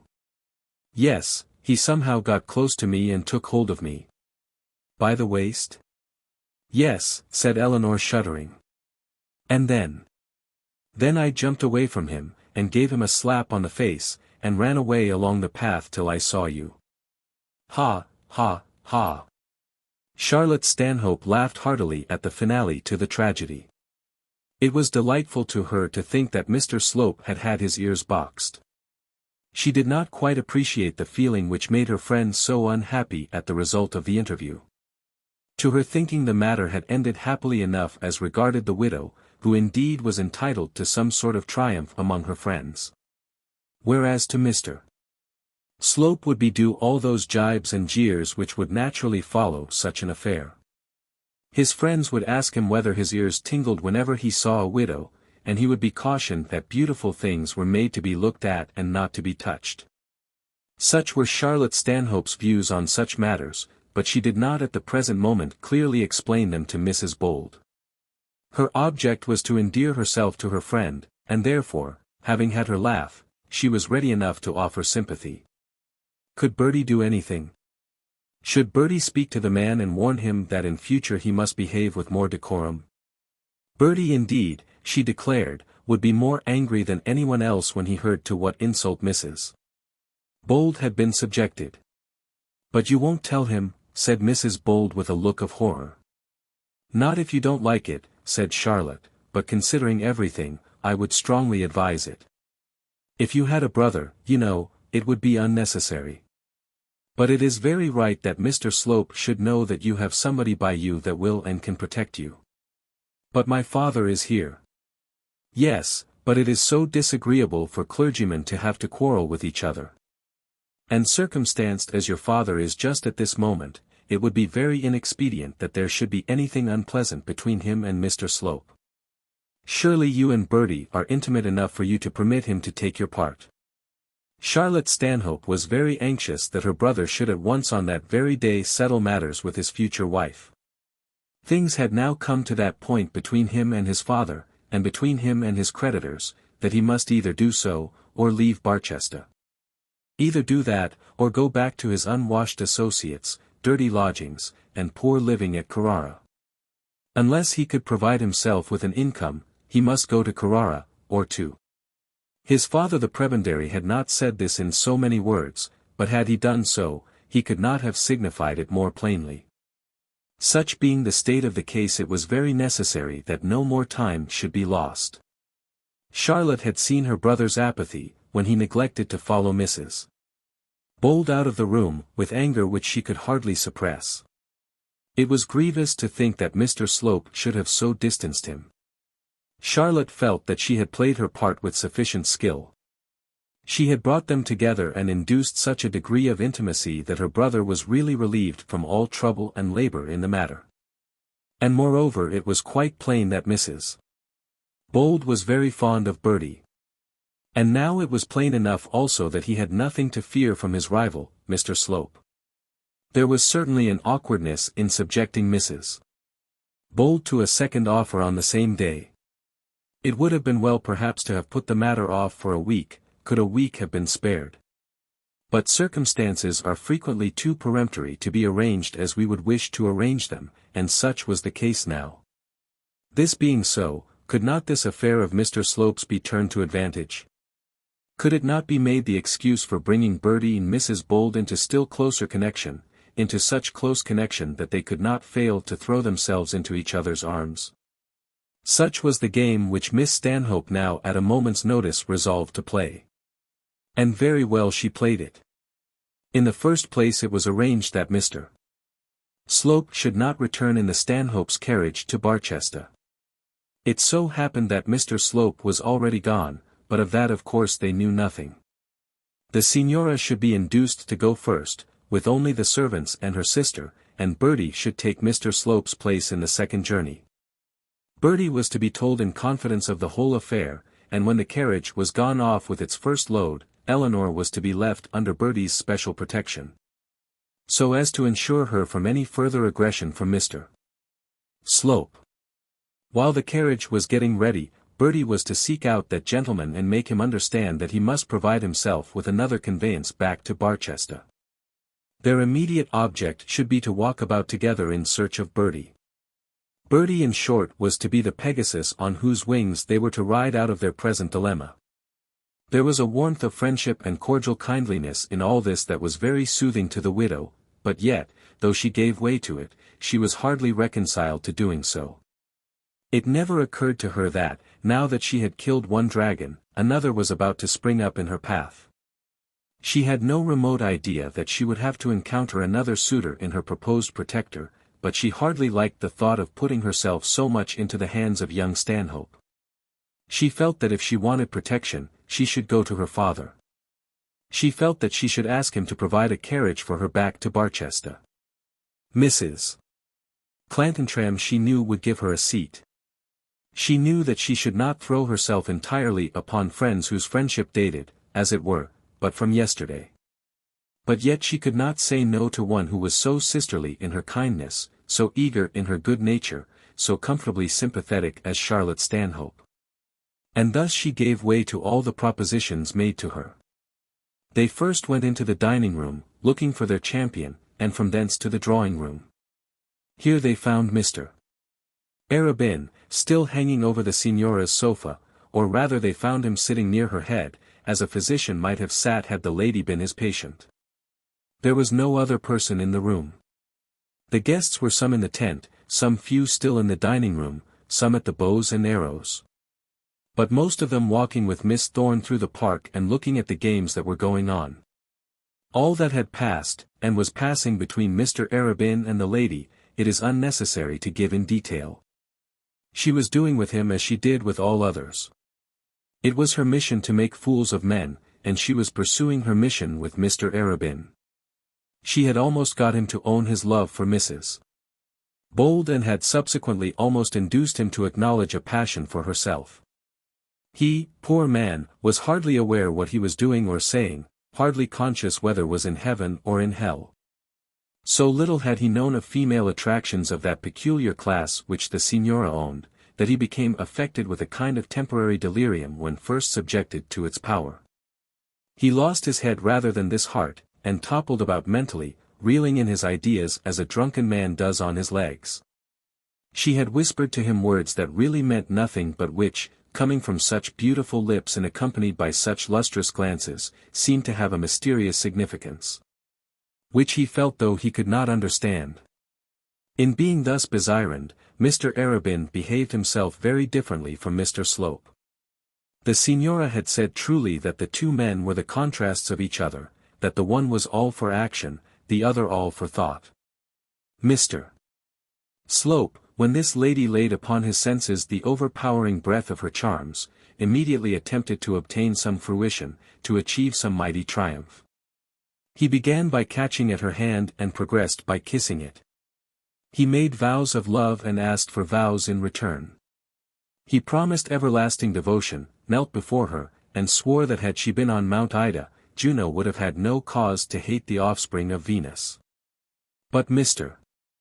Arabin uttered no oaths, kept his hand mostly in his trousers pocket, and had no more thought of kissing Madame Neroni than of kissing the Countess de Courcy. As soon as Mr. Arabin saw Mrs. Bold enter the room he blushed and rose from his chair, then he sat down again, and then again got up. The signora saw the blush at once and smiled at the poor victim, but Eleanor was too much confused to see anything. "Oh, Madeline," said Charlotte, "I want to speak to you particularly. We must arrange about the carriage, you know," and she stooped down to whisper to her sister. Mr. Arabin immediately withdrew to a little distance, and as Charlotte had in fact much to explain before she could make the new carriage arrangement intelligible, he had nothing to do but to talk to Mrs. Bold.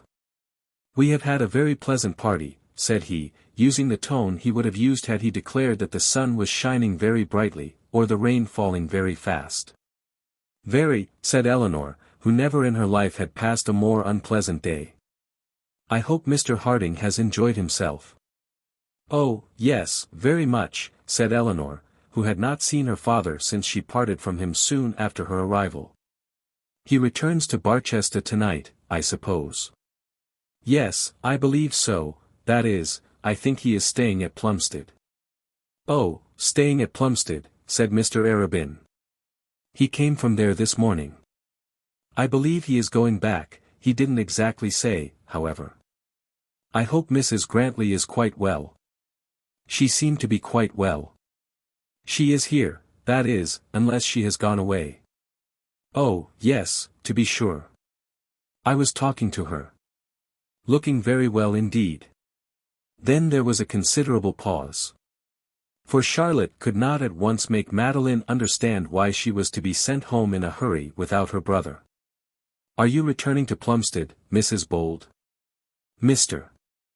Arabin merely asked this by way of making conversation, but he immediately perceived that he was approaching dangerous ground.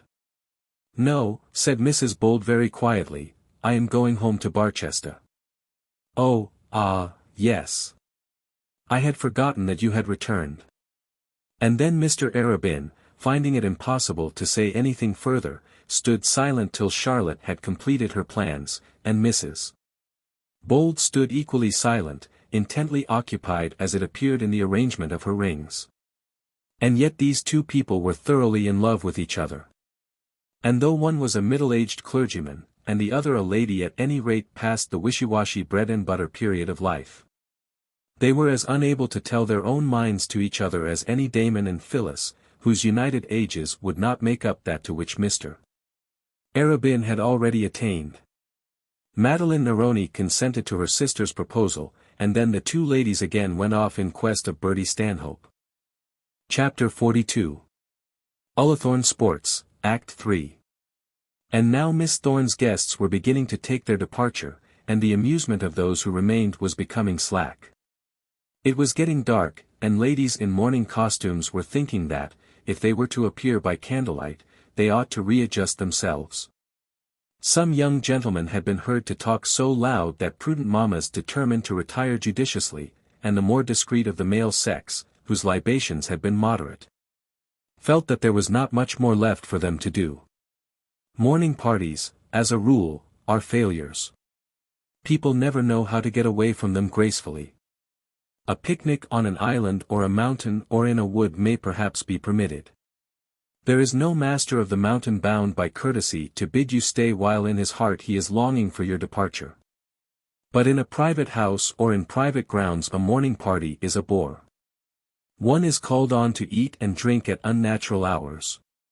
One is obliged to give up the day, which is useful, and is then left without resource for the evening, which is useless. One gets home fagged and desouvre, and yet at an hour too early for bed. There is no comfortable resource left. Cards in these genteel days are among the things tabooed, and a rubber of whist is impracticable. All this began now to be felt. Some young people had come with some amount of hope that they might get up a dance in the evening, and were unwilling to leave till all such hope was at an end. Others, fearful of staying longer than was expected, had ordered their carriages early, and were doing their best to go, solicitous for their servants and horses. The Countess and her noble brood were among the first to leave, and as regarded the Honourable George, it was certainly time that he did so. Her ladyship was in a great fret and fume. Those horrid roads would, she was sure, be the death of her if unhappily she were caught in them by the dark night. The lamps she was assured were good, but no lamp could withstand the jolting of the roads of East Barsetshire. The de Courcy property lay in the western division of the county. Mrs. Proudie could not stay when the Countess was gone. So the bishop was searched for by the Revs. Messrs. Grey and Green and found in one corner of the tent enjoying himself thoroughly in a disquisition on the hebdomadal board. He obeyed, however, the behests of his lady without finishing the sentence in which he was promising to Dr. Gwyn that his authority at Oxford should remain unimpaired, and the episcopal horses turned their noses towards the palatial stables. Then the Grantlys went. Before they did so, Mr. Harding managed to whisper a word into his daughter's ear. Of course, he said, he would undeceive the Grantlys as to that foolish rumour about Mr. Slope. No, no, no, said Eleanor. Pray do not, pray wait till I see you. You will be home in a day or two, and then I will explain to you everything. I shall be home tomorrow, said he. I am so glad, said Eleanor. You will come and dine with me, and then we shall be so comfortable. Mr. Harding promised. He did not exactly know what there was to be explained, or why Dr. Grantly's mind should not be disabused of the mistake into which he had fallen, but nevertheless he promised. He owed some reparation to his daughter, and he thought that he might best make it by obedience.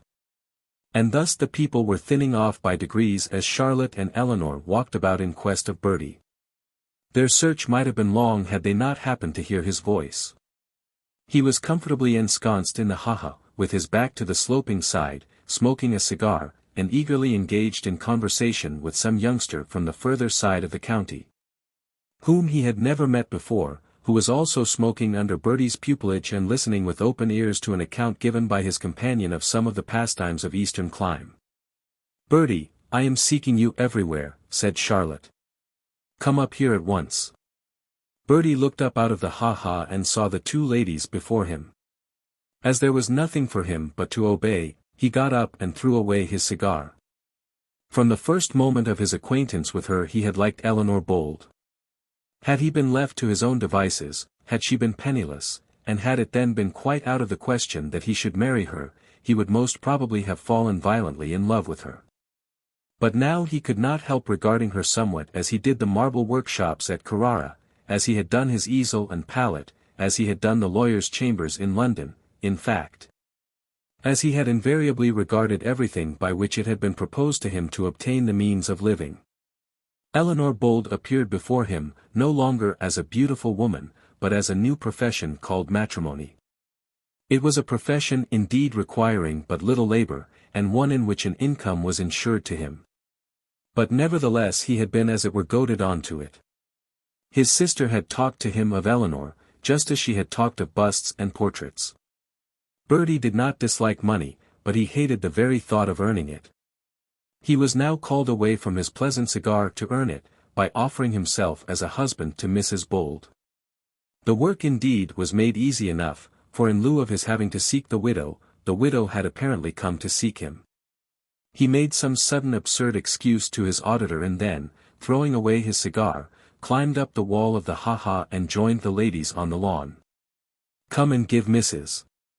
Bold an arm," said Charlotte, "while I set you on a piece of duty which, as a per chevalier, you must immediately perform. Your personal danger will, I fear, be insignificant, as your antagonist is a clergyman." Bertie immediately gave his arm to Eleanor, walking between her and his sister. He had lived too long abroad to fall into the Englishman's habit of offering each an arm to two ladies at the same time, a habit, by the by, which foreigners regard as an approach to bigamy, or a sort of incipient Mormonism. The little history of Mr. Slope's misconduct was then told to Bertie by his sister, Eleanor's ears tingling the while. And well they might tingle. If it were necessary to speak of the outrage at all, why should it be spoken of to such a person as Mr. Stanhope, and why in her own hearing? She knew she was wrong, and was unhappy and dispirited, yet she could think of no way to extricate herself, no way to set herself right. Charlotte spared her as much as she possibly could, spoke of the whole thing as though Mr. Slope had taken a glass of wine too much, said that of course there would be nothing more about it, but that steps must be taken to exclude Mr. Slope from the carriage. "Mrs. Bold need be under no alarm about that," said Bertie, "for Mr. Slope has gone this hour past. He told me that business made it necessary that he should start at once for Barchester. He is not so tipsy, at any rate, but what he knows his fault," said Charlotte. "Well, my dear, that is one difficulty over. Now I'll leave you with your true knight and get Madeline off as quickly as I can. The carriage is here, I suppose, Bertie?" "It has been here for the last hour." "That's well. Goodbye, my dear. Of course you'll come in to tea. I shall trust to you to bring her, Bertie, even by force if necessary." And so saying, Charlotte ran off across the lawn, leaving her brother alone with the widow. As Miss Stanhope went off, Eleanor bethought herself that, as Mr. Slope had taken his departure, there no longer existed any necessity for separating Mr. Stanhope from his sister Madeline, who so much needed his aid. It had been arranged that he should remain so as to preoccupy Mr. Slope's place in the carriage, and act as a social policeman to effect the exclusion of that disagreeable gentleman. But Mr. Slope had effected his own exclusion, and there was no possible reason now why Bertie should not go with his sister, at least Eleanor saw none, and she said as much. "Oh, let Charlotte have her own way," said he. "She has arranged it, and there will be no end of confusion if we make another change. Charlotte always arranges everything in our house and rules us like a despot." "But the Signora," said Eleanor. "Oh, the Signora can do very well without me. Indeed, she will have to do without me," he added, thinking rather of his studies in Carrara than of his Barchester hymeneals. "Why, you are not going to leave us?" asked Eleanor. It has been said that Bertie Stanhope was a man without principle. He certainly was so.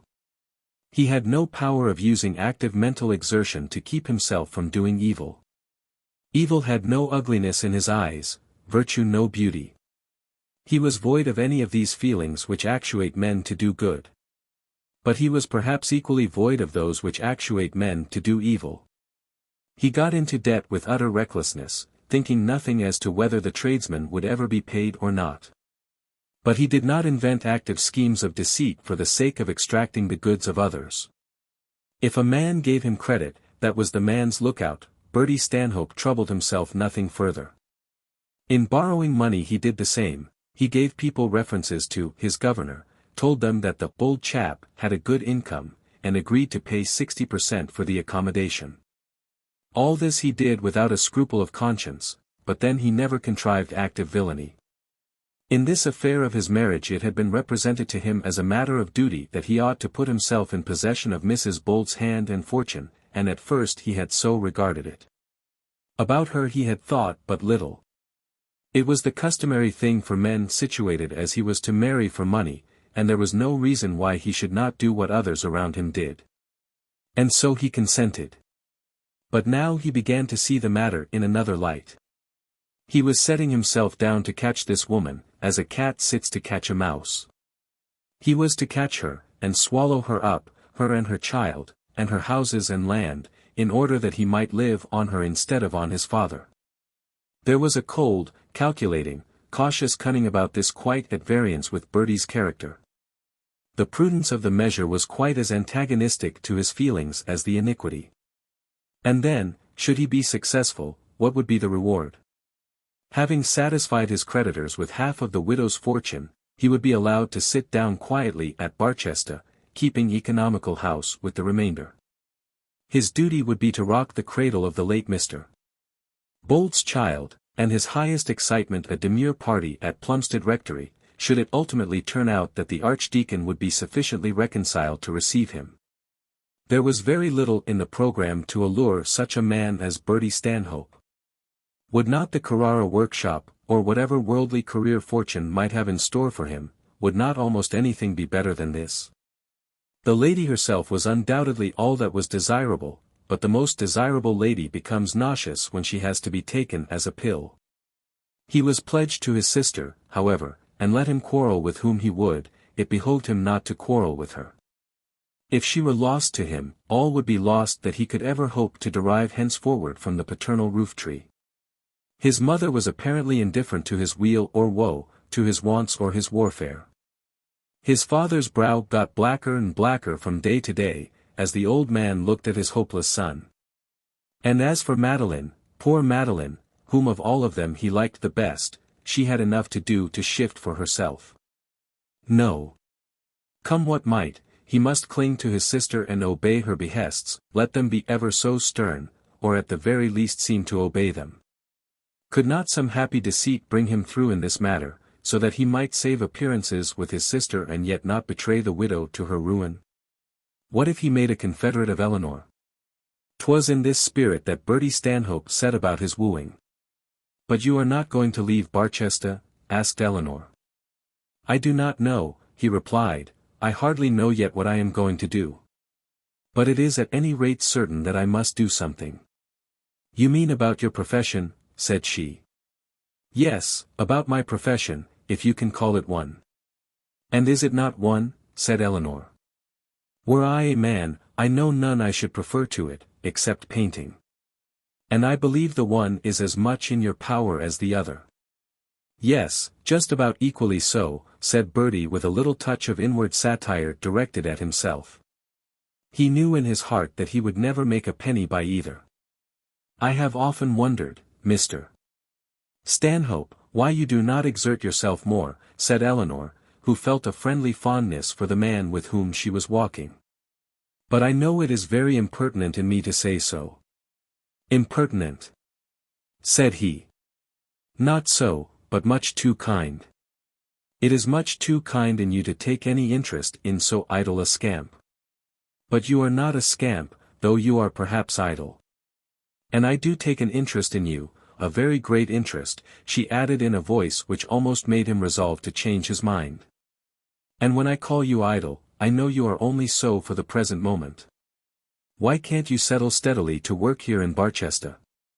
And make busts of the bishop, dean, and chapter? Or perhaps, if I achieve a great success, obtain a commission to put up an elaborate tombstone over a prebendary's widow, a dead lady with a Grecian nose, a bandeau, and an intricate lace veil, lying of course on a marble sofa from among the legs of which death will be creeping out and poking at his victim with a small toasting fork." Eleanor laughed, but yet she thought that if the surviving prebendary paid the bill, the object of the artist as a professional man would in a great measure be obtained.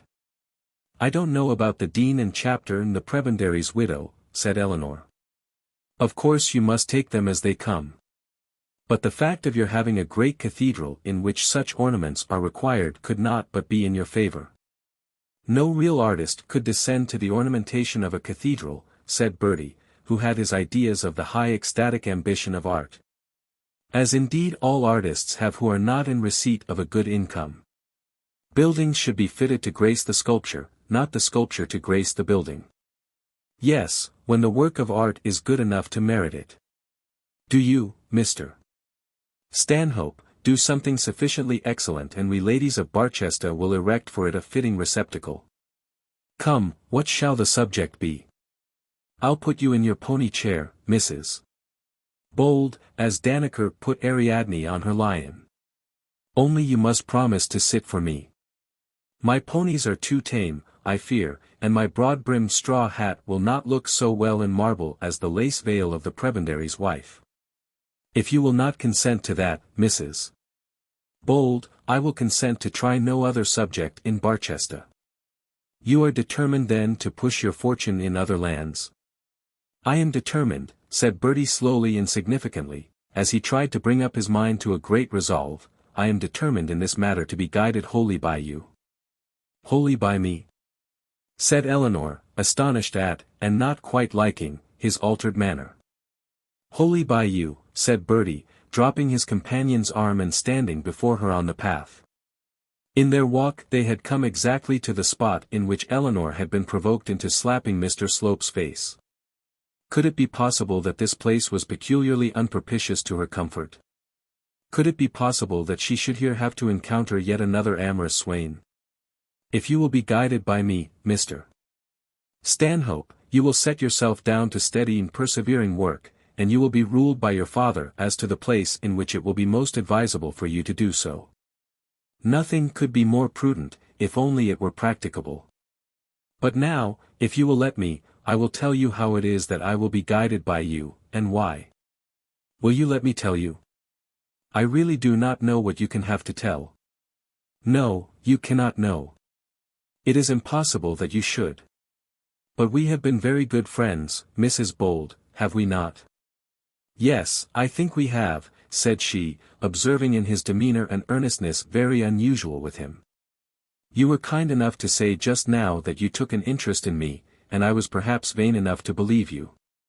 There is no vanity in that. I do so as your sister's brother, and as my own friend also." "Well, I don't deserve that you should feel so kindly towards me," said Bertie, "but upon my word I am very grateful for it," and he paused a while, hardly knowing how to introduce the subject that he had in hand. And it was no wonder that he found it difficult. He had to make known to his companion the scheme that had been prepared to rob her of her wealth, he had to tell her that he had intended to marry her without loving her. Or else that he loved her without intending to marry her. And he had also to bespeak from her not only his own pardon, but also that of his sister, and induce Mrs. Bold to protest in her future communion with Charlotte that an offer had been duly made to her and duly rejected. Bertie Stanhope was not prone to be very diffident of his own conversational powers, but it did seem to him that he was about to tax them almost too far. He hardly knew where to begin, and he hardly knew where he should end. By this time Eleanor was again walking on slowly by his side, not taking his arm as she had heretofore done but listening very intently for whatever Bertie might have to say to her. "I wish to be guided by you," said he, indeed, in this matter there is no one else who can set me right. Oh, that must be nonsense, said she. Well, listen to me now, Mrs. Bold, and if you can help it, pray don't be angry with me. Angry, said she. Oh, indeed you will have cause to be so. You know how very much attached to you my sister Charlotte is. Eleanor acknowledged that she did. Indeed she is, I never knew her to love anyone so warmly on so short an acquaintance. You know also how well she loves me. Eleanor now made no answer, but she felt the blood tingle in her cheek as she gathered from what he said the probable result of this double-barreled love on the part of Miss Stanhope. I am her only brother, Mrs. Bold, and it is not to be wondered at that she should love me. But you do not yet know Charlotte, you do not know how entirely the well-being of our family hangs on her. Without her to manage for us, I do not know how we should get on from day to day. You cannot yet have observed all this. Eleanor had indeed observed a good deal of this. She did not, however, now say so, but allowed him to proceed with his story. You cannot therefore be surprised that Charlotte should be most anxious to do the best for us all. Eleanor said that she was not at all surprised. And she has had a very difficult game to play, Mrs. Bold, a very difficult game. Poor Madeline's unfortunate marriage and terrible accident, my mother's ill health, my father's absence from England, and last, and worse perhaps, my own roving idle spirit have almost been too much for her. You cannot wonder if among all her cares one of the foremost is to see me settled in the world. Eleanor on this occasion expressed no acquiescence. She certainly supposed that a formal offer was to be made and could not but think that so singular an exordium was never before made by a gentleman in a similar position. Mr. Slope had annoyed her by the excess of his ardor. It was quite clear that no such danger was to be feared from Mr. Stanhope. Prudential motives alone actuated him. Not only was he about to make love because his sister told him, but he also took the precaution of explaining all this before he began. 'Twas thus, we may presume, that the matter presented itself to Mrs. Bold. When he had got so far, Bertie began poking the gravel with a little cane which he carried. He still kept moving on, but very slowly, and his companion moved slowly by his side, not inclined to assist him in the task the performance of which appeared to be difficult to him.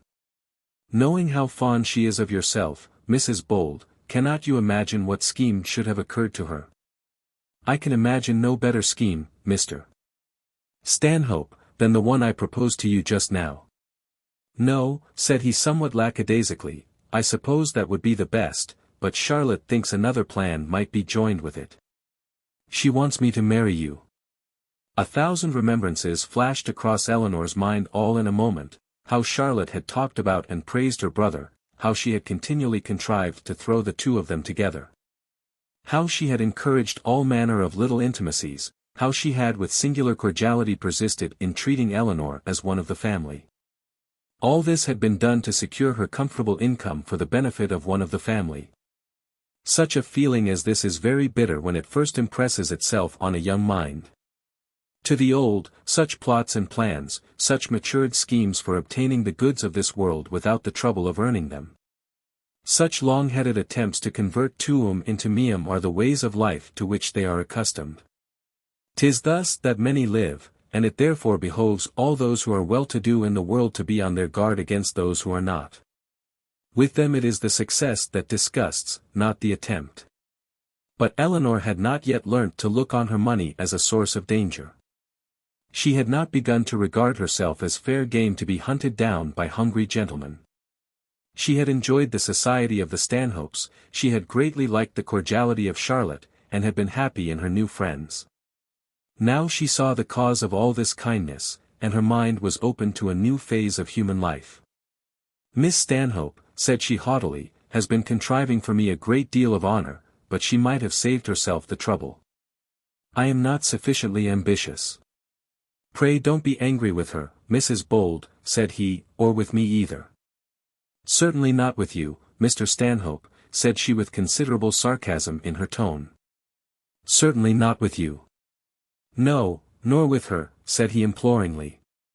And why, may I ask you, Mr. Stanhope, have you told me this singular story? For I may presume I may judge by your manner of telling it that you and your sister are not exactly of one mind on the subject. No, we are not. And if so, said Mrs. Bold, who was now really angry with the unnecessary insult which she thought had been offered to her. And if so, why has it been worth your while to tell me all this? I did once think, Mrs. Bold, that you. The widow now again became entirely impassive, and would not lend the slightest assistance to her companion. I did once think that you perhaps might have been taught to regard me as more than a friend. Never, said Mrs. Bold, never. If I have ever allowed myself to do anything to encourage such an idea, I have been very much to blame indeed. You never have, said Bertie, who really had a good-natured anxiety to make what he said as little unpleasant as possible. You never have, and I have seen for some time that I had no chance, but my sister's hopes ran higher. I have not mistaken you, Mrs. Bold, though perhaps she has. Then why have you said all this to me? Because I must not anger her. And will not this anger her? Upon my word, Mr. Stanhope, I do not understand the policy of your family. Oh, how I wish I was at home. And as she expressed the wish she could restrain herself no longer and burst out into a flood of tears. Poor Bertie was greatly moved. You shall have the carriage to yourself going home, said he, at least you and my father. As for me, I can walk, or for the matter of that it does not much signify what I do. He perfectly understood that part of Eleanor's grief arose from the apparent necessity of her going back to Barchester in the carriage with her second suitor. This somewhat mollified her. Oh, Mr. Stanhope, said she, why should you have made me so miserable? What will you have gained by telling me all this? He had not even yet explained to her the most difficult part of his proposition. He had not told her that she was to be a party to the little deception which he intended to play off upon his sister. This suggestion had still to be made, and as it was absolutely necessary, he proceeded to make it. We need not follow him through the whole of his statement. At last, and not without considerable difficulty, he made Eleanor understand why he had let her into his confidence, seeing that he no longer intended her the honor of a formal offer. At last he made her comprehend the part which she was destined to play in this little family comedy. But when she did understand it, she was only more angry with him than ever. More angry, not only with him, but with Charlotte also. Her fair name was to be bandied about between them in different senses, and each sense false. She was to be played off by the sister against the father, and then by the brother against the sister. Her dear friend Charlotte, with all her agreeable sympathy and affection, was striving to sacrifice her for the Stanhope family welfare. And Bertie, who, as he now proclaimed himself, was over head and ears in debt, completed the compliment of owning that he did not care to have his debts paid at so great a sacrifice of himself. Then she was asked to conspire together with this unwilling suitor for the sake of making the family believe that he had in obedience to their commands done his best to throw himself thus away. She lifted up her face when he had finished, and looking at him with much dignity, even through her tears, she said, I regret to say it, Mr. Stanhope, but after what has passed I believe that all intercourse between your family and myself had better cease. Well, perhaps it had, said Bertie naively. Perhaps that will be better at any rate for a time, and then Charlotte will think you are offended at what I have done. And now I will go back to the house, if you please, said Eleanor. I can find my way by myself, Mr. Stanhope. After what has passed, she added, I would rather go alone. But I must find the carriage for you, Mrs. Bold. And I must tell my father that you will return with him alone, and I must make some excuse to him for not going with you. And I must bid the servant put you down at your own house, for I suppose you will not now choose to see them again in the close. There was a truth about this, and a perspicuity in making arrangements for lessening her immediate embarrassment, which had some effect in softening Eleanor's anger.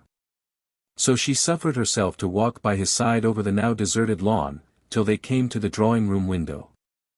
There was something about Bertie Stanhope which gave him, in the estimation of everyone, a different standing from that which any other man would occupy under similar circumstances.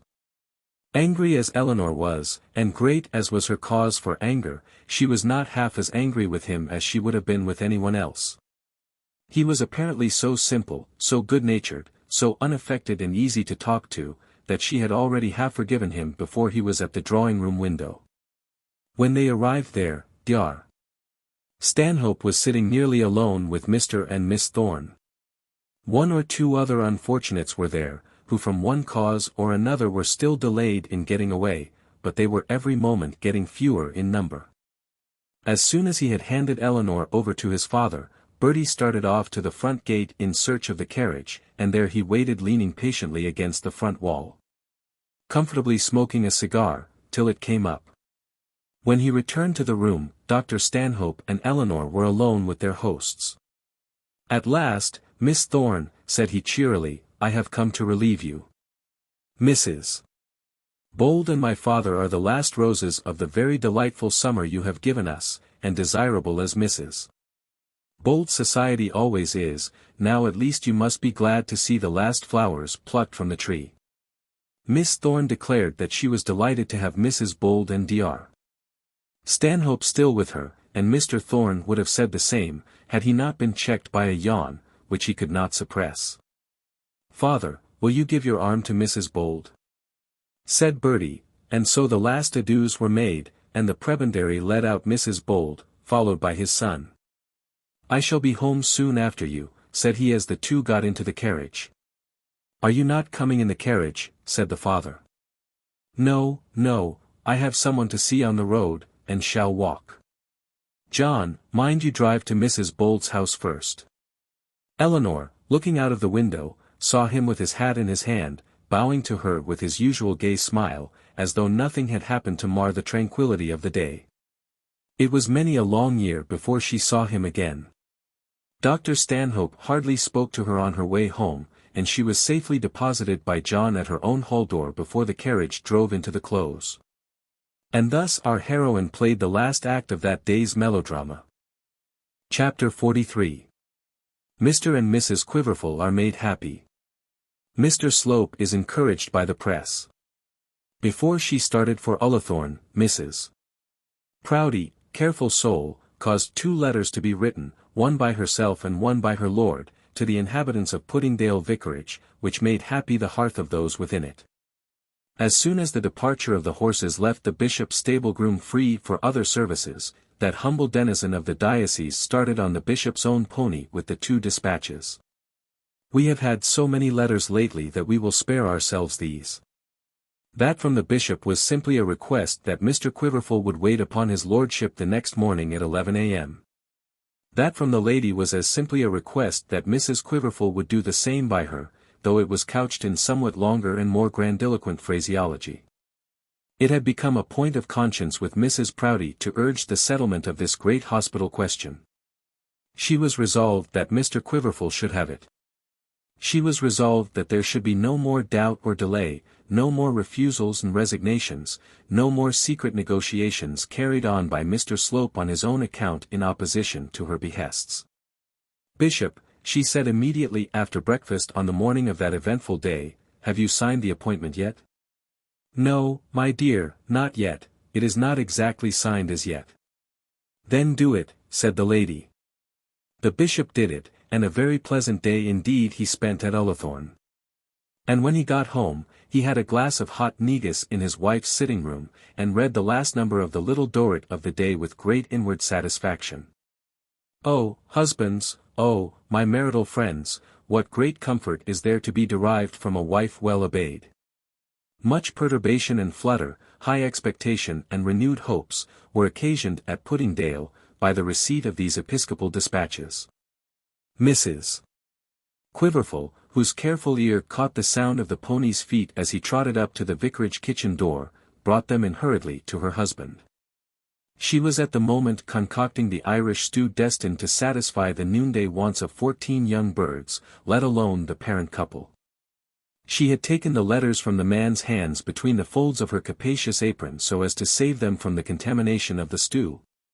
And in this guise she brought them to her husband's desk. They at once divided the spoil, each taking that addressed to the other. "Quiverful," said she with impressive voice, "you are to be at the palace at 11 tomorrow." "And so are you, my dear," said he, almost gasping with the importance of the tidings, and then they exchanged letters. "She'd never have sent for me again," said the lady, "if it wasn't all right." "Oh, my dear, don't be too certain," said the gentleman, "only think if it should be wrong." "She'd never have sent for me, if it wasn't all right," again argued the lady. "She's stiff and hard and proud as pie crust, but I think she's right at bottom." Such was Mrs. Quiverful's verdict about Mrs. Proudie, to which in after times she always adhered. People when they get their income doubled usually think that those through whose instrumentality this little ceremony is performed are right at bottom. "Oh, Letty," said Mr. Quiverful, rising from his well-worn seat. "Oh, said Mrs. Quiverful, and then the two, unmindful of the kitchen apron, the greasy fingers, and the adherent Irish stew, threw themselves warmly into each other's arms. "For heaven's sake, don't let anyone cajole you out of it again," said the wife. "Let me alone for that," said the husband with a look of almost fierce determination, pressing his fist as he spoke rigidly on his desk, as though he had Mr. Slope's head below his knuckles and meant to keep it there. "I wonder how soon it will be," said she. "I wonder whether it will be at all," said he, still doubtful. "Well, I won't say too much," said the lady. "The cup has slipped twice before, and it may fall altogether this time, but I'll not believe it. He'll give you the appointment tomorrow. You'll find he will." "Heaven send he may," said Mr. Quiverful solemnly. "And who that considers the weight of the burden on this man's back will say that the prayer was an improper one? There were 14 of them living, as Mrs. Quiverful had so powerfully urged in the presence of the bishop's wife. As long as promotion cometh from any human source, whether north or south, east or west, will not such a claim as this hold good, in spite of all our examination tests, deter dignitaries and optimist tendencies? It is fervently to be hoped that it may. Till we can become divine, we must be content to be human, lest in our hurry for a change we sink to something lower." And then the pair, sitting down lovingly together, talked over all their difficulties, as they so often did, and all their hopes, as they so seldom were enabled to do. "You had better call on that man, as you come away from the palace," said Mrs. Quiverful, pointing to an angry call for money from the Barchester draper, which the postman had left at the vicarage that morning. Cormorant that he was, unjust, hungry cormorant. When rumour first got abroad that the Quiverfuls were to go to the hospital, this fellow with fawning eagerness had pressed his goods upon the wants of the poor clergyman. He had done so, feeling that he should be paid from the hospital funds, and flattering himself that a man with 14 children, and money wherewithal to clothe them, could not but be an excellent customer. As soon as the second rumour reached him, he applied for his money angrily. And the 14, or such of them as were old enough to hope and discuss their hopes, talked over their golden future. The tall grown girls whispered to each other of possible Barchester parties, of possible allowances for dress, of a possible piano. The one they had in the vicarage was so weather-beaten with the storms of years and children as to be no longer worthy of the name, of the pretty garden, and the pretty house. 'Twas of such things it most behoved them to whisper. And the younger fry, they did not content themselves with whispers, but shouted to each other of their new playground beneath our dear ex-warden's well-loved elms, of their future own gardens, of marbles to be procured in the wished-for city, and of the rumour which had reached them of a Barchester school. 'Twas in vain that their cautious mother tried to instill into their breasts the very feeling she had striven to banish from that of their father. 'Twas in vain that she repeated to the girls that "there's many a slip 'twixt the cup and the lip." 'Twas in vain she attempted to make the children believe that they were to live at Puddingdale all their lives. Hopes mounted high, and would not have themselves quelled. The neighbouring farmers heard the news and came in to congratulate them. 'Twas Mrs. Quiverful herself who had kindled the fire, and in the first outbreak of her renewed expectations she did it so thoroughly that it was quite past her power to put it out again. Poor matron! Good, honest matron, doing thy duty in the state to which thou hast been called, heartily if not contentedly, let the fire burn on this occasion the flames will not scorch. They shall warm thee and thine. 'Tis ordained that that husband of thine, that Q of thy bosom, shall reign supreme for years to come over the beadsmen of Hiram's hospital. And the last in all Barchester to mar their hopes, had he heard and seen all that passed at Puddingdale that day, would have been Mr. Harding. What wants had he to set in opposition to those of such a regiment of young ravens? There are 14 of them living. With him, at any rate, let us say that that argument would have been sufficient for the appointment of Mr. Quiverful. In the morning Q and his wife kept their appointments with that punctuality which bespeaks an expectant mind. The friendly farmer's gig was borrowed, and in that they went, discussing many things by the way. They had instructed the household to expect them back by 1. And injunctions were given to the eldest pledge to have ready by that accustomed hour the remainder of the huge stew which the provident mother had prepared on the previous day. The hands of the kitchen clock came round to 2, 3, 4, before the farmer's gig wheels were again heard at the vicarage gate. With what palpitating hearts were the returning wanderers greeted! I suppose, children, you all thought we were never coming back any more, said the mother as she slowly let down her solid foot till it rested on the step of the gig.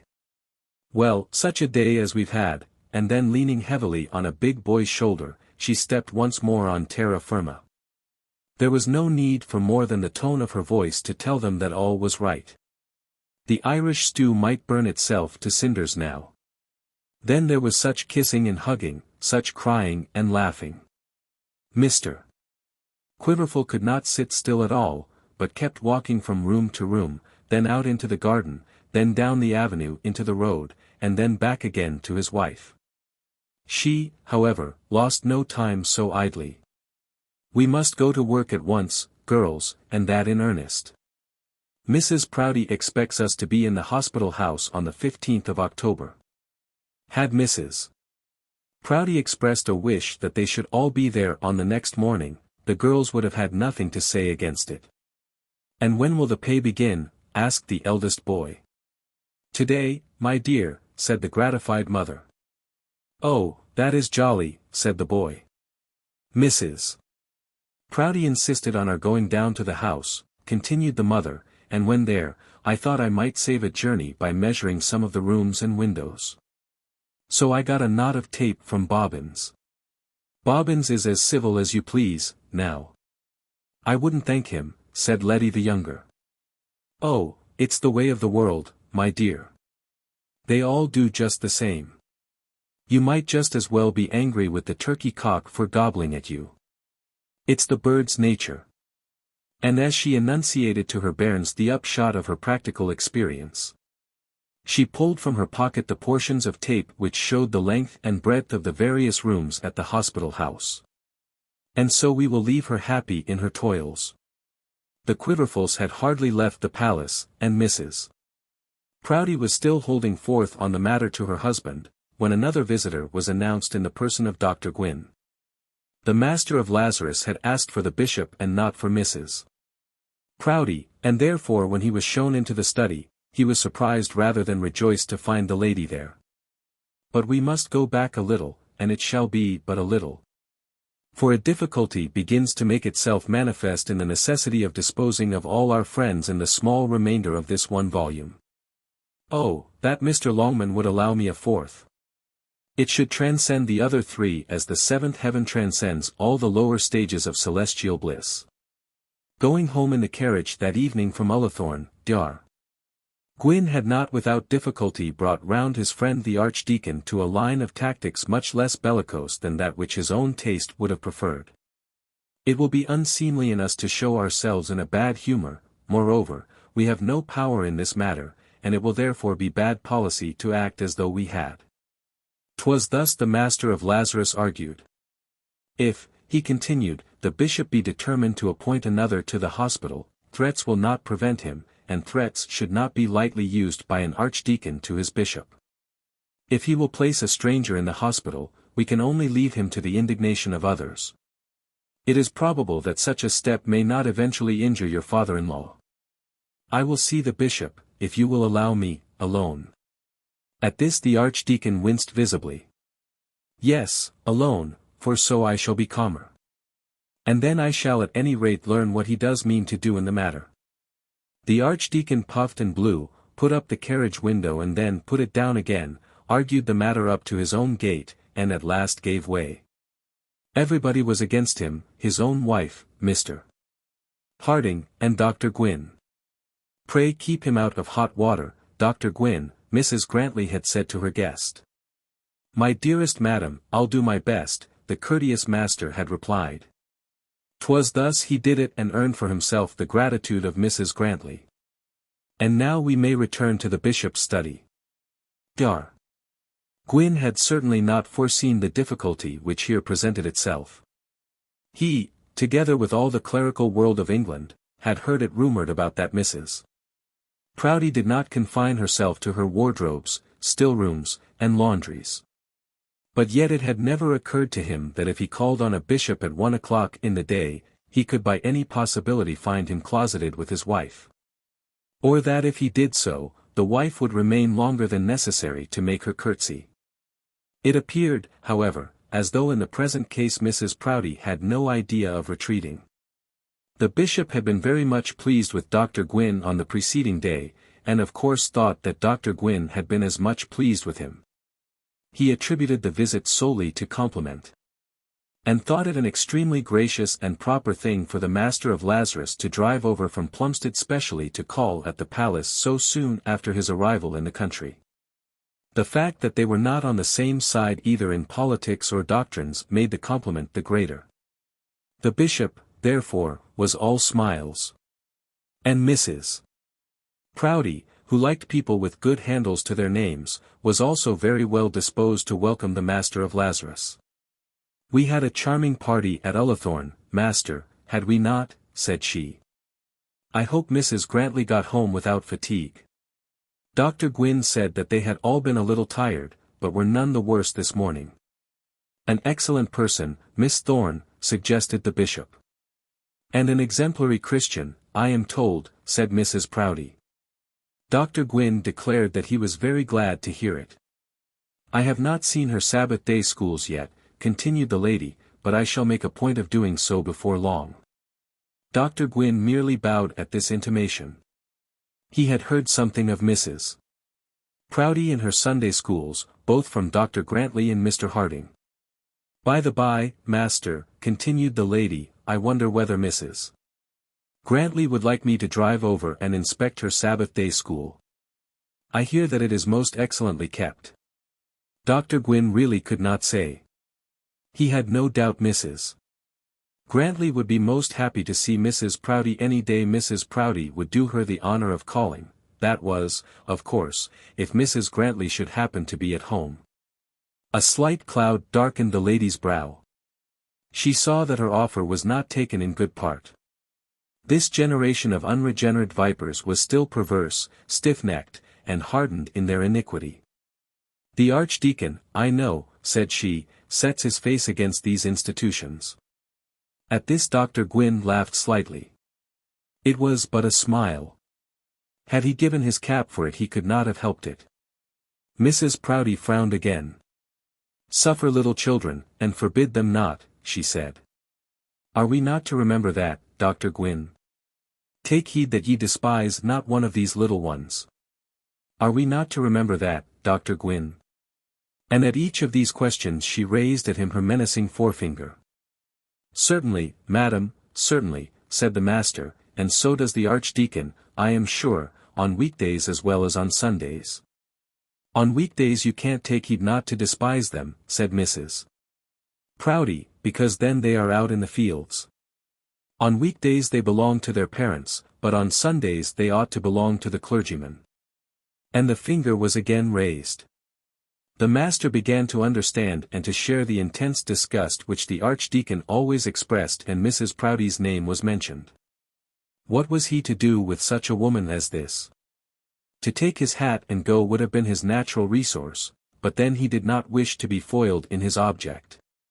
"My lord," said he, "I wanted to ask you a question on business, if you could spare me one moment's leisure. I know I must apologize for so disturbing you, but in truth I will not detain you 5 minutes." "Certainly, master, certainly," said the bishop. "My time is quite yours, pray make no apology, pray make no apology. You have a great deal to do just at the present moment, bishop. Do not forget how extremely busy you are at present," said Mrs. Proudie, whose spirit was now up, for she was angry with her visitor. "I will not delay his lordship much above a minute," said the master of Lazarus, rising from his chair and expecting that Mrs. Proudie would now go, or else that the bishop would lead the way into another room. But neither event seemed likely to occur, and Dr. Gwynn stood for a moment silent in the middle of the room. "Perhaps it's about Hiram's hospital," suggested Mrs. Proudie. Dr. Gwynn, lost in astonishment, and not knowing what else on earth to do, confessed that his business with the bishop was connected with Hiram's hospital. "His lordship has finally conferred the appointment on Mr. Quiverful this morning," said the lady. Dr. Gwynn made a simple reference to the bishop, and finding that the lady's statement was formally confirmed, he took his leave. "That comes of the Reform Bill," he said to himself as he walked down the Bishop's Avenue. "Well, at any rate the Greek play bishops were not so bad as that." It has been said that Mr. Slope, as he started for Ullathorne, received a dispatch from his friend Mr. Towers, which had the effect of putting him in that high good humour which subsequent events somewhat untowardly damped. It ran as follows. Its shortness will be its sufficient apology.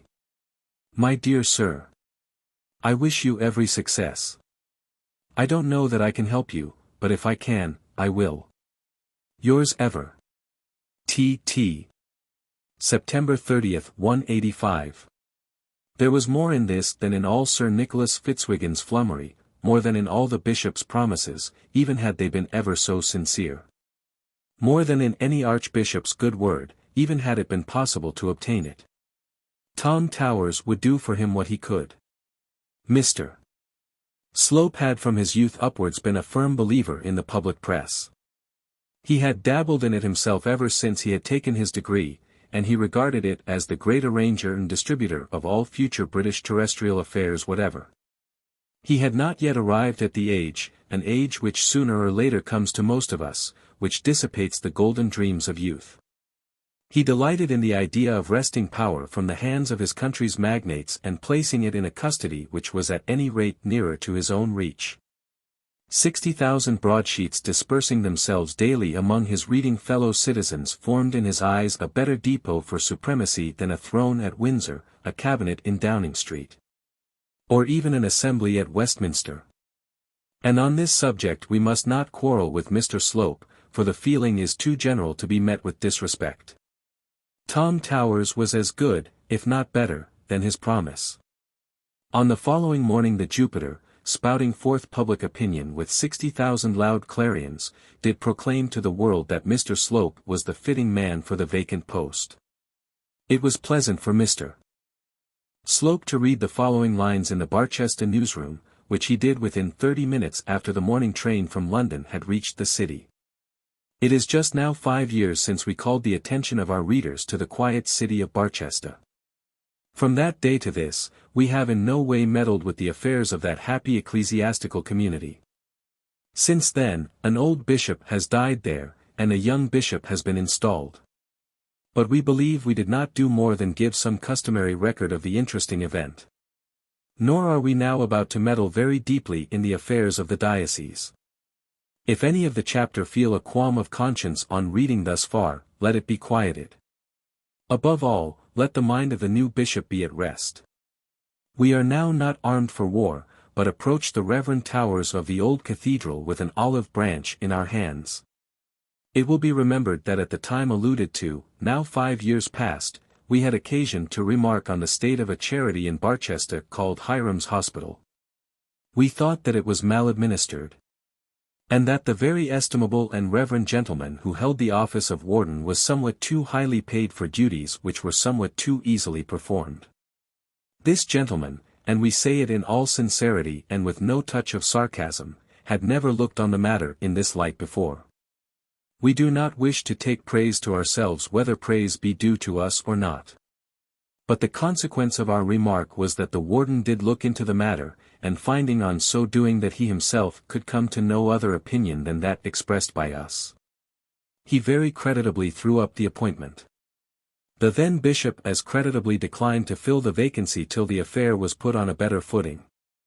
Parliament then took it up, and we have now the satisfaction of informing our readers that Hiram's hospital will be immediately reopened under new auspices.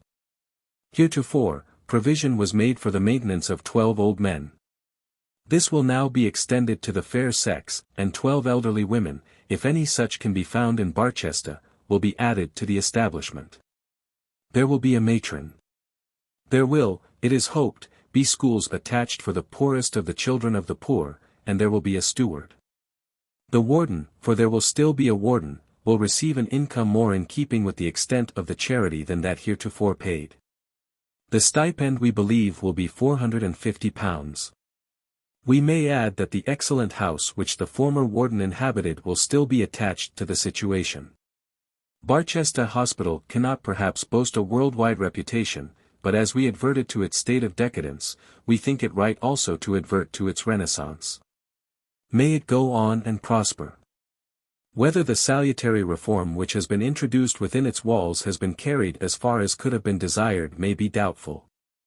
The important question of the school appears to be somewhat left to the discretion of the new warden. This might have been made the most important part of the establishment, and the new warden, whom we trust we shall not offend by the freedom of our remarks, might have been selected with some view to his fitness as schoolmaster. But we will not now look a gift horse in the mouth. May the hospital go on and prosper. The situation of warden has of course been offered to the gentleman who so honorably vacated it 5 years since, but we are given to understand that he has declined it. Whether the ladies who have been introduced be in his estimation too much for his powers of control. Whether it be that the diminished income does not offer to him sufficient temptation to resume his old place, or that he has in the meantime assumed other clerical duties, we do not know. We are, however, informed that he has refused the offer and that the situation has been accepted by Mr. Quiverful, the vicar of Puddingdale. So much we think is due to Hiram Redivivus. But while we are on the subject of Barchester, we will venture with all respectful humility to express our opinion on another matter connected with the ecclesiastical polity of that ancient city. Dr. Trefoil, the dean, died yesterday. A short record of his death, giving his age and the various pieces of preferment which he has at different times held, will be found in another column of this paper. The only fault we knew in him was his age, and as that is a crime of which we all hope to be guilty, we will not bear heavily on it. May he rest in peace. But though the great age of an expiring dean cannot be made matter of reproach, we are not inclined to look on such a fault as at all pardonable in a dean just brought to the birth. We do hope that the days of sexagenarian appointments are past. If we want deans, we must want them for some purpose. That purpose will necessarily be better fulfilled by a man of 40 than by a man of 60. If we are to pay deans at all, we are to pay them for some sort of work. That work, be it what it may, will be best performed by a workman in the prime of life. Dr. Trefoil, we see, was 80 when he died. As we have as yet completed no plan for pensioning superannuated clergymen, we do not wish to get rid of any existing deans of that age. But we prefer having as few such as possible. If a man of 70 be now appointed, we beg to point out to Lord, that he will be past all use in a year or two, if indeed he be not so at the present moment. His lordship will allow us to remind him that all men are not evergreens like himself. We hear that Mr. Slope's name has been mentioned for this preferment. Mr. Slope is at present chaplain to the bishop. A better man could hardly be selected. He is a man of talent, young, active, and conversant with the affairs of the cathedral. He is moreover, we conscientiously believe, a truly pious clergyman. We know that his services in the city of Barchester have been highly appreciated. He is an eloquent preacher and a ripe scholar. Such a selection as this would go far to raise the confidence of the public in the present administration of church patronage and would teach men to believe that from henceforth the establishment of our church will not afford easy couches to worn-out clerical voluptuaries. Standing at a reading desk in the Barchester newsroom, Mr. Slope digested this article with considerable satisfaction. What was therein said as to the hospital was now comparatively a matter of indifference to him. He was certainly glad that he had not succeeded in restoring to the place the father of that virago who had so audaciously outraged all decency in his person, and was so far satisfied. But Mrs. Proudie's nominee was appointed, and he was so far dissatisfied. His mind, however, was now soaring above Mrs. Bold or Mrs. Proudie. He was sufficiently conversant with the tactics of the Jupiter to know that the pith of the article would lie in the last paragraph. The place of honor was given to him, and it was indeed as honorable as even he could have wished. He was very grateful to his friend Mr. Towers, and with full heart looked forward to the day when he might entertain him in princely style at his own full-spread board in the deanery dining-room. It had been well for Mr. Slope that Dr. Trefoil had died in the autumn. Those caterers for our morning repast, the staff of the Jupiter, had been sorely put to it for the last month to find a sufficiency of proper pabulum. Just then there was no talk of a new American president. No wonderful tragedies had occurred on railway trains in Georgia, or elsewhere. There was a dearth of broken banks, and a dead dean with the necessity for a live one was a godsend. Had Dr. Trefoil died in June, Mr. Towers would probably not have known so much about the piety of Mr. Slope. And here we will leave Mr. Slope for a while in his triumph, explaining, however, that his feelings were not altogether of a triumphant nature. His rejection by the widow, or rather the method of his rejection, galled him terribly. For days to come he positively felt the sting upon his cheek whenever he thought of what had been done to him. He could not refrain from calling her by harsh names, speaking to himself as he walked through the streets of Barchester. When he said his prayers, he could not bring himself to forgive her. When he strove to do so, his mind recoiled from the attempt, and in lieu of forgiving ran off in a double spirit of vindictiveness, dwelling on the extent of the injury he had received. And so his prayers dropped senseless from his lips. And then the Signora, what would he not have given to be able to hate her also? As it was, he worshipped the very sofa on which she was ever lying. And thus it was not all rose-color with Mr. Slope, although his hopes ran high. Chapter 44. Mrs. Bold at home. Poor Mrs. Bold, when she got home from Ullathorne on the evening of Miss Thorne's party, was very unhappy and, moreover, very tired. Nothing fatigues the body so much as weariness of spirit, and Eleanor's spirit was indeed weary. Dr. Stanhope had civilly but not very cordially asked her in to tea, and her manner of refusal convinced the worthy doctor that he need not repeat the invitation. He had not exactly made himself a party to the intrigue which was to convert the late Mr. Bold's patrimony into an income for his hopeful son, but he had been well aware what was going on. And he was well aware also, when he perceived that Bertie declined accompanying them home in the carriage, that the affair had gone off. Eleanor was very much afraid that Charlotte would have darted out upon her, as the prebendary got out at his own door. But Bertie had thoughtfully saved her from this by causing the carriage to go round by her own house. This also Dr. Stanhope understood and allowed to pass by without remark. When she got home, she found Mary Bold in the drawing-room with the child in her lap. She rushed forward and, throwing herself on her knees, kissed the little fellow till she almost frightened him. "Oh, Mary, I am so glad you did not go. It was an odious party." Now the question of Mary's going had been one greatly mooted between them. Mrs.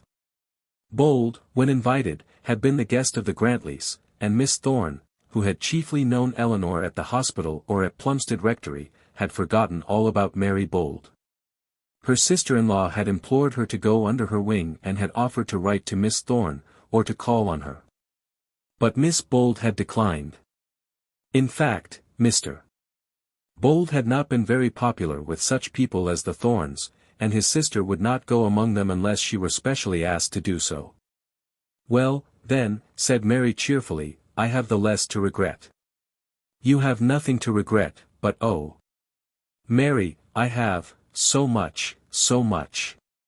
And then she began kissing her boy, whom her caresses had roused from his slumbers. When she raised her head, Mary saw that the tears were running down her cheeks. "Good heavens, Eleanor, what is the matter? What has happened to you, Eleanor, dearest Eleanor, what is the matter?" And Mary got up with the boy still in her arms. Give him to me," said the young mother. "Give him to me, Mary," and she almost tore the child out of her sister's arms. The poor little fellow murmured somewhat at the disturbance but nevertheless nestled himself close into his mother's bosom. "Here, Mary, take the cloak from me. My own darling, darling jewel. You are not false to me. Everybody else is false, everybody else is cruel. Mamma will care for nobody, but her own little man." And she again kissed and pressed the baby and cried till the tears ran down over the child's face. "Who has been cruel to you, Eleanor?" said Mary. "I hope I have not." Now in this matter Eleanor had great cause for mental uneasiness. She could not certainly accuse her loving sister-in-law of cruelty. But she had to do that which was more galling, she had to accuse herself of imprudence against which her sister-in-law had warned her. Miss Bold had never encouraged Eleanor's acquaintance with Mr. Slope, and she had positively discouraged the friendship of the Stanhopes, as far as her usual gentle mode of speaking had permitted. Eleanor had only laughed at her, however, when she said that she disapproved of married women who lived apart from their husbands and suggested that Charlotte Stanhope never went to church. Now, however, Eleanor must either hold her tongue, which was quite impossible, or confess herself to have been utterly wrong, which was nearly equally so. So she staved off the evil day by more tears, and consoled herself by inducing little Johnny to rouse himself sufficiently to return her caresses. "He is a darling, as true as gold. What would Mamma do without him? Mamma would lie down and die if she had not her own Johnny Bold to give her comfort." This and much more she said of the same kind, and for a time made no other answer to Mary's inquiries. This kind of consolation from the world's deceit is very common. Mothers obtain it from their children, and men from their dogs. Some men even do so from their walking sticks, which is just as rational. How is it that we can take joy to ourselves and that we are not deceived by those who have not attained the art to deceive us? In a true man, if such can be found, or a true woman, much consolation may indeed be taken. In the caresses of her child, however, Eleanor did receive consolation, and may ill befall the man who would begrudge it to her. The evil day, however, was only postponed. She had to tell her disagreeable tale to Mary, and she had also to tell it to her father. Must it not, indeed, be told to the whole circle of her acquaintance before she could be made to stand all right with them? At the present moment there was no one to whom she could turn for comfort. She hated Mr. Slope, that was a matter of course, in that feeling she revelled. She hated and despised the Stanhopes, but that feeling distressed her greatly. She had, as it were, separated herself from her old friends to throw herself into the arms of this family, and then how had they intended to use her? She could hardly reconcile herself to her own father, who had believed ill of her. Mary Bold had turned mentor. That she could have forgiven had the mentor turned out to be in the wrong, but mentors in the right are not to be pardoned. She could not but hate the Archdeacon, and now she hated him worse than ever, for she must in some sort humble herself before him. She hated her sister, for she was part and parcel of the Archdeacon. And she would have hated Mr. Arabin if she could. He had pretended to regard her, and yet before her face he had hung over that Italian woman as though there had been no beauty in the world but hers, no other woman worth a moment's attention. And Mr. Arabin would have to learn all this about Mr. Slope. She told herself that she hated him, and she knew that she was lying to herself as she did so. She had no consolation but her baby, and of that she made the most. Mary, though she could not surmise what it was that had so violently affected her sister-in-law, saw at once that her grief was too great to be kept under control and waited patiently till the child should be in his cradle. "You'll have some tea, Eleanor," she said. "Oh, I don't care," said she, though in fact she must have been very hungry, for she had eaten nothing at Ullathorne. Mary quietly made the tea, and buttered the bread, laid aside the cloak, and made things look comfortable. "He's fast asleep," said she. "You're very tired, let me take him up to bed." But Eleanor would not let her sister touch him. She looked wistfully at her baby's eyes, saw that they were lost in the deepest slumber, and then made a sort of couch for him on the sofa. She was determined that nothing should prevail upon her to let him out of her sight that night. "Come, Nelly," said Mary, "don't be cross with me. I at least have done nothing to offend you." "I ain't cross," said Eleanor. "Are you angry then?" "Surely you can't be angry with me." "No, I ain't angry, at least not with you." "If you are not, drink the tea I have made for you. I am sure you must want it." Eleanor did drink it, and allowed herself to be persuaded. She ate and drank, and as the inner woman was recruited she felt a little more charitable towards the world at large. At last she found words to begin her story, and before she went to bed she had made a clean breast of it and told everything, that is, as to the lovers she had rejected, of Mr. Arabin she said not a word. "I know I was wrong," said she, speaking of the blow she had given to Mr. Slope, "but I didn't know what he might do, and I had to protect myself." "He richly deserved it," said Mary. "Deserved it," said Eleanor, whose mind as regarded Mr. Slope was almost bloodthirsty. "Had I stabbed him with a dagger, he would have deserved it. But what will they say about it at Plumstead?" "I don't think I should tell them," said Mary. Eleanor began to think that she would not. There could have been no kinder comforter than Mary Bold. There was not the slightest dash of triumph about her when she heard of the Stanhope scheme, nor did she allude to her former opinion when Eleanor called her late friend Charlotte a base, designing woman. She re-echoed all the abuse that was heaped on Mr. Slope's head and never hinted that she had said as much before.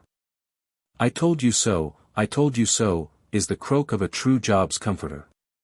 But Mary, when she found her friend lying in her sorrow and scraping herself with potsherds, forbore to argue and to exult. Eleanor acknowledged the merit of the forbearance, and at length allowed herself to be tranquilized. On the next day she did not go out of the house. Barchester she thought would be crowded with Stanhopes and Slopes, perhaps also with Arabins and Grantlys. Indeed, there was hardly anyone among her friends whom she could have met without some cause of uneasiness. In the course of the afternoon she heard that the Dean was dead, and she also heard that Mr. Quiverful had been finally appointed to the hospital. In the evening her father came to her, and then the story, or as much of it as she could bring herself to tell him, had to be repeated. He was not in truth much surprised at Mr. Slope's effrontery, but he was obliged to act as though he had been to save his daughter's feelings. He was, however, anything but skilful in his deceit, and she saw through it. "I see," said she, "that you think it only in the common course of things that Mr. Slope should have treated me in this way." She had said nothing to him about the embrace, nor yet of the way in which it had been met.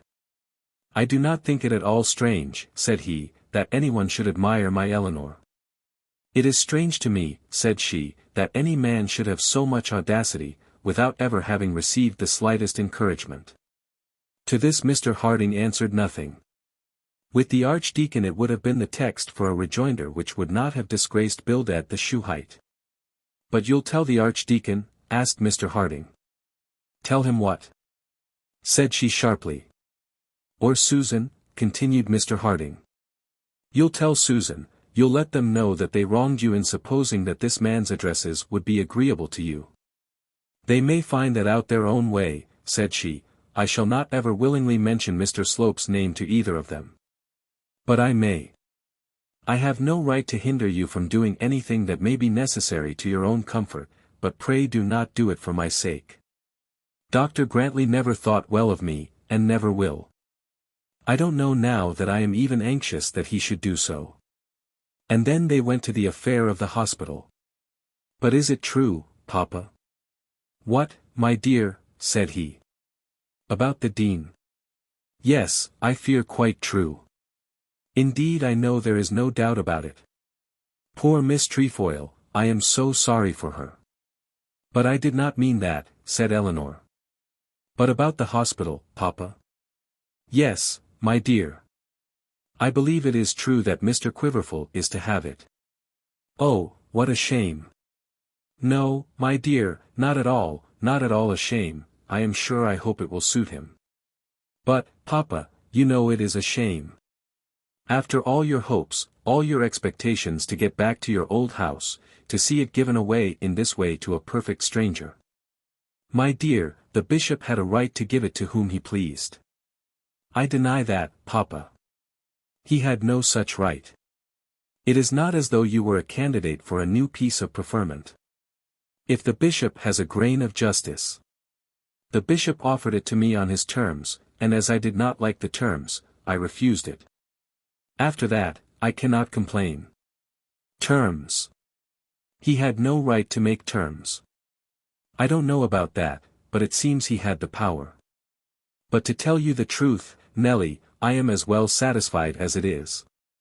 When the affair became the subject of angry discussion, I thoroughly wished to be rid of it altogether. But you did want to go back to the old house, Papa.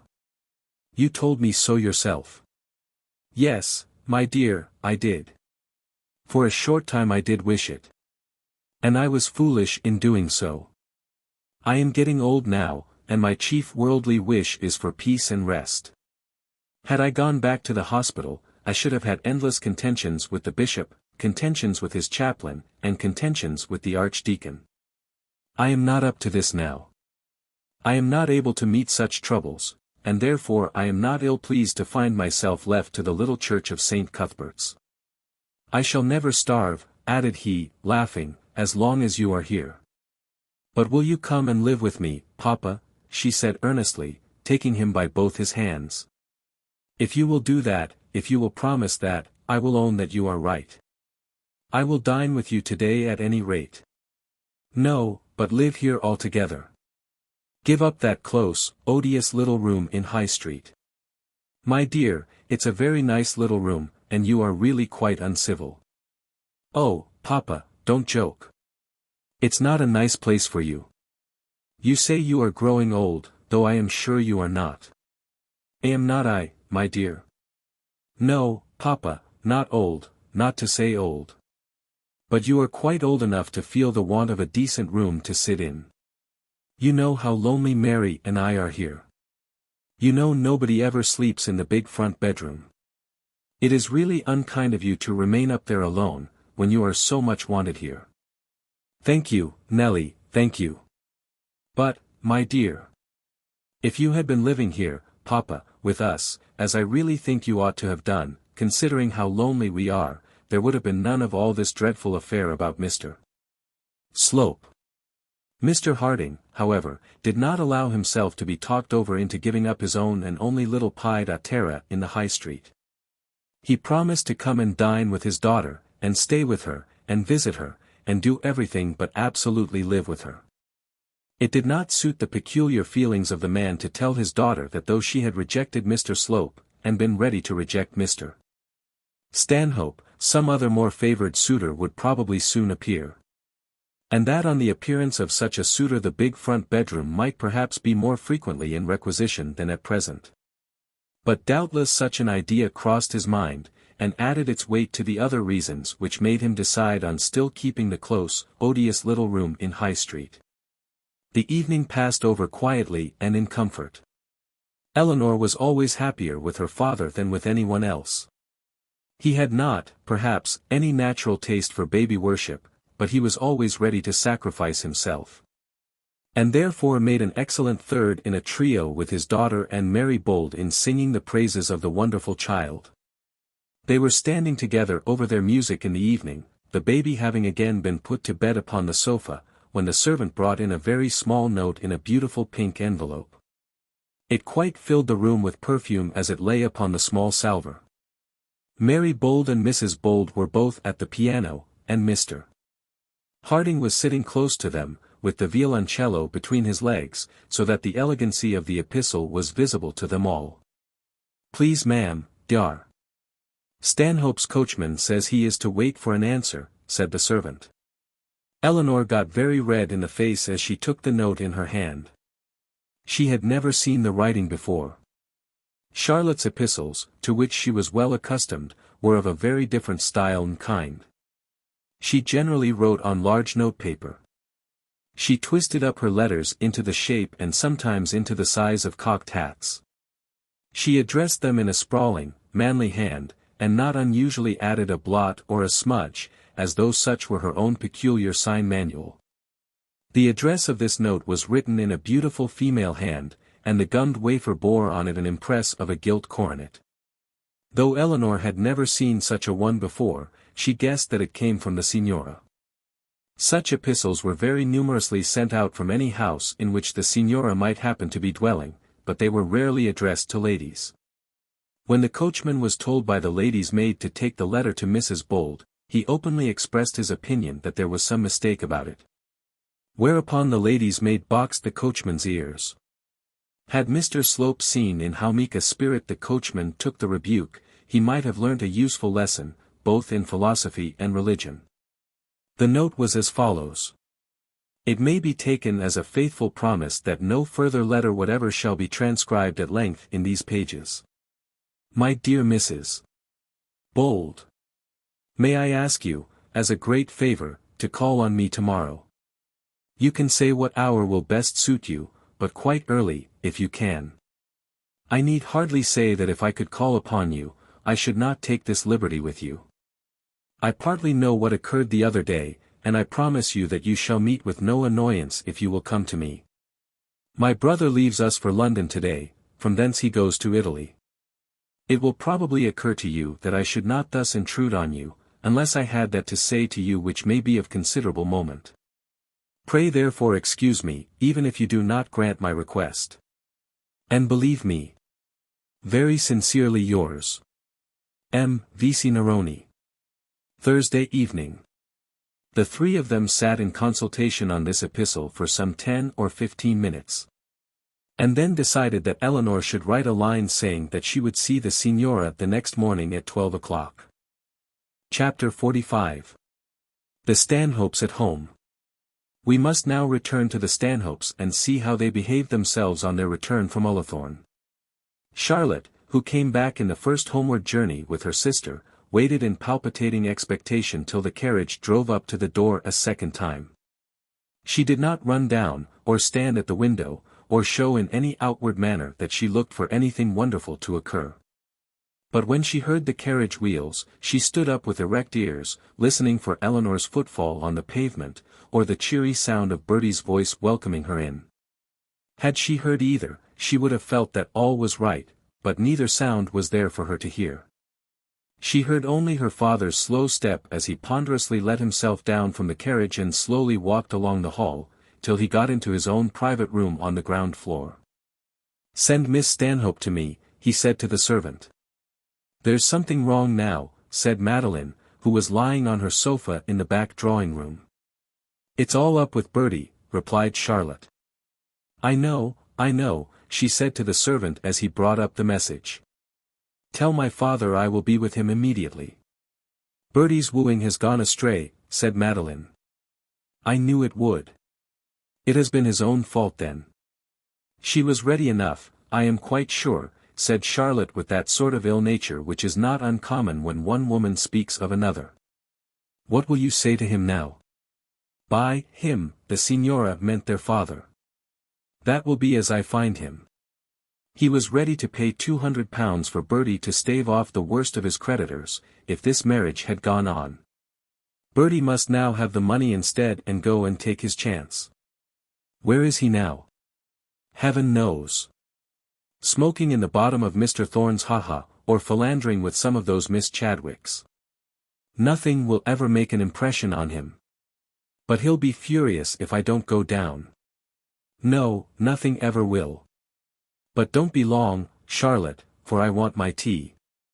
And so Charlotte went down to her father. There was a very black cloud on the old man's brow, blacker than his daughter could ever yet remember to have seen there. He was sitting in his own armchair, not comfortably over the fire, but in the middle of the room, waiting till she should come and listen to him. "What has become of your brother?" he said as soon as the door was shut. "I should rather ask you," said Charlotte. "I left you both at Ullathorne when I came away. What have you done with Mrs. Bold?" "Mrs. Bold? Nonsense. The woman has gone home as she ought to do. And heartily glad I am that she should not be sacrificed to so heartless a reprobate." "Oh, Papa! A heartless reprobate. Tell me now where he is and what he is going to do. I have allowed myself to be fooled between you. Marriage, indeed. Who on earth that has money, or credit, or respect in the world to lose would marry him? It is no use your scolding me, Papa. I have done the best I could for him and you." "And Madeline is nearly as bad," said the prebendary, who was in truth very, very angry. "Oh, I suppose we are all bad," replied Charlotte. The old man emitted a huge, leonine sigh. If they were all bad, who had made them so? If they were unprincipled, selfish, and disreputable, who was to be blamed for the education which had had so injurious an effect? "I know you'll ruin me among you," said he. "Why, Papa, what nonsense that is. You are living within your income this minute, and if there are any new debts, I don't know of them. I am sure there ought to be none, for we are dull enough here. Are those bills of Madeline's paid?" "No, they are not." "Who was to pay them?" "Her husband may pay them." "Her husband? Would you wish me to tell her you say so? Do you wish to turn her out of your house?" "I wish she would know how to behave herself." "Why, what on earth has she done now?" "Poor Madeline! Today is only the second time she has gone out since we came to this vile town." He then sat silent for a time, thinking in what shape he would declare his resolve. "Well, Papa," said Charlotte, "shall I stay here, or may I go upstairs and give Mamma her tea?" "You are in your brother's confidence. Tell me what he is going to do." "Nothing, that I am aware of." "Nothing, nothing. Nothing but eat and drink and spend every shilling of my money he can lay his hands upon.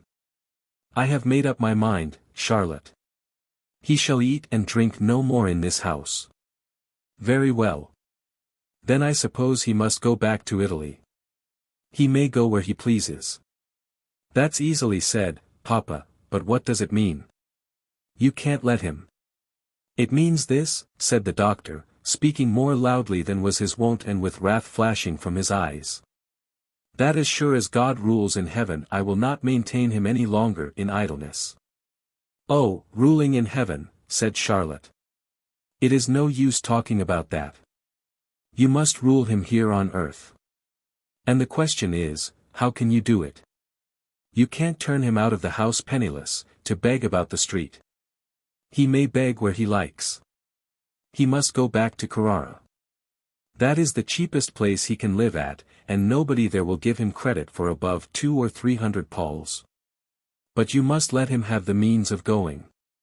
As sure as—" "Oh, Papa, don't swear. You know you must do it. You were ready to pay £200 for him if this marriage came off. Half that will start him to Carrara." "What? Give him £100? You know we are all in the dark, Papa," said she, thinking it expedient to change the conversation. "For anything we know he may be at this moment engaged to Mrs. Bold." "Fiddlestick," said the father, who had seen the way in which Mrs. Bold had got into the carriage while his son stood apart without even offering her his hand. "Well, then, he must go to Carrara," said Charlotte. Just at this moment the lock of the front door was heard, and Charlotte's quick ears detected her brother's cat-like step in the hall. She said nothing, feeling that for the present Bertie had better keep out of her father's way.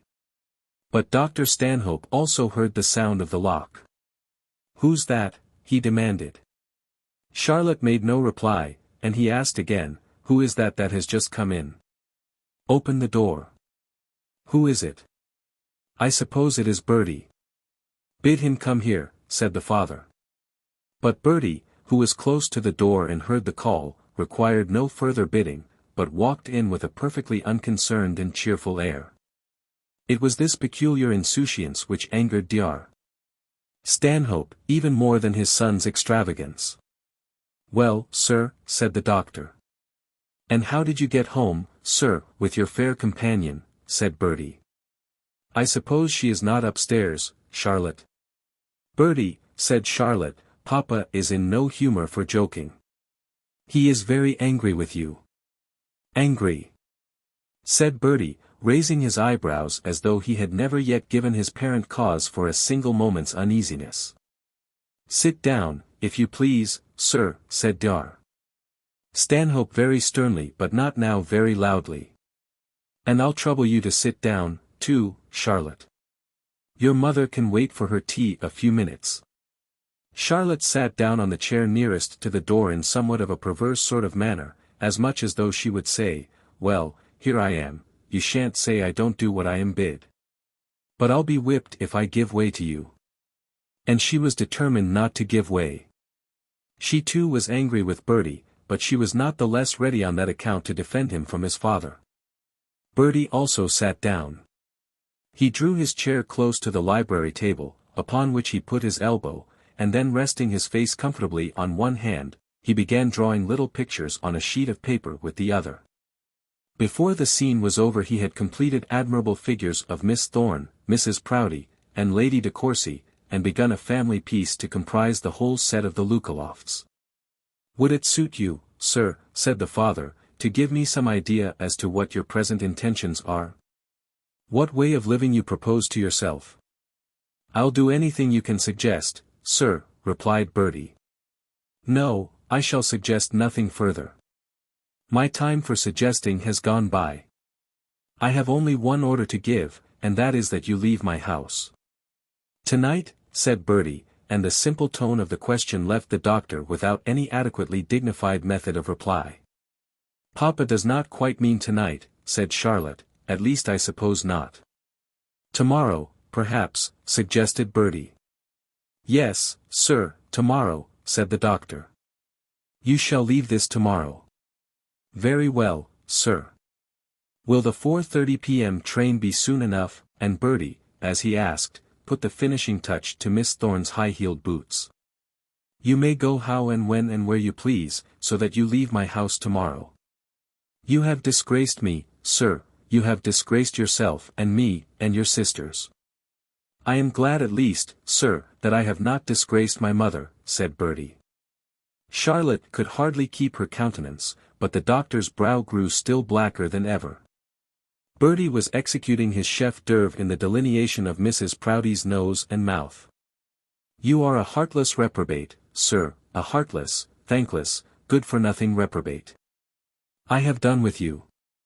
You are my son, that I cannot help, but you shall have no more part or parcel in me as my child, nor I in you as your father." "Oh, Papa, Papa. You must not, shall not say so," said Charlotte. "I will say so, and do say so," said the father, rising from his chair. "And now leave the room, sir." "Stop, stop," said Charlotte. "Why don't you speak, Bertie? Why don't you look up and speak? It is your manner that makes Papa so angry. He is perfectly indifferent to all decency, to all propriety," said the doctor. Then he shouted out, "Leave the room, sir. Do you hear what I say? Papa, Papa, I will not let you part so. I know you will be sorry for it." And then she added, getting up and whispering into his ear, "Is he only to blame? Think of that. We have made our own bed, and, such as it is, we must lie on it.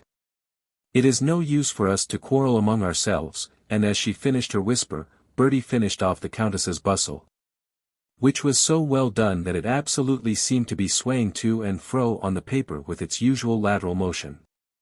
"My father is angry at the present time," said Bertie, looking up for a moment from his sketches, "because I am not going to marry Mrs. Bold.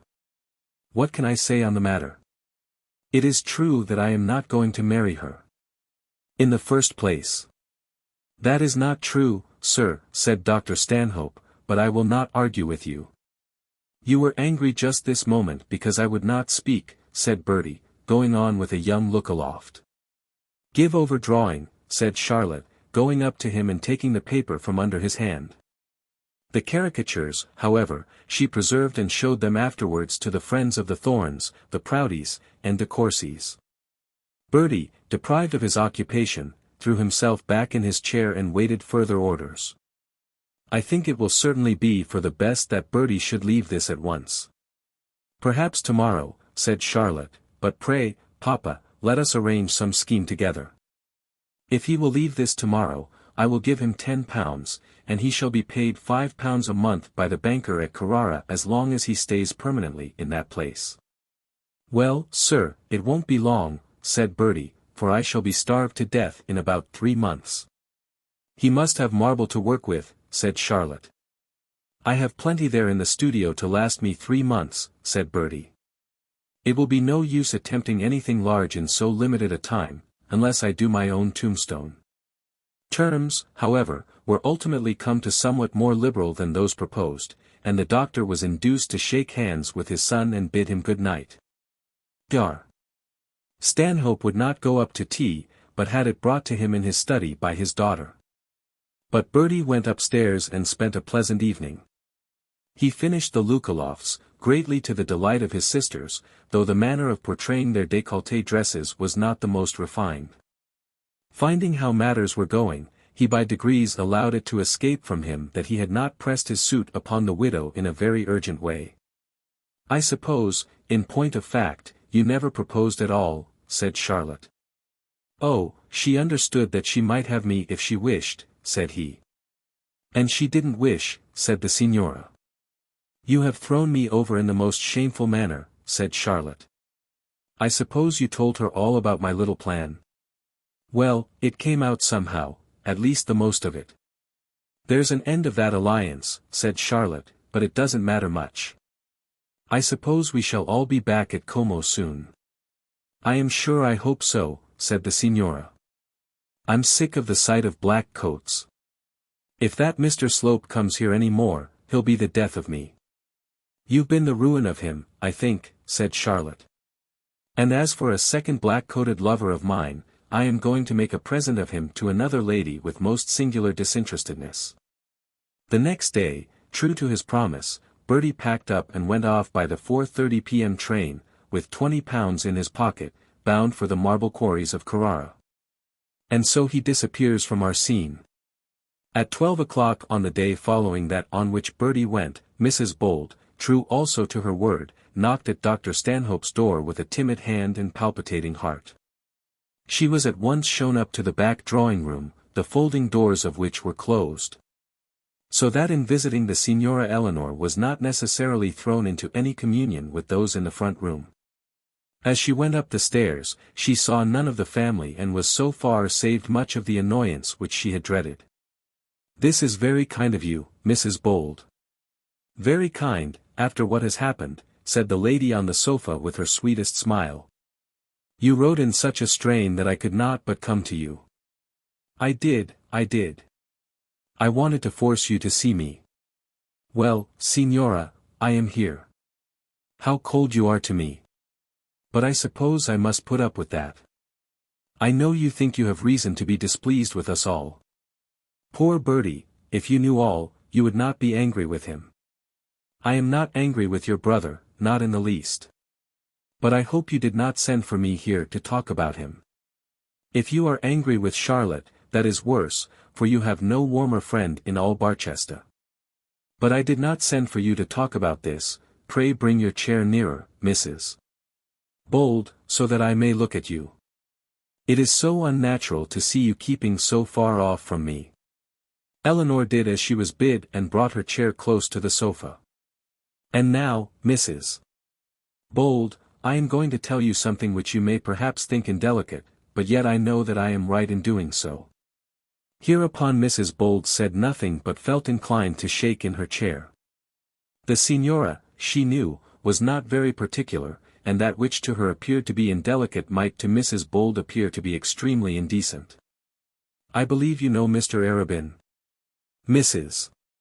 Bold would have given the world not to blush, but her blood was not at her own command. She did blush up to her forehead, and the signora, who had made her sit in a special light in order that she might watch her, saw that she did so. Yes, I am acquainted with him. That is, slightly. He is an intimate friend of Dr. Grantly, and Dr. Grantly is my brother-in-law. Well, if you know Mr. Arabin, I am sure you must like him. I know and like him much. Everybody that knows him must like him. Mrs. Bold felt it quite impossible to say anything in reply to this. Her blood was rushing about her body, she knew not how or why.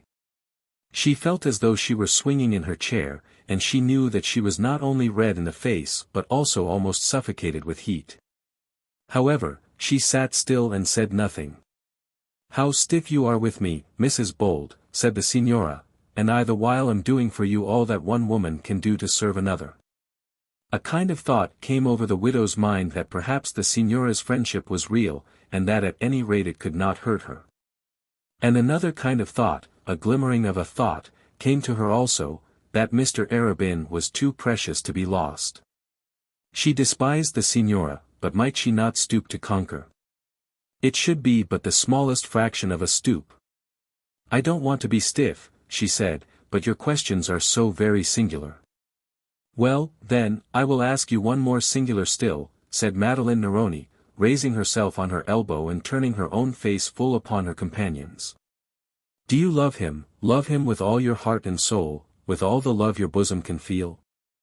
For I can tell you that he loves you, adores you, worships you, thinks of you and nothing else, is now thinking of you as he attempts to write his sermon for next Sunday's preaching. What would I not give to be loved in such a way by such a man, that is, if I were an object fit for any man to love?"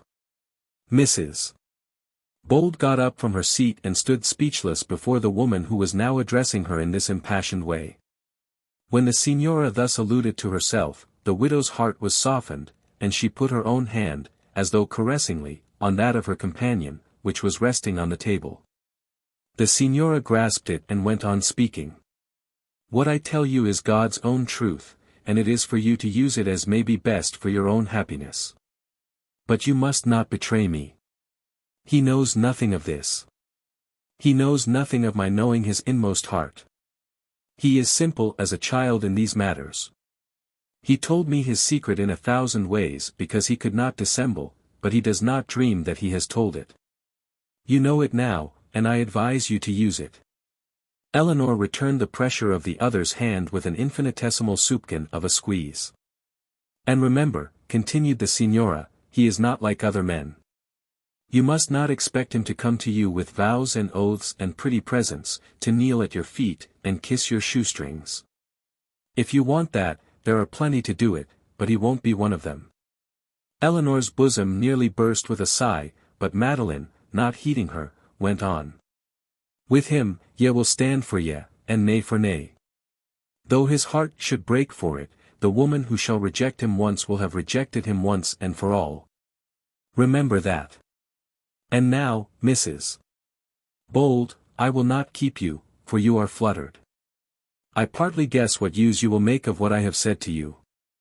If ever you are a happy wife in that man's house, we shall be far away, but I shall expect you to write me one line to say that you have forgiven the sins of the family."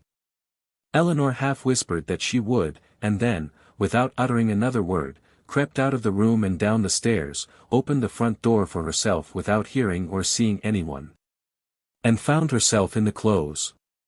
It would be difficult to analyze Eleanor's feelings as she walked home. She was nearly stupefied by the things that had been said to her. She felt sore that her heart should have been so searched and riddled by a comparative stranger, by a woman whom she had never liked and never could like.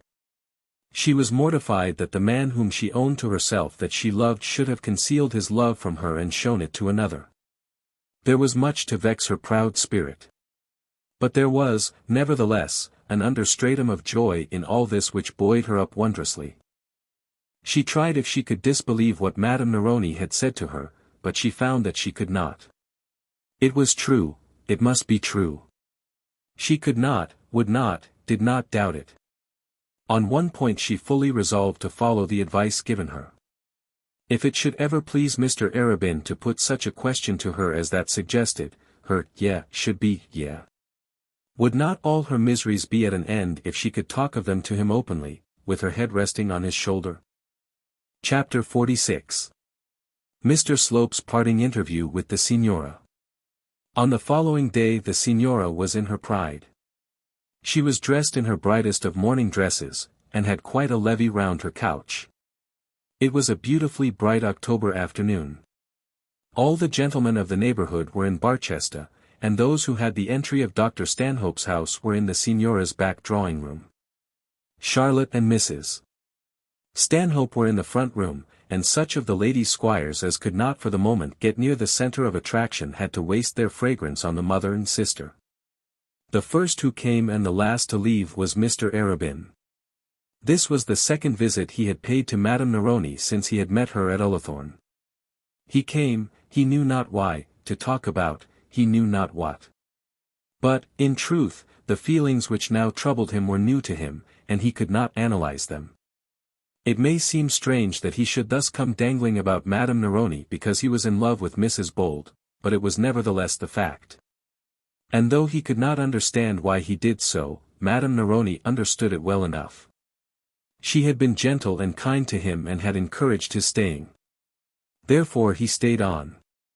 She pressed his hand when he first greeted her, she made him remain near her and whispered to him little nothings.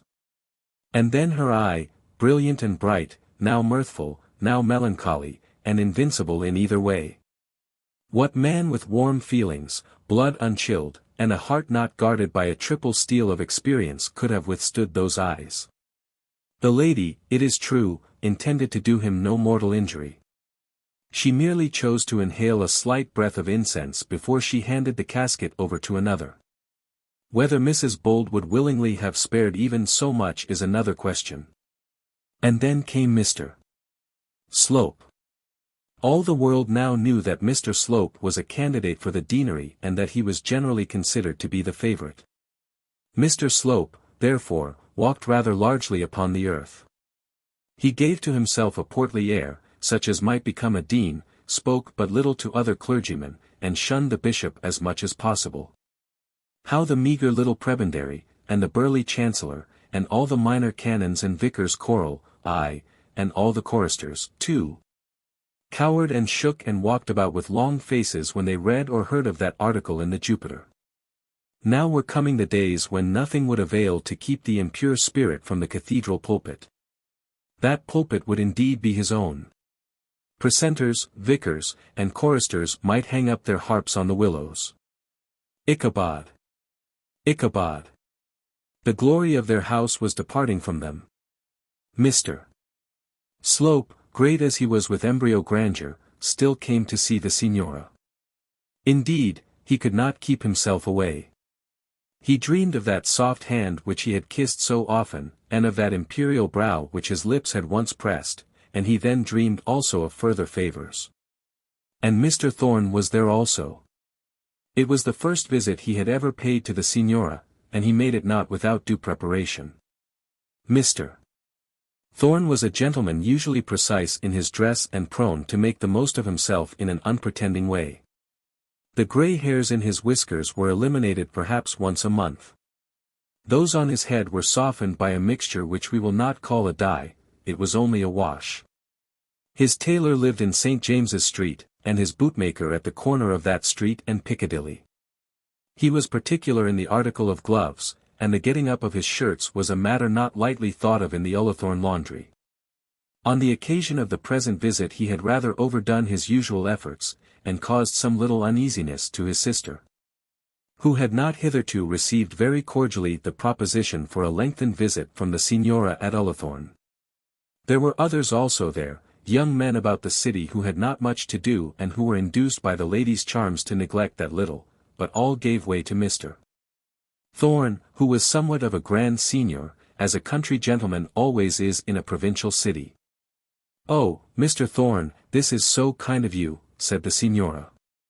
"You promised to come, but I really did not expect it.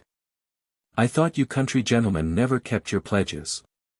"Oh, yes, sometimes," said Mr. Thorne, looking rather sheepish and making his salutations a little too much in the style of the last century. "You deceive none but your stit. What do you call the people that carry you about in chairs and pelt you with eggs and apples when they make you a member of Parliament?" "One another also, sometimes, Signora," said Mr. Slope, with a very Deanish sort of smirk on his face. "Country gentlemen do deceive one another sometimes, don't they, Mr. Thorne?" Mr. Thorne gave him a look which undid him completely for the moment, but he soon remembered his high hopes and, recovering himself quickly, sustained his probable coming dignity by a laugh at Mr. Thorne's expense. "I never deceive a lady, at any rate," said Mr. Thorne, "especially when the gratification of my own wishes is so strong an inducement to keep me true, as it now is." Mr. Thorne went on thus a while with antediluvian grimaces and compliments which he had picked up from Sir Charles Grandison. And the Signora at every grimace and at every bow smiled a little smile and bowed a little bow. Mr. Thorne, however, was kept standing at the foot of the couch, for the new dean sat in the seat of honour near the table. Mr. Arabin the while was standing with his back to the fire, his coat-tails under his arms, gazing at her with all his eyes, not quite in vain, for every now and again a glance came up at him, bright as a meteor out of heaven. "Oh, Mr. Thorne, you promised to let me introduce my little girl to you. Can you spare a moment, will you see her now?" Mr. Thorne assured her that he could and would see the young lady with the greatest pleasure in life. "Mr. Slope, might I trouble you to ring the bell," said she, and when Mr. Slope got up, she looked at Mr. Thorne and pointed to the chair. Mr. Thorne, however, was much too slow to understand her, and Mr. Slope would have recovered his seat had not the Signora, who never chose to be unsuccessful, somewhat summarily ordered him out of it. "Oh, Mr. Slope, I must ask you to let Mr. Thorne sit here just for a moment or two. I am sure you will pardon me. We can take a liberty with you this week. Next week, you know, when you move into the dean's house, we shall all be afraid of you." Mr. Slope, with an air of much indifference, rose from his seat and, walking into the next room, became greatly interested in Mrs. Stanhope's worsted work. And then the child was brought in. She was a little girl, about 8 years of age, like her mother, only that her enormous eyes were black, and her hair quite jet. Her complexion, too, was very dark and bespoke her foreign blood. She was dressed in the most outlandish and extravagant way in which clothes could be put on a child's back. She had great bracelets on her naked little arms, a crimson fillet braided with gold round her head, and scarlet shoes with high heels. Her dress was all flounces and stuck out from her as though the object were to make it lie off horizontally from her little hips. It did not nearly cover her knees, but this was atoned for by a loose pair of drawers, which seemed made throughout of lace. Then she had on pink silk stockings. It was thus that the last of the Neros was habitually dressed at the hour when visitors were wont to call. "Julia, my love," said the mother. Julia was ever a favorite name with the ladies of that family. "Julia, my love, come here. I was telling you about the beautiful party poor mamma went to. This is Mr. Thorne, will you give him a kiss, dearest?" Julia put up her face to be kissed, as she did to all her mother's visitors, and then Mr. Thorne found that he had got her and, what was much more terrific to him, all her finery, into his arms. The lace and starch crumpled against his waistcoat and trousers, the greasy black curls hung upon his cheek, and one of the bracelet clasps scratched his ear. He did not at all know how to hold so magnificent a lady, nor holding her what to do with her. However, he had on other occasions been compelled to fondle little nieces and nephews, and now set about the task in the mode he always had used. "Diddle, diddle, diddle, diddle," said he, putting the child on one knee and working away with it as though he were turning a knife-grinder's wheel with his foot. "Mamma, mamma," said Julia crossly, "I don't want to be diddle-diddled. Let me go, you naughty old man, you." Poor Mr. Thorne put the child down quietly on the ground and drew back his chair. Mr. Slope, who had returned to the pole star that attracted him, laughed aloud. Mr. Arabin winced and shut his eyes, and the Signora pretended not to hear her daughter. "Go to Aunt Charlotte, lovey," said the mamma, "and ask her if it is not time for you to go out."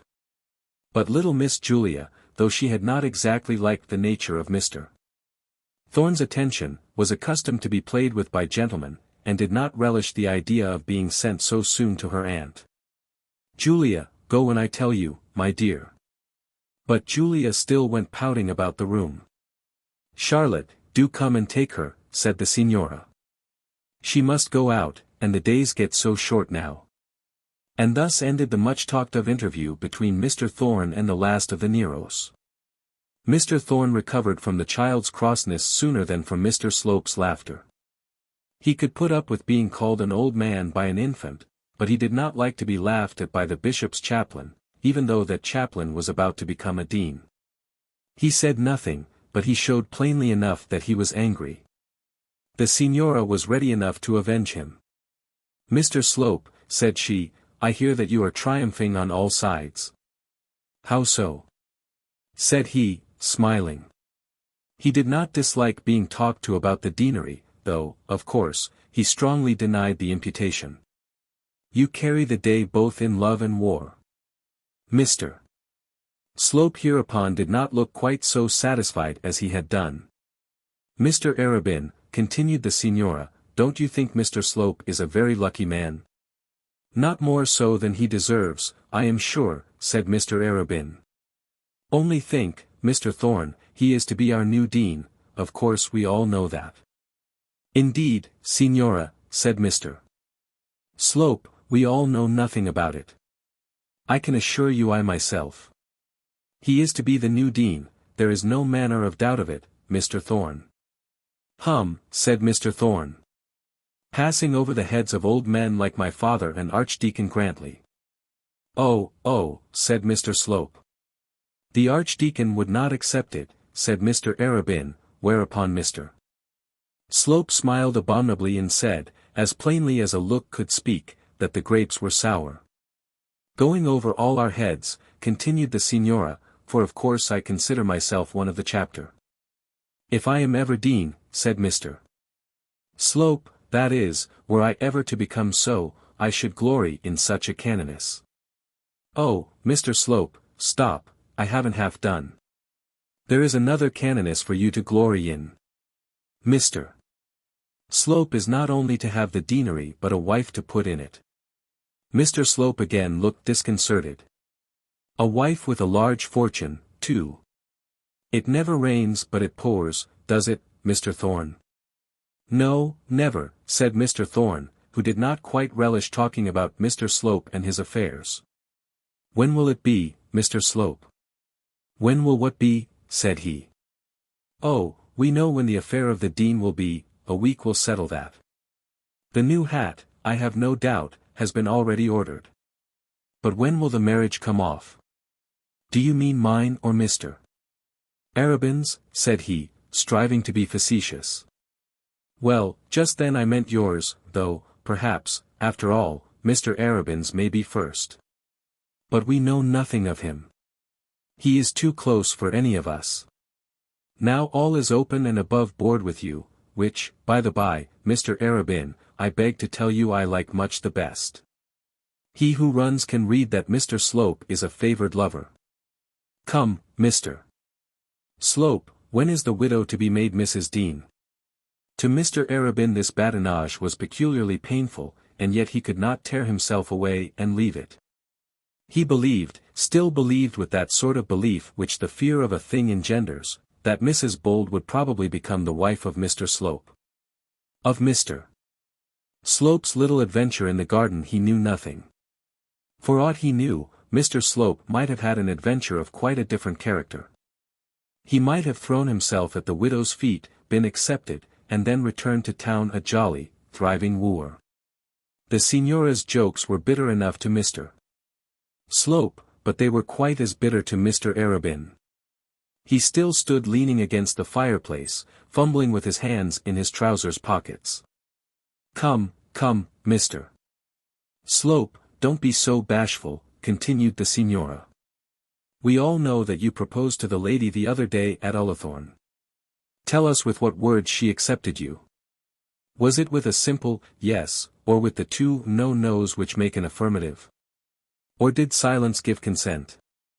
Or did she speak out with that spirit which so well becomes a widow and say openly, by my troth, sir, you shall make me Mrs. Slope as soon as it is your pleasure to do so? Mr. Slope had seldom in his life felt himself less at his ease. There sat Mr. Thorne, laughing silently. There stood his old antagonist, Mr. Arabin, gazing at him with all his eyes. There round the door between the two rooms were clustered a little group of people, including Miss Stanhope and the Revs. Messrs. Grey and Green, all listening to his discomfiture. He knew that it depended solely on his own wit whether or no he could throw the joke back upon the lady. He knew that it stood him to do so if he possibly could, but he had not a word. 'Tis conscience that makes cowards of us all. He felt on his cheek the sharp points of Eleanor's fingers, and did not know who might have seen the blow, who might have told the tale to this pestilent woman who took such delight in jeering him. He stood there, therefore, red as a carbuncle and mute as a fish, grinning sufficiently to show his teeth, an object of pity. But the signora had no pity, she knew nothing of mercy. Her present object was to put Mr. Slope down, and she was determined to do it thoroughly, now that she had him in her power. What, Mr. Slope? No answer. Why, it can't possibly be that the woman has been fool enough to refuse you. She can't surely be looking out after a bishop. But I see how it is, Mr. Slope. Widows are proverbially cautious. You should have let her alone till the new hat was on your head, till you could show her the key of the deanery. Signora, said he at last, trying to speak in a tone of dignified reproach, you really permit yourself to talk on solemn subjects in a very improper way. Solemn subjects, what solemn subject? Surely a dean's hat is not such a solemn subject. I have no aspirations such as those you impute to me. Perhaps you will drop the subject. Oh, certainly, Mr. Slope, but one word first. Go to her again with the Prime Minister's letter in your pocket. I'll wager my shawl to your shovel she does not refuse you then. I must say, signora, that I think you are speaking of the lady in a very unjustifiable manner. And one other piece of advice, Mr. Slope, I'll only offer you one other. And then she commenced singing. It's good to be merry and wise, Mr. Slope. It's good to be honest and true. It's good to be off with the old love, Mr. Slope. Before you are on with the new. Ha, ha, ha. And the signora, throwing herself back on her sofa, laughed merrily. She little recked how those who heard her would, in their own imaginations, fill up the little history of Mr. Slope's first love. She little cared that some among them might attribute to her the honor of his earlier admiration. She was tired of Mr. Slope and wanted to get rid of him. She had ground for anger with him, and she chose to be revenged. How Mr. Slope got out of that room he never himself knew. He did succeed ultimately, and probably with some assistance, in getting his hat and escaping into the air. At last his love for the signora was cured. Whenever he again thought of her in his dreams, it was not as of an angel with azure wings. He connected her rather with fire and brimstone, and though he could still believe her to be a spirit, he banished her entirely out of heaven and found a place for her among the infernal gods. When he weighed in the balance, as he not seldom did, the two women to whom he had attached himself in Barchester, the preeminent place in his soul's hatred was usually allotted to the signora. Chapter 47. The Dean-elect. During the entire next week Barchester was ignorant who was to be its new dean. On Sunday morning Mr. Slope was decidedly the favourite, but he did not show himself in the cathedral, and then he sank a point or two in the betting. On Monday he got a scolding from the bishop in the hearing of the servants, and down he went till nobody would have him at any price. But on Tuesday he received a letter, in an official cover, marked private, by which he fully recovered his place in the public favour. On Wednesday he was said to be ill, and that did not look well. But on Thursday morning he went down to the railway station with a very jaunty air. And when it was ascertained that he had taken a first-class ticket for London, there was no longer any room for doubt on the matter. While matters were in this state of ferment at Barchester, there was not much mental comfort at Plumstead. Our friend the Archdeacon had many grounds for inward grief. He was much displeased at the result of Dr. Gwyn's diplomatic mission to the palace, and did not even scruple to say to his wife that had he gone himself, he would have managed the affair much better. His wife did not agree with him, but that did not mend the matter. Mr. Quiverful's appointment to the hospital was, however, a fait accompli, and Mr. Harding's acquiescence in that appointment was not less so. Nothing would induce Mr. Harding to make a public appeal against the bishop, and the master of Lazarus quite approved of his not doing so. "I don't know what has come to the master," said the Archdeacon over and over again. "He used to be ready enough to stand up for his order." "My dear Archdeacon, Mrs. Grantly would say in reply, what is the use of always fighting? I really think the master is right." The master, however, had taken steps of his own of which neither the Archdeacon nor his wife knew anything. Then Mr. Slope's successes were henbane to Dr. Grantly, and Mrs. Bolt's improprieties were as bad. What would be all the world to Archdeacon Grantly if Mr. Slope should become Dean of Barchester and marry his wife's sister? He talked of it till he was nearly ill. Mrs. Grantly almost wished that the marriage were done and over, so that she might hear no more about it. And there was yet another ground of misery which cut him to the quick nearly as closely as either of the others. That paragon of a clergyman whom he had bestowed upon St. Ewolds, that college friend of whom he had boasted so loudly, that ecclesiastical knight before whose lance Mr. Slope was to fall and bite the dust, that worthy bulwark of the church as it should be, that honoured representative of Oxford's best spirit, was, so at least his wife had told him half a dozen times, misconducting himself. Nothing had been seen of Mr. Arabin at Plumstead for the last week, but a good deal had, unfortunately, been heard of him. As soon as Mrs. Grantly had found herself alone with the Archdeacon, on the evening of the Ullathorne party, she had expressed herself very forcibly as to Mr. Arabin's conduct on that occasion. He had, she declared, looked and acted and talked very unlike a decent parish clergyman. At first the Archdeacon had laughed at this, and assured her that she need not trouble herself, that Mr. Arabin would be found to be quite safe.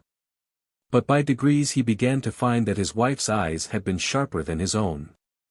Other people coupled the Signora's name with that of Mr. Arabin. The meagre little prebendary who lived in the close told him to a nicety how often Mr. Arabin had visited at Dr. Stanhope's, and how long he had remained on the occasion of each visit. He had asked after Mr. Arabin at the cathedral library, and an officious little vicar choral had offered to go and see whether he could be found at Dr. Stanhope's. Rumour, when she has contrived to sound the first note on her trumpet, soon makes a loud peal audible enough. It was too clear that Mr. Arabin had succumbed to the Italian woman, and that the Archdeacon's credit would suffer fearfully if something were not done to rescue the brand from the burning. Besides, to give the Archdeacon his due, he was really attached to Mr. Arabin, and grieved greatly at his backsliding. They were sitting, talking over their sorrows, in the drawing-room before dinner on the day after Mr. Slope's departure for London, and on this occasion Mrs. Grantly spoke out her mind freely. She had opinions of her own about parish clergymen, and now thought it right to give vent to them. "If you would have been led by me, Archdeacon, you would never have put a bachelor into St. Ewolds. But my dear, you don't meant to say that all bachelor clergymen misbehave themselves." "I don't know that clergymen are so much better than other men," said Mrs. Grantly. "It's all very well with a curate, whom you have under your own eye and whom you can get rid of if he persists in improprieties. But Mr. Arabin was a fellow, and couldn't have had a wife. Then I would have found someone who could. But, my dear, are fellows never to get livings?" "Yes, to be sure they are, when they get engaged. I never would put a young man into a living unless he were married, or engaged to be married. Now, here is Mr. Arabin. The whole responsibility lies upon you. There is not at this moment a clergyman in all Oxford more respected for morals and conduct than Arabin. Oh, Oxford, said the lady, with a sneer. What men choose to do at Oxford nobody ever hears of. A man may do very well at Oxford who would bring disgrace on a parish, and to tell you the truth, it seems to me that Mr. Arabin is just such a man. The Archdeacon groaned deeply, but he had no further answer to make. You really must speak to him, Archdeacon. Only think what the Thornes will say if they hear that their parish clergyman spends his whole time philandering with this woman. The Archdeacon groaned again. He was a courageous man, and knew well enough how to rebuke the younger clergyman of the diocese, when necessary. But there was that about Mr. Arabin which made the doctor feel that it would be very difficult to rebuke him with good effect. You can advise him to find a wife for himself, and he will understand well enough what that means, said Mrs. Grantly. The Archdeacon had nothing for it but groaning. There was Mr. Slope, he was going to be made dean, he was going to take a wife, he was about to achieve respectability and wealth, an excellent family mansion, and a family carriage. He would soon be among the comfortable elite of the ecclesiastical world of Barchester.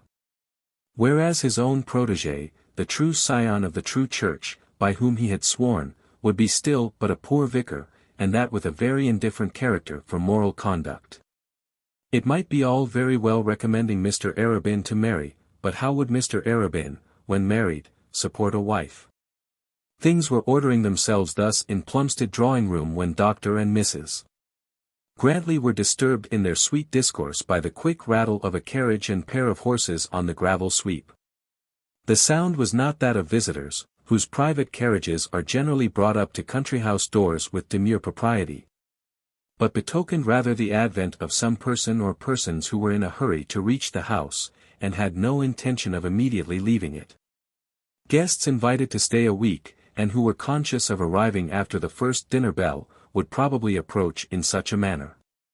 So might arrive an attorney with the news of a granduncle's death, or a son from college with all the fresh honors of a double first. No one would have had himself driven up to the door of a country house in such a manner who had the slightest doubt of his own right to force an entry. Who is it? Said Mrs. Grantly, looking at her husband. Who on earth can it be? Said the Archdeacon to his wife. He then quietly got up and stood with the drawing-room door open in his hand. Why, it's your father. It was indeed Mr. Harding, and Mr. Harding alone. He had come by himself in a post-chaise with a couple of horses from Barchester, arriving almost after dark, and evidently full of news. His visits had usually been made in the quietest manner.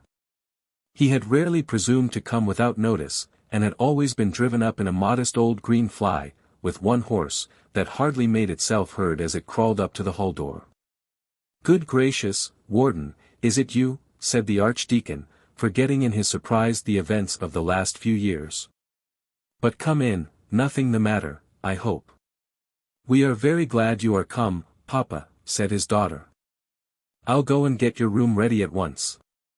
I ain't Warden, Archdeacon, said Mr. Harding, Mr. Quiverful is Warden. Oh, I know, said the Archdeacon petulantly. I forgot all about it at the moment. Is anything the matter? Don't go this moment, Susan, said Mr. Harding. I have something to tell you. The dinner bell will ring in 5 minutes, said she. Will it? Said Mr. Harding. Then perhaps I had better wait.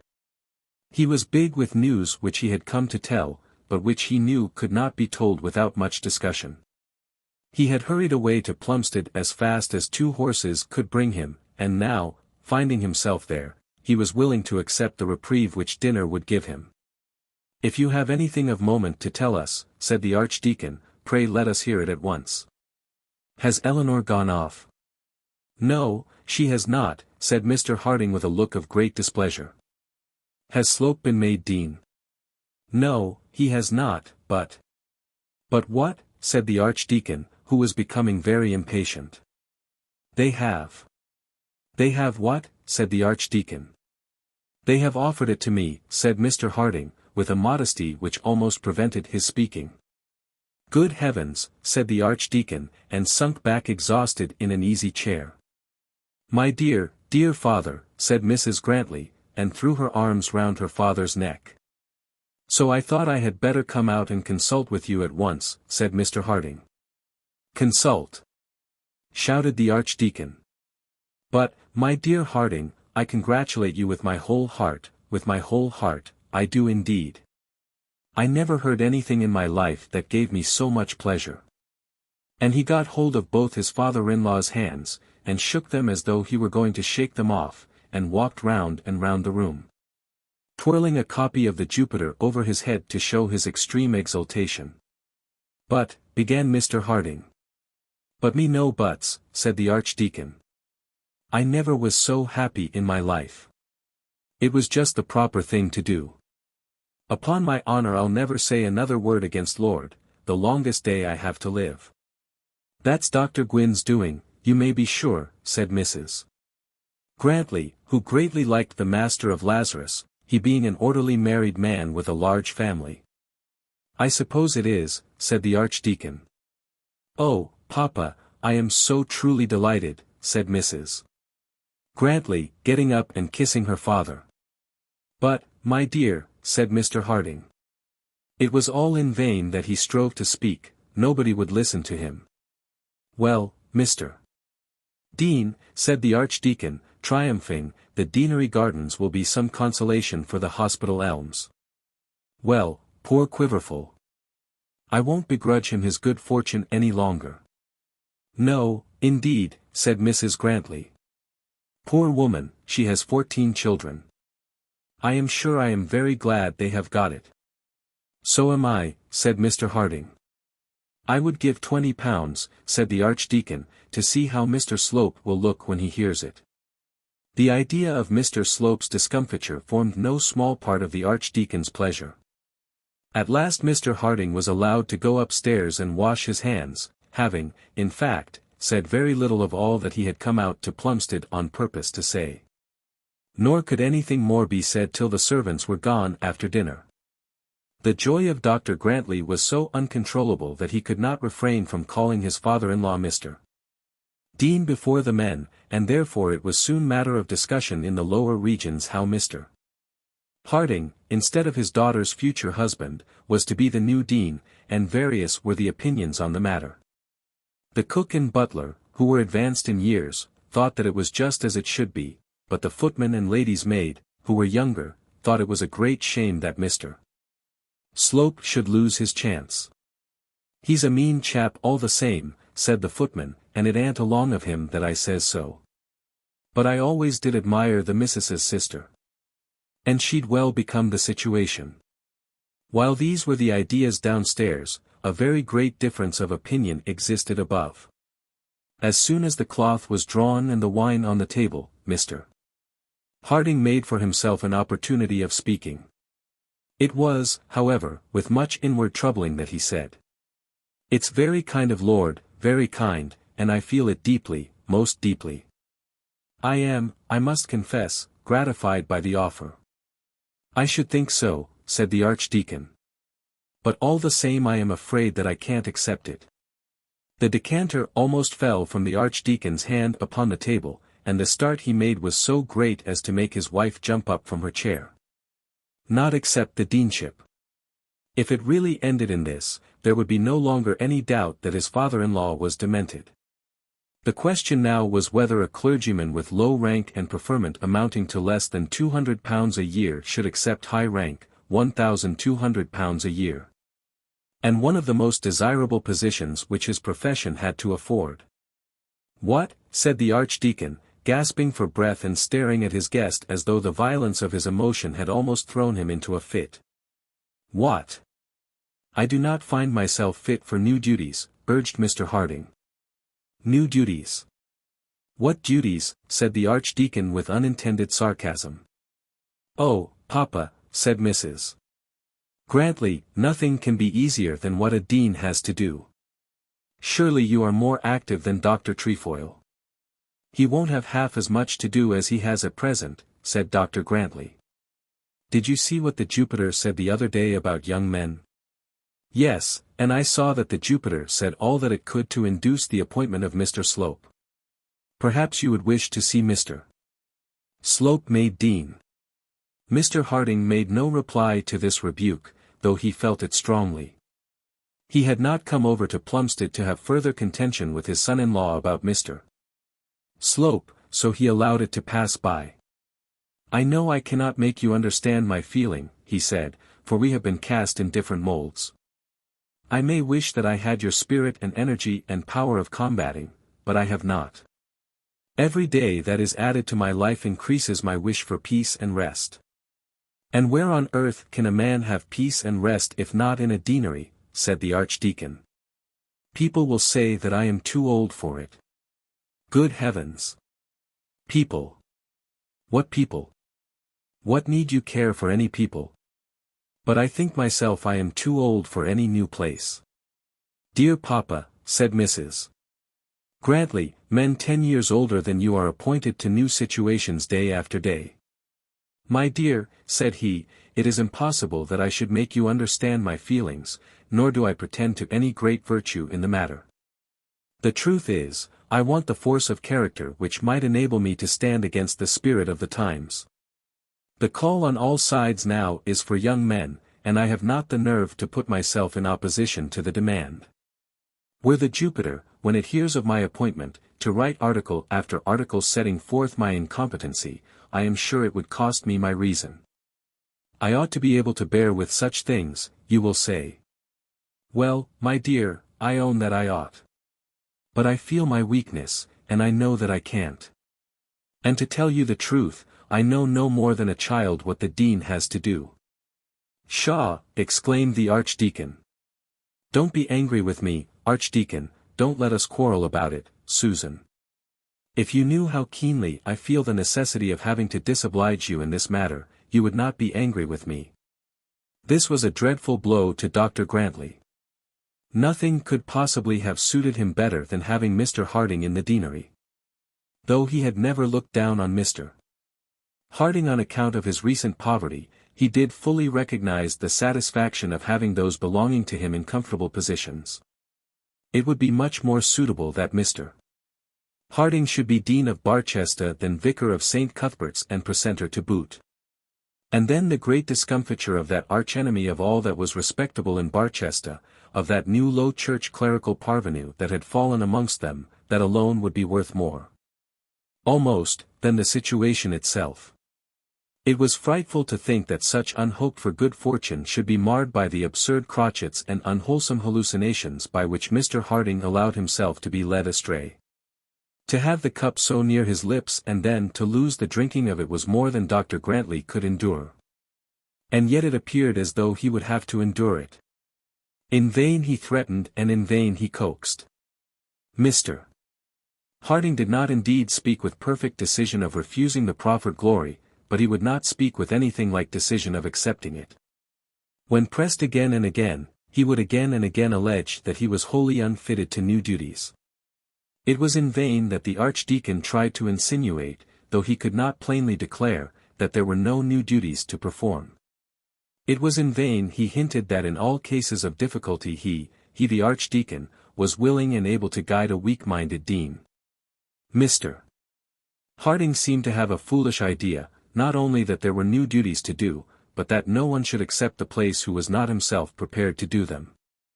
The conference ended in an understanding that Mr. Harding should at once acknowledge the letter he had received from the minister's private secretary, and should beg that he might be allowed 2 days to make up his mind. And that during those 2 days the matter should be considered. On the following morning the Archdeacon was to drive Mr. Harding back to Barchester. Chapter 48. Miss Thorne shows her talent at matchmaking. On Mr. Harding's return to Barchester from Plumstead, which was effected by him in due course in company with the Archdeacon, more tidings of a surprising nature met him. He was, during the journey, subjected to such a weight of unanswerable argument. All of which went to prove that it was his bounden duty not to interfere with the paternal government that was so anxious to make him a dean. That when he arrived at the chemist's door in High Street, he hardly knew which way to turn himself in the matter. But, perplexed as he was doomed to further perplexity. He found a note there from his daughter begging him most urgently to come to her immediately. But we must again go back a little in our story. Miss Thorne had not been slow to hear the rumours respecting Mr. Arabin which had so much disturbed the happiness of Mrs. Grantly. And she, also, was unhappy to think that her parish clergyman should be accused of worshipping a strange goddess. She, also, was of opinion that rectors and vicars should all be married, and with that good-natured energy which was characteristic of her, she put her wits to work to find a fitting match for Mr. Arabin. Mrs. Grantly, in this difficulty, could think of no better remedy than a lecture from the Archdeacon. Miss Thorne thought that a young lady, marriageable and with a dowry, might be of more efficacy. In looking through the catalogue of her unmarried friends who might possibly be in want of a husband, and might also be fit for such promotion as a country parsonage affords, she could think of no one more eligible than Mrs. Bold. Consequently, losing no time, she went into Barchester on the day of Mr. Slope's discomfiture, the same day that her brother had had his interesting interview with the last of the Neros, and invited Mrs. Bold to bring her nurse and baby to Ullathorne and make them a protracted visit. Miss Thorne suggested a month or two, intending to use her influence afterwards in prolonging it so as to last out the winter, in order that Mr. Arabin might have an opportunity of becoming fairly intimate with his intended bride. "We'll have Mr. Arabin, too," said Miss Thorne to herself, "and before the spring they'll know each other. And in 12 or 18 months' time, if all goes well, Mrs. Bold will be domiciled at St. Ewold's." And then the kind-hearted lady gave herself some not undeserved praise for her matchmaking genius. Eleanor was taken a little by surprise, but the matter ended in her promising to go to Ullathorne for at any rate a week or two. On the day previous to that on which her father drove out to Plumstead, she had had herself driven out to Ullathorne. Miss Thorne would not perplex her with her embryo lord on that same evening, thinking that she would allow her a few hours to make herself at home, but on the following morning Mr. Arabin arrived. "And now," said Miss Thorne to herself, "I must contrive to throw them in each other's way." That same day, after dinner, Eleanor, with an assumed air of dignity which she could not maintain, with tears which she could not suppress, with a flutter which she could not conquer, and a joy which she could not hide, told Miss Thorne that she was engaged to marry Mr. Arabin and that it behoved her to get back home to Barchester as quick as she could. To say simply that Miss Thorne was rejoiced at the success of the scheme would give a very faint idea of her feelings on the occasion. My readers may probably have dreamt before now that they have had before them some terribly long walk to accomplish, some journey of 20 or 30 miles. An amount of labour frightful to anticipate. And that immediately on starting they have ingeniously found some accommodating shortcut which has brought them without fatigue to their work's end in 5 minutes. Miss Thorne's waking feelings were somewhat of the same nature. My readers may perhaps have had to do with children, and may on some occasion have promised to their young charges some great gratification intended to come off, perhaps at the end of the winter, or at the beginning of summer. The impatient juveniles, however, will not wait, and clamorously demand their treat before they go to bed. Miss Thorne had a sort of feeling that her children were equally unreasonable. She was like an inexperienced gunner, who has ill-calculated the length of the train that he has laid. The gunpowder exploded much too soon, and poor Miss Thorne felt that she was blown up by the strength of her own petard. Miss Thorne had had lovers of her own, but they had been gentlemen of old-fashioned and deliberate habits. Miss Thorne's heart also had not always been hard, though she was still a virgin spinster. But it had never yielded in this way at the first assault. She had intended to bring together a middle-aged, studious clergyman and a discreet matron who might possibly be induced to marry again, and in doing so she had thrown fire among tinder. Well, it was all as it should be, but she did feel perhaps a little put out by the precipitancy of her own success, and perhaps a little vexed at the readiness of Mrs. Bold to be wooed. She said, however, nothing about it to anyone, and ascribed it all to the altered manners of the new age. Their mothers and grandmothers were perhaps a little more deliberate, but it was admitted on all sides that things were conducted very differently now than in former times. For aught Miss Thorne knew of the matter, a couple of hours might be quite sufficient under the new regime to complete that for which she in her ignorance had allotted 12 months. But we must not pass over the wooing so cavalierly. It has been told, with perhaps tedious accuracy, how Eleanor disposed of 2 of her lovers at Ullathorne. And it must also be told with equal accuracy, and if possible with less tedium, how she encountered Mr. Arabin. It cannot be denied that when Eleanor accepted Miss Thorne's invitation she remembered that Ullathorne was in the parish of St. Ewold's. Since her interview with the Signora she had done little else than think about Mr. Arabin and the appeal that had been made to her. She could not bring herself to believe, or try to bring herself to believe, that what she had been told was untrue. Think of it how she would, she could not but accept it as a fact that Mr. Arabin was fond of her, and then when she went further and asked herself the question, she could not but accept it as a fact also that she was fond of him. If it were destined for her to be the partner of his hopes and sorrows, to whom could she look for friendship so properly as to Miss Thorne? This invitation was like an ordained step towards the fulfillment of her destiny, and when she also heard that Mr. Arabin was expected to be at Ullathorne on the following day, it seemed as though all the world were conspiring in her favor. Well, did she not deserve it? In that affair of Mr. Slope had not all the world conspired against her? She could not, however, make herself easy and at home. When, in the evening after dinner, Miss Thorne expatiated on the excellence of Mr. Arabin's qualities, and hinted that any little rumor which might be ill-naturedly spread abroad concerning him really meant nothing, Mrs. Bold found herself unable to answer. When Miss Thorne went a little further and declared that she did not know a prettier vicarage house in the county than St. Ewold's, Mrs. Bold, remembering the projected bow window and the projected priestess, still held her tongue, though her ears tingled with the conviction that all the world knew that she was in love with Mr. Arabin. Well, what would that matter if they could only meet and tell each other what each now longed to tell? And they did meet. Mr. Arabin came early in the day and found the 2 ladies together at work in the drawing-room. Miss Thorne, who, had she known all the truth, would have vanished into air at once, had no conception that her immediate absence would be a blessing. And remained chatting with them till luncheon time. Mr. Arabin could talk about nothing but the Signora Neroni's beauty, would discuss no people but the Stanhopes. This was very distressing to Eleanor and not very satisfactory to Miss Thorne. But yet there was evidence of innocence in his open avowal of admiration. And then they had lunch, and then Mr. Arabin went out on parish duty, and Eleanor and Miss Thorne were left to take a walk together. "Do you think the Signora Neroni is so lovely as people say?" Eleanor asked as they were coming home. "She is very beautiful, certainly, very beautiful," Miss Thorne answered, "but I do not know that anyone considers her lovely. She is a woman all men would like to look at, but few, I imagine, would be glad to take her to their hearths, even were she unmarried and not afflicted as she is." There was some little comfort in this. Eleanor made the most of it till she got back to the house.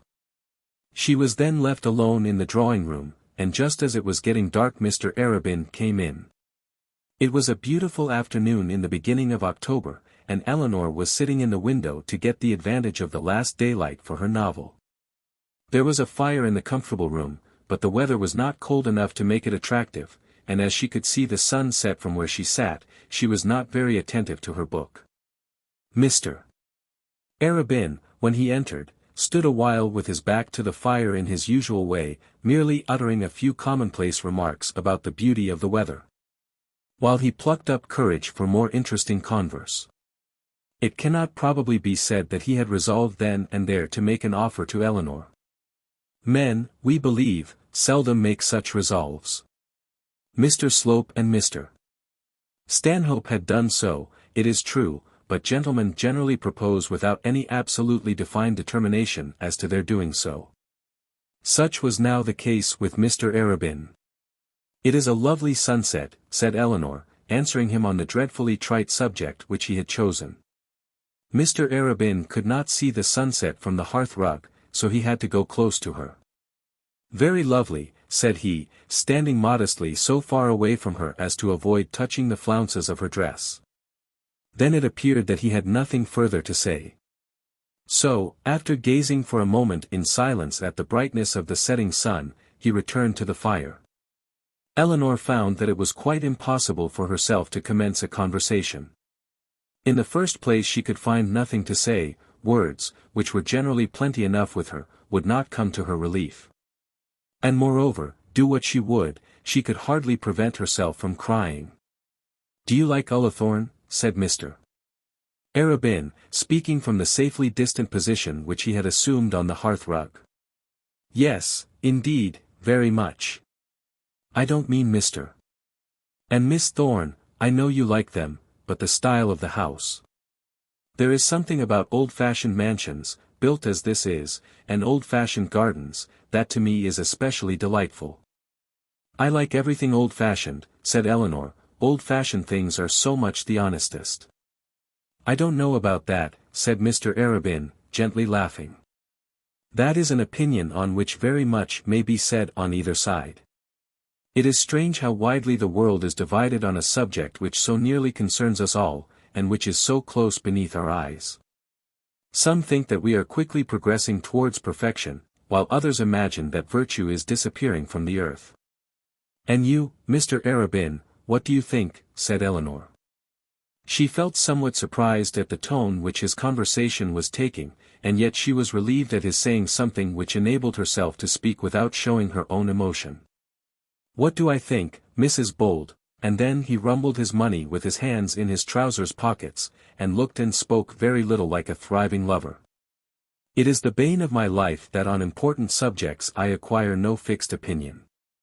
I think, and go on thinking, and yet my thoughts are running ever in different directions.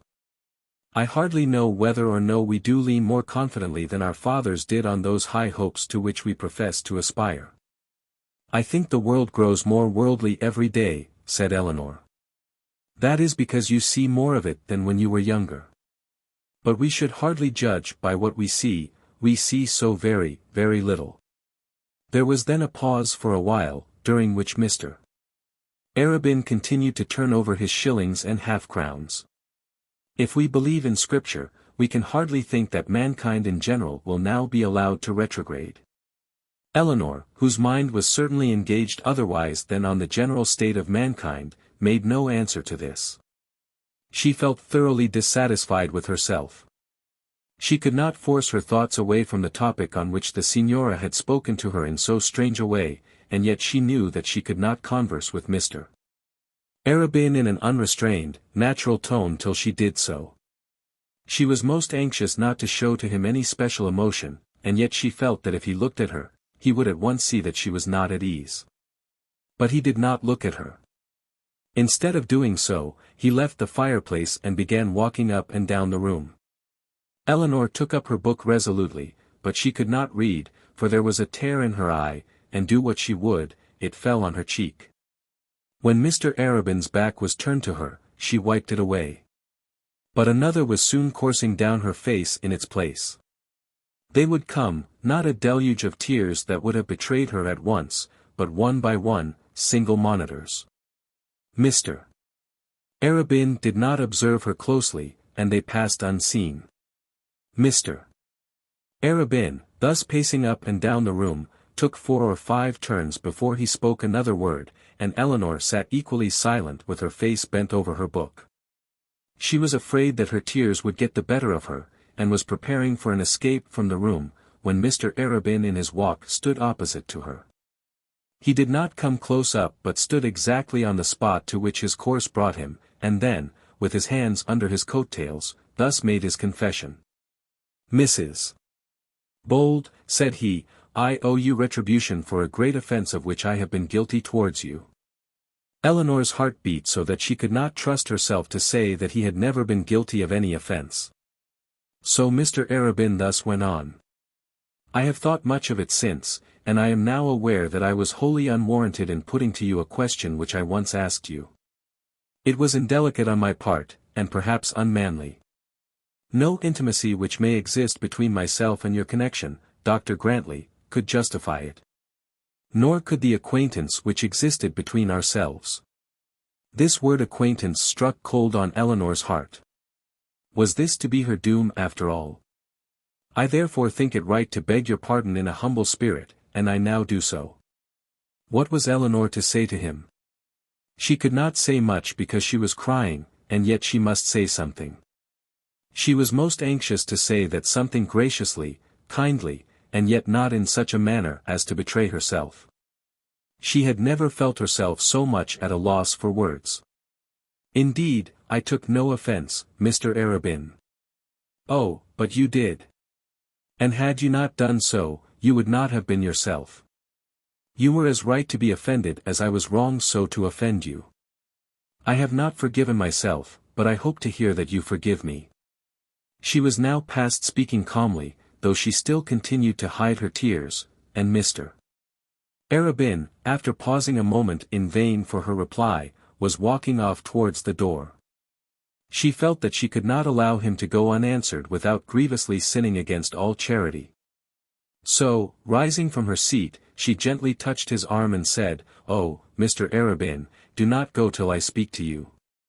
I do forgive you. You know that I forgive you."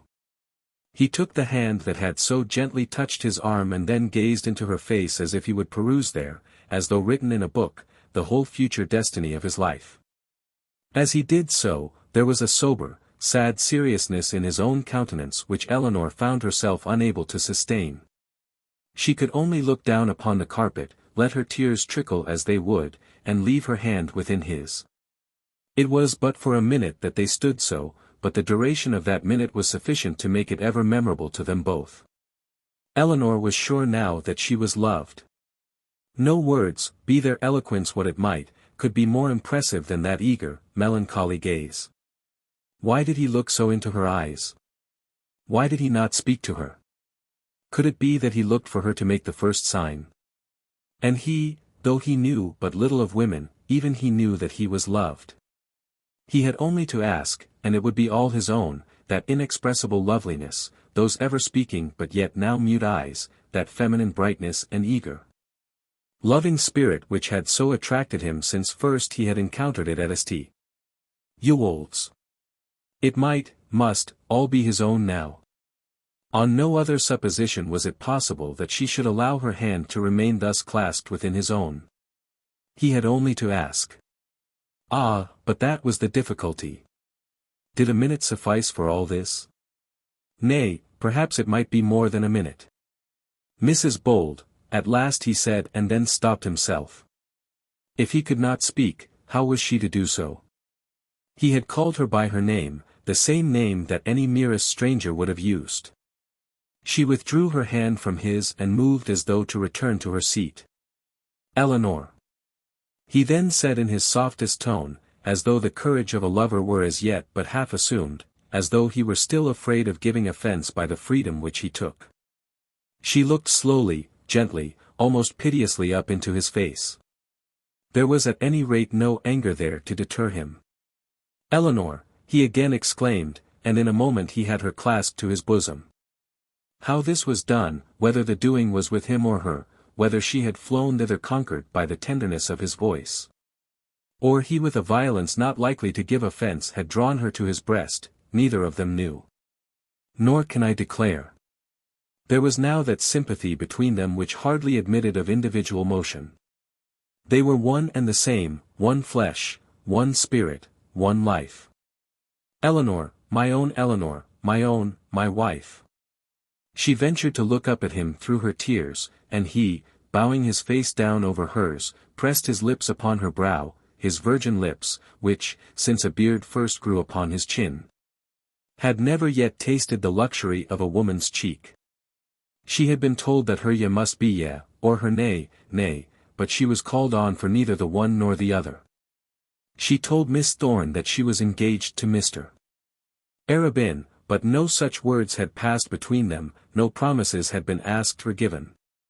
"Oh, let me go," said she, "let me go now. I am too happy to remain, let me go, that I may be alone." He did not try to hinder her, he did not repeat the kiss, he did not press another on her lips. He might have done so, had he been so minded. She was now all his own. He took his arm from round her waist, his arm that was trembling with a new delight, and let her go. She fled like a roe to her own chamber, and then, having turned the bolt, she enjoyed the full luxury of her love. She idolized, almost worshipped this man who had so meekly begged her pardon. And he was now her own. Oh, how she wept and cried and laughed as the hopes and fears and miseries of the last few weeks passed in remembrance through her mind. Mr. Slope. That anyone should have dared to think that she who had been chosen by him could possibly have mated herself with Mr. Slope. That they should have dared to tell him, also, and subject her bright happiness to such needless risk. And then she smiled with joy as she thought of all the comforts that she could give him, not that he cared for comforts, but that it would be so delicious for her to give. She got up and rang for her maid that she might tell her little boy of his new father, and in her own way she did tell him. She desired her maid to leave her, in order that she might be alone with her child. And then, while he lay sprawling on the bed, she poured forth the praises, all unmeaning to him, of the man she had selected to guard his infancy. She could not be happy, however, till she had made Mr. Arabin take the child to himself and thus, as it were, adopt him as his own. The moment the idea struck her she took the baby up in her arms and, opening her door, ran quickly down to the drawing-room. She at once found, by his steps still pacing on the floor, that he was there, and a glance within the room told her that he was alone. She hesitated a moment and then hurried in with her precious charge. Mr. Arabin met her in the middle of the room. "There," said she, breathless with her haste. "There, take him, and love him." Mr. Arabin took the little fellow from her and, kissing him again and again, prayed God to bless him. "He shall be all as my own," said he. Eleanor, as she stooped to take back her child, kissed the hand that held him and then rushed back with her treasure to her chamber. It was thus that Mr. Harding's younger daughter was won for the second time. At dinner neither she nor Mr. Arabin were very bright, but their silence occasioned no remark. In the drawing-room, as we have before said, she told Miss Thorne what had occurred. The next morning she returned to Barchester, and Mr. Arabin went over with his budget of news to the Archdeacon. As Dr. Grantly was not there, he could only satisfy himself by telling Mrs. Grantly how that he intended himself the honour of becoming her brother-in-law. In the ecstasy of her joy at hearing such tidings Mrs. Grantly vouchsafed him a warmer welcome than any he had yet received from Eleanor. "Good heavens!" she exclaimed. It was the general exclamation of the rectory. "Poor Eleanor! Dear Eleanor! What a monstrous injustice has been done her! Well, it shall all be made up now." And then she thought of the Signora. What lies people tell, she said to herself. But people in this matter had told no lies at all. Chapter 49. The Beelzebub Colt. When Miss Thorne left the dining-room, Eleanor had formed no intention of revealing to her what had occurred, but when she was seated beside her hostess on the sofa, the secret dropped from her almost unawares. Eleanor was but a bad hypocrite, and she found herself quite unable to continue talking about Mr. Arabin as though he were a stranger while her heart was full of him. When Miss Thorne, pursuing her own scheme with discreet zeal, asked the young widow whether, in her opinion, it would not be a good thing for Mr. Arabin to get married, she had nothing for it but to confess the truth. "I suppose it would," said Eleanor rather sheepishly. Whereupon Miss Thorne amplified on the idea. "Oh, Miss Thorne," said Eleanor, "he is going to be married, I am engaged to him." Now Miss Thorne knew very well that there had been no such engagement when she had been walking with Mrs. Bold in the morning. She had also heard enough to be tolerably sure that there had been no preliminaries to such an engagement. She was, therefore, as we have before described, taken a little by surprise. But nevertheless, she embraced her guest and cordially congratulated her. Eleanor had no opportunity of speaking another word to Mr. Arabin that evening, except such words as all the world might hear, and these, as may be supposed, were few enough. Miss Thorne did her best to leave them in privacy, but Mr. Thorne, who knew nothing of what had occurred, and another guest, a friend of his, entirely interfered with her good intentions. So poor Eleanor had to go to bed without one sign of affection. Her state, nevertheless, was not to be pitied. The next morning she was up early. It was probable, she thought, that by going down a little before the usual hour of breakfast she might find Mr. Arabin alone in the dining-room. Might it not be that he also would calculate that an interview would thus be possible? Thus thinking, Eleanor was dressed a full hour before the time fixed in the Ullathorne household for morning prayers. She did not at once go down. She was afraid to seem to be too anxious to meet her lover, though heaven knows her anxiety was intense enough. She therefore sat herself down at her window, and repeatedly looking at her watch, nursed her child till she thought she might venture forth. When she found herself at the dining-room door, she stood a moment, hesitating to turn the handle, but when she heard Mr. Thorne's voice inside she hesitated no longer. Her object was defeated, and she might now go in as soon as she liked without the slightest imputation on her delicacy. Mr. Thorne and Mr. Arabin were standing on the hearth-rug, discussing the merits of the Beelzebub colt, or rather, Mr. Thorne was discussing, and Mr. Arabin was listening. That interesting animal had rubbed the stump of his tail against the wall of his stable and occasioned much uneasiness to the Ullathorne master of the horse. Had Eleanor but waited another minute, Mr. Thorne would have been in the stables. Mr. Thorne, when he saw his lady guest, repressed his anxiety. The Beelzebub colt must do without him. And so the three stood, saying little or nothing to each other, till at last the master of the house, finding that he could no longer bear his present state of suspense respecting his favourite young steed, made an elaborate apology to Mrs. Bold and escaped. As he shut the door behind him Eleanor almost wished that he had remained. It was not that she was afraid of Mr. Arabin, but she hardly yet knew how to address him. He, however, soon relieved her from her embarrassment. He came up to her, and taking both her hands in his, he said, "So, Eleanor, you and I are to be man and wife. Is it so?" She looked up into his face, and her lips formed themselves into a single syllable. She uttered no sound, but he could read the affirmative plainly in her face. "It is a great trust," said he, "a very great trust." It is, said Eleanor, not exactly taking what he had said in the sense that he had meant. "It is a very, very great trust, and I will do my utmost to deserve it." "And I also will do my utmost to deserve it," said Mr. Arabin very solemnly. And then, winding his arm round her waist, he stood there gazing at the fire, and she, with her head leaning on his shoulder, stood by him, well satisfied with her position. They neither of them spoke, or found any want of speaking. All that was needful for them to say had been said. The yeah, had been spoken by Eleanor in her own way, and that way had been perfectly satisfactory to Mr. Arabin.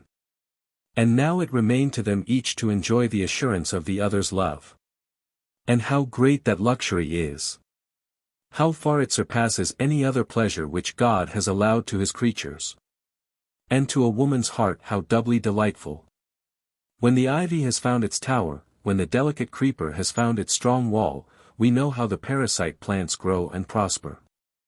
They were not created to stretch forth their branches alone, and endure without protection the summer's sun and the winter's storm. Alone they but spread themselves on the ground and cower unseen in the dingy shade. But when they have found their firm supporters, how wonderful is their beauty, how all-pervading and victorious! What is the turret without its ivy, or the high garden wall without the jasmine which gives it its beauty and fragrance? The hedge without the honeysuckle is but a hedge. There is a feeling still half existing, but now half conquered by the force of human nature, that a woman should be ashamed of her love till the husband's right to her compels her to acknowledge it. We would fain preach a different doctrine. A woman should glory in her love, but on that account let her take the more care that it be such as to justify her glory. Eleanor did glory in hers, and she felt, and had cause to feel, that it deserved to be held as glorious. She could have stood there for hours with his arm round her, had fate and Mr. Thorne permitted it. Each moment she crept nearer to his bosom and felt more and more certain that there was her home. What now to her was the archdeacon's arrogance, her sister's coldness, or her dear father's weakness? What need she care for the duplicity of such friends as Charlotte Stanhope? She had found the strong shield that should guard her from all wrongs, the trusty pilot that should henceforward guide her through the shoals and rocks. She would give up the heavy burden of her independence, and once more assume the position of a woman and the duties of a trusting and loving wife. And he, too, stood there fully satisfied with his place. They were both looking intently on the fire, as though they could read there their future fate, till at last Eleanor turned her face towards his. "How sad you are," she said, smiling. And indeed his face was, if not sad, at least serious. "How sad you are, love." "Sad," said he, looking down at her. "No, certainly not sad." Her sweet, loving eyes were turned towards him, and she smiled softly as he answered her. The temptation was too strong even for the demure propriety of Mr. Arabin, and bending over her, he pressed his lips to hers. Immediately after this Mr. Thorne appeared, and they were both delighted to hear that the tale of the Beelzebub colt was not materially injured. It had been Mr. Harding's intention to hurry over to Ullathorne as soon as possible after his return to Barchester, in order to secure the support of his daughter in his meditated revolt against the Archdeacon as touching the deanery. But he was spared the additional journey by hearing that Mrs. Bold had returned unexpectedly home. As soon as he had read her note he started off, and found her waiting for him in her own house. How much each of them had to tell the other, and how certain each was that the story which he or she had to tell would astonish the other. "My dear, I am so anxious to see you," said Mr. Harding, kissing his daughter. "Oh, Papa, I have so much to tell you," said the daughter, returning the embrace. "My dear, they have offered me the deanery," said Mr. Harding, anticipating by the suddenness of the revelation the tidings which Eleanor had to give him. "Oh, Papa," said she, forgetting her own love and happiness in her joy at the surprising news. "Oh, Papa, can it be possible? Dear Papa, how thoroughly happy that makes me. But, my dear, I think it best to refuse it." "Oh, Papa. I am sure you will agree with me, Eleanor, when I explain it to you. You know, my dear, how old I am. If I live But, Papa, I must tell you about myself." "Well, my dear. I do so wonder how you'll take it." "Take what?" "If you don't rejoice at it, if it doesn't make you happy, if you don't encourage me, I shall break my heart." "If that be the case, Nelly, I certainly will encourage you." "But I fear you won't." "I do so fear you won't. And yet you can't but think I am the most fortunate woman living on God's earth." "Are you, dearest? Then I certainly will rejoice with you. Come, Nelly, come to me and tell me what it is." "I am going." He led her to the sofa and, seating himself beside her, took both her hands in his. "You are going to be married, Nelly. Is not that it?" "Yes," she said faintly. "That is, if you will approve," and then she blushed as she remembered the promise which she had so lately volunteered to him and which she had so utterly forgotten in making her engagement with Mr. Arabin.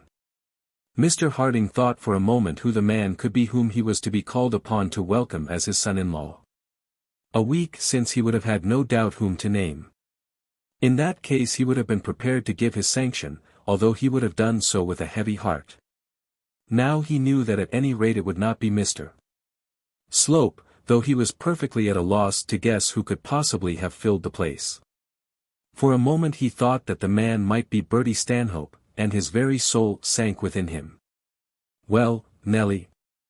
"Oh, Papa, promise to me that, for my sake, you will love him." "Come, Nelly, come, tell me who it is." "But will you love him, Papa?" "Dearest, I must love anyone that you love." Then she turned her face to his and whispered into his ear the name of Mr. Arabin. No man that she could have named could have more surprised or more delighted him. Had he looked round the world for a son-in-law to his taste, he could have selected no one whom he would have preferred to Mr. Arabin. He was a clergyman, he held a living in the neighbourhood. He was of a set to which all Mr. Harding's own partialities most closely adhered, he was the great friend of Dr. Grantly, and he was, moreover, a man of whom Mr. Harding knew nothing but what he approved. Nevertheless, his surprise was so great as to prevent the immediate expression of his joy. He had never thought of Mr. Arabin in connection with his daughter, he had never imagined that they had any feeling in common. He had feared that his daughter had been made hostile to clergymen of Mr. Arabin's stamp by her intolerance of the Archdeacon's pretensions. Had he been put to wish, he might have wished for Mr. Arabin for a son-in-law. But had he been put to guess, the name would never have occurred to him. Mr. Arabin, he exclaimed, impossible.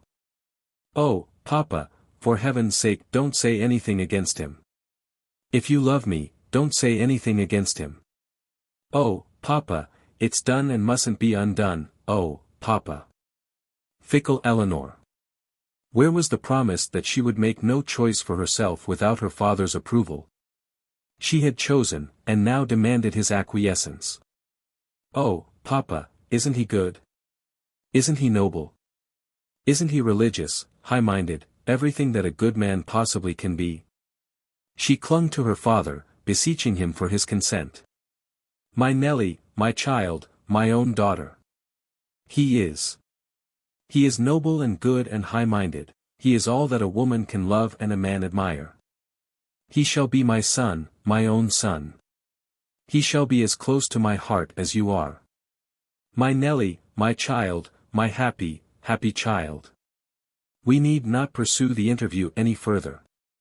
By degrees they returned to the subject of the new promotion.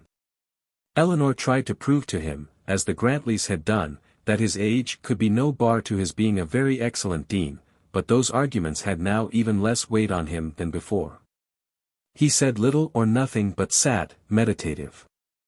Every now and then he would kiss his daughter and say, yes, or no, or very true, or, well, my dear, I can't quite agree with you there. But he could not be got to enter sharply into the question of, to be, or not to be, Dean of Barchester. Of her and her happiness, of Mr.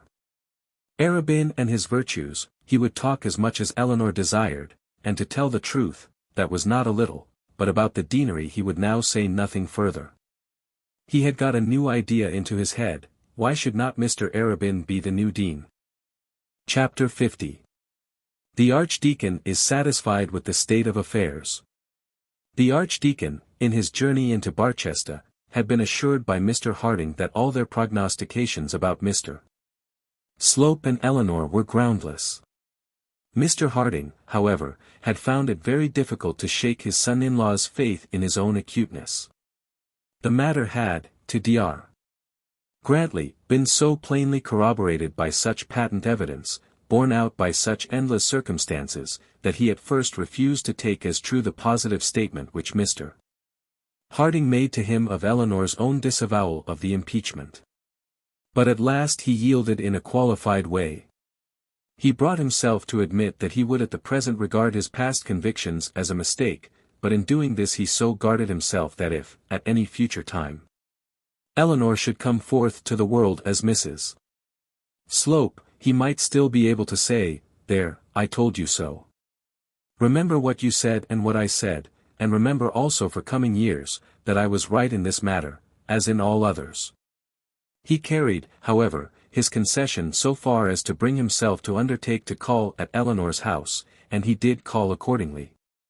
While the father and daughter were yet in the middle of their conference, Mr. Harding had had so much to hear and to say that he had forgotten to advise Eleanor of the honor that awaited her. And she heard her brother-in-law's voice in the hall while she was quite unprepared to see him. There's the Archdeacon, she said, springing up. Yes, my dear. He told me to tell you that he would come and see you, but to tell the truth I had forgotten all about it. Eleanor fled away, regardless of all her father's entreaties. She could not now, in the first hours of her joy, bring herself to bear all the Archdeacon's retractions, apologies, and congratulations. He would have so much to say, and would be so tedious in saying it. Consequently, the Archdeacon, when he was shown into the drawing-room, found no one there but Mr. Harding. "You must excuse Eleanor," said Mr. Harding. "Is anything the matter?" asked the doctor, who at once anticipated that the whole truth about Mr. Slope had at last come out. "Well, something is the matter. I wonder now whether you will be much surprised." The Archdeacon saw by his father-in-law's manner that after all he had nothing to tell him about Mr. Slope. "No," said he, "certainly not, nothing will ever surprise me again. Very many men nowadays besides the Archdeacon adopt or affect to adopt the nil admirari doctrine. But nevertheless, to judge from their appearance, they are just as subject to sudden emotions as their grandfathers and grandmothers were before them. What do you think Mr. Arabin has done?" "Mr. Arabin. It's nothing about that daughter of Stanhope's, I hope." "No, not that woman," said Mr. Harding, enjoying his joke in his sleeve. "Not that woman. Is he going to do anything about any woman? Why can't you speak out, if you have anything to say? There is nothing I hate so much as these sort of mysteries." "There shall be no mystery with you, Archdeacon, though of course it must go no further at present." "Well. Except Susan. You must promise me you'll tell no one else." "Nonsense!" exclaimed the Archdeacon, who was becoming angry in his suspense. "You can't have any secret about Mr. Arabin. Only this, that he and Eleanor are engaged." It was quite clear to see, by the Archdeacon's face, that he did not believe a word of it. "Mr. Arabin. It's impossible. Eleanor, at any rate, has just now told me so." "It's impossible," repeated the Archdeacon. "Well, I can't say I think it impossible. It certainly took me by surprise, but that does not make it impossible. She must be mistaken." Mr. Harding assured him that there was no mistake, that he would find, on returning home, that Mr. Arabin had been at Plumstead with the express object of making the same declaration. That even Miss Thorne knew all about it, and that, in fact, the thing was as clearly settled as any such arrangement between a lady and a gentleman could well be. "Good heavens!" said the Archdeacon, walking up and down Eleanor's drawing-room. "Good heavens! Good heavens!" Now these exclamations certainly betoken faith. Mr. Harding properly gathered from it that, at last, Dr. Grantly did believe the fact. The first utterance clearly evinced a certain amount of distaste at the information he had received. The second simply indicated surprise. In the tone of the third Mr. Harding fancied that he could catch a certain gleam of satisfaction. The Archdeacon had truly expressed the workings of his mind. He could not but be disgusted to find how utterly astray he had been in all his anticipations. Had he only been lucky enough to have suggested this marriage himself when he first brought Mr. Arabin into the country, his character for judgment and wisdom would have received an addition which would have classed him at any rate next to Solomon. And why had he not done so? Might he not have foreseen that Mr. Arabin would want a wife in his parsonage? He had foreseen that Eleanor would want a husband, but should he not also have perceived that Mr. Arabin was a man much more likely to attract her than Mr. Slope? The Archdeacon found that he had been at fault and, of course, could not immediately get over his discomfiture. Then his surprise was intense. How sly this pair of young turtle-doves had been with him. How egregiously they had hoaxed him. He had preached to Eleanor against her fancied attachment to Mr. Slope at the very time that she was in love with his own protégé, Mr. Arabin, and had absolutely taken that same Mr. Arabin into his confidence with reference to his dread of Mr. Slope's alliance. It was very natural that the Archdeacon should feel surprise. But there was also great ground for satisfaction. Looking at the match by itself, it was the very thing to help the doctor out of his difficulties. In the first place, the assurance that he should never have Mr. Slope for his brother-in-law was in itself a great comfort. Then Mr. Arabin was, of all men, the one with whom it would best suit him to be so intimately connected. But the crowning comfort was the blow which this marriage would give to Mr. Slope. He had now certainly lost his wife. Rumor was beginning to whisper that he might possibly lose his position in the palace, and if Mr. Harding would only be true, the great danger of all would be surmounted. In such case it might be expected that Mr. Slope would own himself vanquished, and take himself altogether away from Barchester. And so the Archdeacon would again be able to breathe pure air. "Well, well," said he. "Good heavens! Good heavens!" And the tone of the fifth exclamation made Mr. Harding fully aware that content was reigning in the Archdeacon's bosom. And then slowly, gradually, and craftily Mr. Harding propounded his own new scheme. Why should not Mr. Arabin be the new dean? Slowly, gradually, and thoughtfully Dr. Grantly fell into his father-in-law's views. Much as he liked Mr. Arabin, sincere as was his admiration for that gentleman's ecclesiastical abilities, he would not have sanctioned a measure which would rob his father-in-law of his fairly earned promotion. Were it at all practicable to induce his father-in-law to accept the promotion which he had earned. But the Archdeacon had, on a former occasion, received proof of the obstinacy with which Mr. Harding could adhere to his own views in opposition to the advice of all his friends. He knew tolerably well that nothing would induce the meek, mild man before him to take the high place offered to him, if he thought it wrong to do so. Knowing this, he also said to himself more than once, why should not Mr. Arabin be Dean of Barchester? It was at last arranged between them that they would together start to London by the earliest train on the following morning, making a little detour to Oxford on their journey. Dr. Gwyn's counsels, they imagined, might perhaps be of assistance to them. These matters settled, the Archdeacon hurried off, that he might return to Plumstead and prepare for his journey. The day was extremely fine, and he came into the city in an open gig. As he was driving up the High Street he encountered Mr. Slope at a crossing. Had he not pulled up rather sharply, he would have run over him. The two had never spoken to each other since they had met on a memorable occasion in the bishop's study. They did not speak now, but they looked each other full in the face, and Mr. Slope's countenance was as impudent, as triumphant, as defiant as ever. Had Dr. Grantly not known to the contrary, he would have imagined that his enemy had won the deanship, the wife, and all the rich honours for which he had been striving. As it was, he had lost everything that he had in the world, and had just received his congé from the bishop. In leaving the town the Archdeacon drove by the well-remembered entrance of Hiram's hospital. There, at the gate, was a large, untidy farmer's wagon, laden with untidy-looking furniture. And there, inspecting the arrival, was good Mrs. Quiverful, not dressed in her Sunday best, not very clean in her apparel, not graceful as to her bonnet and shawl, or, indeed, with many feminine charms as to her whole appearance. She was busy at domestic work in her new house, and had just ventured out, expecting to see no one on the arrival of the family chattels. The Archdeacon was down upon her before she knew where she was. Her acquaintance with Dr. Grantly or his family was very slight indeed.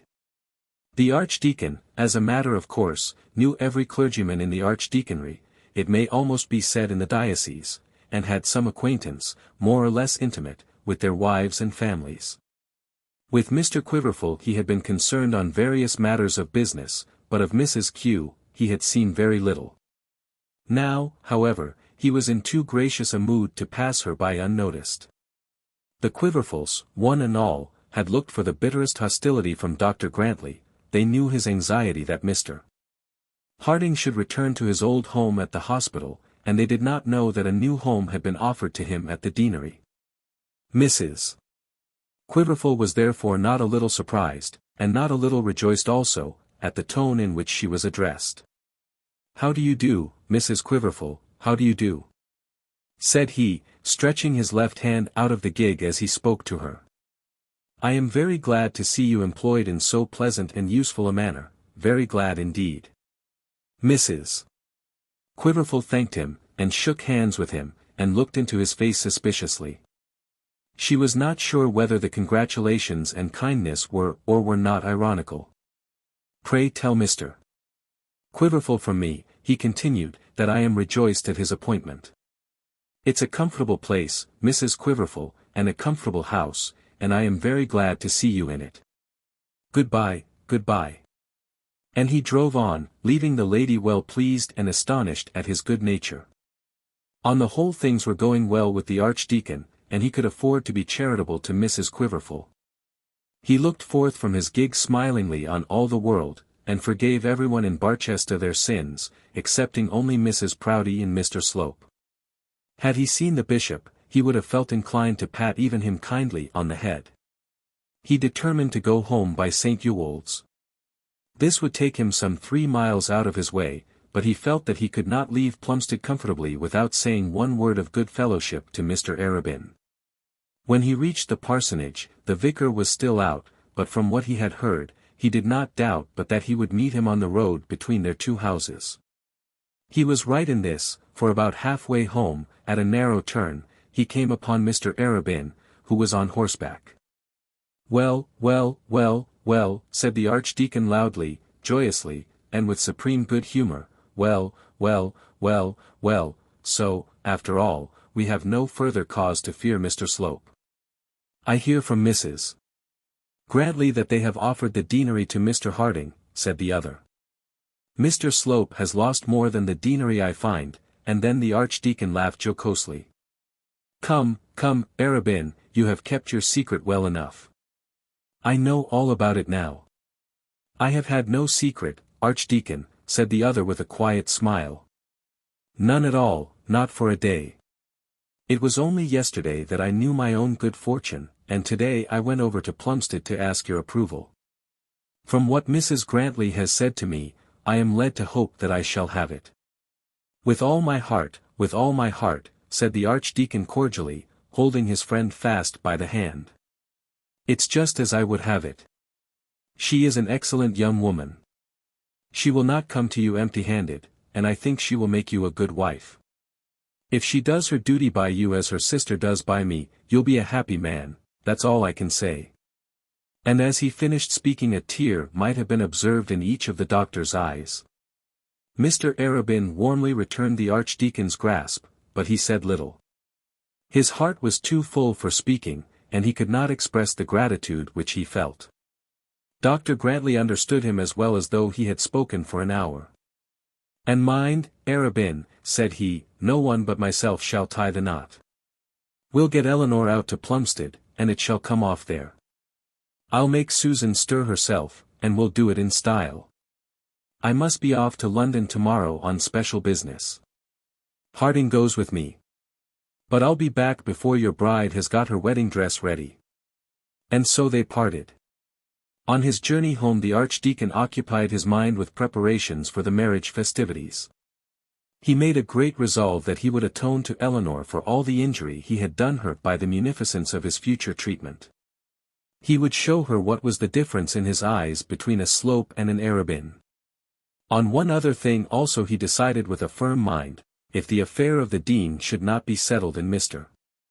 Arabin's favour, nothing should prevent him putting a new front and bow window to the dining room at St. Ewold's parsonage. "So we're sold after all, Sue," said he to his wife, accosting her with a kiss as soon as he entered his house. He did not call his wife Sue above twice or thrice in a year, and these occasions were great high days. "Eleanor has had more sense than we gave her credit for," said Mrs. Grantly. And there was great content in Plumstead Rectory that evening. Mrs. Grantly promised her husband that she would now open her heart and take Mr. Arabin into it. Hitherto she had declined to do so. Chapter 51. Mr. Slope bids farewell to the palace and its inhabitants. We must now take leave of Mr. Slope, and of the bishop also, and of Mrs. Proudie. These leave-takings in novels are as disagreeable as they are in real life, not so sad, indeed, for they want the reality of sadness, but quite as perplexing, and generally less satisfactory. What novelist, what Fielding, what Scott, what George Sand, or Sue, or Dumas, can impart an interest to the last chapter of his fictitious history? Promises of 2 children and superhuman happiness are of no avail, nor assurance of extreme respectability carried to an age far exceeding that usually allotted to mortals. The sorrows of our heroes and heroines, they are your delight, O public, their sorrows, or their sins, or their absurdities, not their virtues, good sense, and consequent rewards. When we begin to tint our final pages with couleur de rose, as in accordance with fixed rule we must do, we altogether extinguish our own powers of pleasing. When we become dull, we offend your intellect, and we must become dull or we should offend your taste. A late writer, wishing to sustain his interest to the last page, hung his hero at the end of the 3rd volume. The consequence was that no one would read his novel. And who can apportion out and dovetail his incidents, dialogues, characters, and descriptive morsels so as to fit them all exactly into 930 pages, without either compressing them unnaturally, or extending them artificially at the end of his labor? Do I not myself know that I am at this moment in want of a dozen pages, and that I am sick with cudgelling my brains to find them? And then, when everything is done, the kindest-hearted critic of them all invariably twits us with the incompetency and lameness of our conclusion. We have either become idle and neglected it, or tedious and overlabored it. It is insipid or unnatural, overstrained or imbecile. It means nothing, or attempts too much. The last scene of all, as all last scenes we fear must be, is second childishness, and mere oblivion. Sans teeth, sans eyes, sans taste, sans everything. I can only say that if some critic who thoroughly knows his work, and has labored on it till experience has made him perfect, will write the last 50 pages of a novel in the way they should be written, for one, will in future do my best to copy the example. Guided by my own lights only, I confess that I despair of success. For the last week or 10 days Mr. Slope had seen nothing of Mrs. Proudie, and very little of the bishop. He still lived in the palace, and still went through his usual routine work, but the confidential doings of the diocese had passed into other hands. He had seen this clearly and marked it well, but it had not much disturbed him. He had indulged in other hopes till the bishop's affairs had become dull to him, and he was moreover aware that, as regarded the diocese, Mrs. Proudie had checkmated him. It has been explained, in the beginning of these pages, how 3 or 4 were contending together as to who, in fact, should be Bishop of Barchester. Each of these had now admitted to himself, or boasted to herself, that Mrs. Proudie was victorious in the struggle. They had gone through a competitive examination of considerable severity, and she had come forth the winner, facile princeps. Mr. Slope had for a moment run her hard, but it was only for a moment. It had become, as it were, acknowledged that Hiram's hospital should be the testing point between them, and now Mr. Quiverful was already in the hospital, the proof of Mrs. Proudie's skill and courage. All this did not break down Mr. Slope's spirit, because he had other hopes. But, alas, at last there came to him a note from his friend Sir Nicholas, informing him that the deanship was disposed of. Let us give Mr. Slope his due. He did not lie prostrate under this blow, or give himself up to vain lamentations. He did not henceforward despair of life and call upon gods above and gods below to carry him off. He sat himself down in his chair, counted out what moneys he had in hand for present purposes and what others were coming in to him, bethought himself as to the best sphere for his future exertions, and at once wrote off a letter to a rich sugar refiner's wife in Baker Street, who, as he well knew, was much given to the entertainment and encouragement of serious young evangelical clergymen. He was again, he said, upon the world, having found the air of a cathedral town, and the very nature of cathedral services, uncongenial to his spirit. And then he sat a while, making firm resolves as to his manner of parting from the bishop, and also as to his future conduct. At last he rose, and twitched his mantle blue, black. Tomorrow to fresh woods and pastures new. Having received a formal command to wait upon the bishop, he rose and proceeded to obey it. He rang the bell and desired the servant to inform his master that, if it suited his lordship, he, Mr. Slope, was ready to wait upon him. The servant, who well understood that Mr. Slope was no longer in the ascendant, brought back a message saying that his lordship desired that Mr. Slope would attend him immediately in his study. Mr. Slope waited about 10 minutes more to prove his independence, and then he went into the bishop's room. There, as he had expected, he found Mrs. Proudie, together with her husband. Mr. Slope, pray take a chair, said the gentleman bishop. Pray be seated, Mr. Slope, said the lady bishop. Thank ye, said Mr. Slope, and walking round to the fire, he threw himself into one of the armchairs that graced the hearth rug. Mr. Slope, said the bishop, it has become necessary that I should speak to you definitively on a matter that has for some time been pressing itself on my attention. May I ask whether the subject is in any way connected with myself, said Mr. Slope. It is so, certainly, yes, it certainly is connected with yourself, Mr. Slope. Then, my lord, if I may be allowed to express a wish, I would prefer that no discussion on the subject should take place between us in the presence of a third person. Don't alarm yourself, Mr. Slope, said Mrs. Proudie, no discussion is at all necessary. The bishop merely intends to express his own wishes. I merely intend, Mr. Slope, to express my own wishes, no discussion will be at all necessary, said the bishop, reiterating his wife's words. That is more, my lord, than we any of us can be sure of, said Mr. Slope. I cannot, however, force Mrs. Proudie to leave the room, nor can I refuse to remain here if it be your lordship's wish that I should do so. It is his lordship's wish, certainly, said Mrs. Proudie. Mr. Slope, began the bishop in a solemn, serious voice, it grieves me to have to find fault. It grieves me much to have to find fault with a clergyman, but especially so with a clergyman in your position. Why, what have I done amiss, my lord? Demanded Mr. Slope boldly. What have you done amiss, Mr. Slope? Said Mrs. Proudie, standing erect before the culprit and raising that terrible forefinger. Do you dare to ask the bishop what you have done amiss? Does not your conscience? Mrs. Proudie, pray let it be understood, once for all, that I will have no words with you. Ah, sir, but you will have words, said she, you must have words. Why have you had so many words with that Signora Neroni? Why have you disgraced yourself, you a clergyman, too, by constantly consorting with such a woman as that, with a married woman, with one altogether unfit for a clergyman's society? At any rate I was introduced to her in your drawing-room, retorted Mr. Slope. And shamefully you behaved there, said Mrs. Proudie, most shamefully. I was wrong to allow you to remain in the house a day after what I then saw. I should have insisted on your instant dismissal. I have yet to learn, Mrs.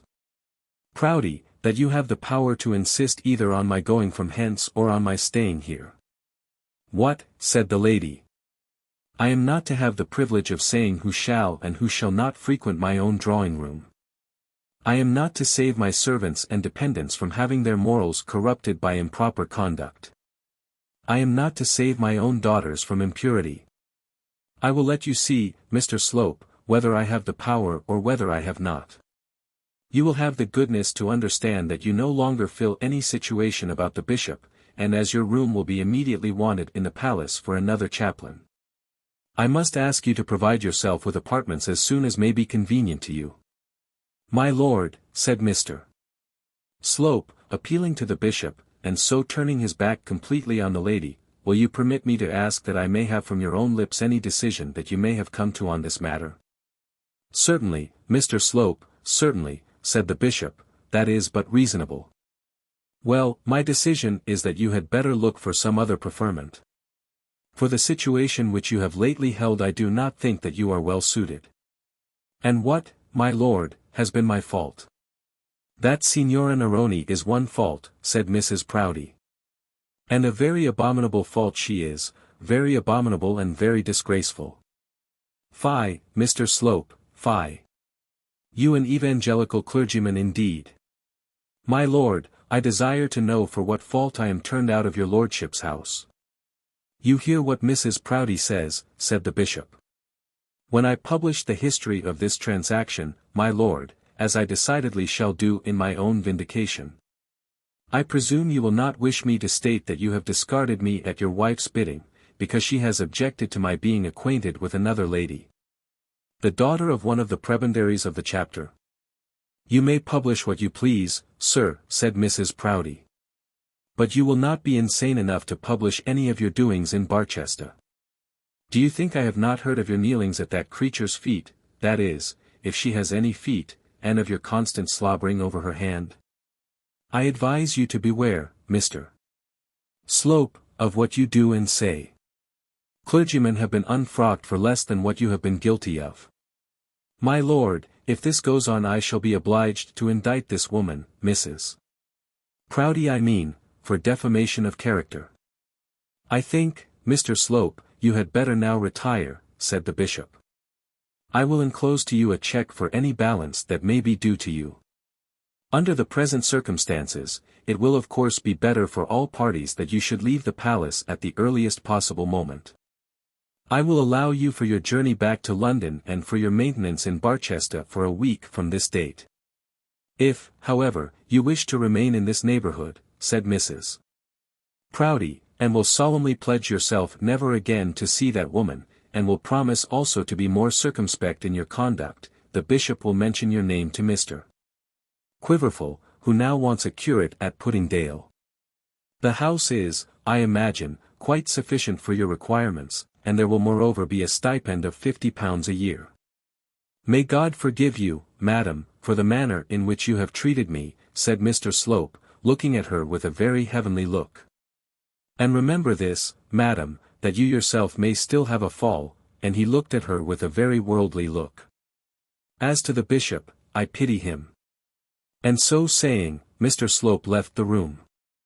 Thus ended the intimacy of the Bishop of Barchester with his first confidential chaplain. Mrs. Proudie was right in this, namely, that Mr. Slope was not insane enough to publish to the world any of his doings in Barchester. He did not trouble his friend Mr. Towers with any written statement of the iniquity of Mrs. Proudie, or the imbecility of her husband. He was aware that it would be wise in him to drop for the future all allusion to his doings in the cathedral city. Soon after the interview just recorded he left Barchester, shaking the dust off his feet as he entered the railway carriage. And he gave no longing, lingering look after the cathedral towers as the train hurried him quickly out of their sight. It is well known that the family of the Slopes never starve, they always fall on their feet, like cats, and let them fall where they will, they live on the fat of the land. Our Mr. Slope did so. On his return to town he found that the sugar refiner had died and that his widow was inconsolable, in other words, in want of consolation. Mr. Slope consoled her, and soon found himself settled with much comfort in the house in Baker Street. He possessed himself, also, before long, of a church in the vicinity of the Red Road, and became known to fame as one of the most eloquent preachers and pious clergymen in that part of the metropolis. There let us leave him. Of the bishop and his wife very little further need be said. From that time forth nothing material occurred to interrupt the even course of their domestic harmony. Very speedily, a further vacancy on the bench of bishops gave to Dr. Proudie the seat in the House of Lords, which he at first so anxiously longed for. But by this time he had become a wiser man. He did certainly take his seat, and occasionally registered a vote in favour of government views on ecclesiastical matters. But he had thoroughly learnt that his proper sphere of action lay in close contiguity with Mrs. Proudie's wardrobe. He never again aspired to disobey, or seemed even to wish for autocratic diocesan authority. If ever he thought of freedom, he did so as men think of the millennium, as of a good time which may be coming, but which nobody expects to come in their day. Mrs. Proudie might be said still to bloom, and was, at any rate, strong, and the bishop had no reason to apprehend that he would be speedily visited with the sorrows of a widower's life. He is still Bishop of Barchester. He has so graced that throne that the government has been averse to translate him, even to higher dignities. There may he remain, under safe pupilage, till the newfangled manners of the age have discovered him to be superannuated and bestowed on him a pension. As for Mrs. Proudie, our prayers for her are that she may live forever. Chapter 52. The new dean takes possession of the deanery, and the new warden of the hospital. Mr. Harding and the Archdeacon together made their way to Oxford, and there, by dint of cunning argument, they induced the Master of Lazarus also to ask himself this momentous question: why should not Mr. Arabin be Dean of Barchester? He, of course, for a while tried his hand at persuading Mr. Harding that he was foolish, over-scrupulous, self-willed, and weak-minded, but he tried in vain. If Mr. Harding would not give way to Dr. Grantly, it was not likely that he would give way to Dr. Gwynne, more especially now that so admirable a scheme as that of inducting Mr. Arabin into the deanery had been set on foot. When the master found that his eloquence was vain, and heard also that Mr. Arabin was about to become Mr. Harding's son-in-law, he confessed that he also would, under such circumstances, be glad to see his old friend and protégé, the fellow of his college, placed in the comfortable position that was going a-begging. It might be the means, you know, master, of keeping Mr. Slope out, said the Archdeacon with grave caution. He has no more chance of it, said the master, than our college chaplain. I know more about it than that.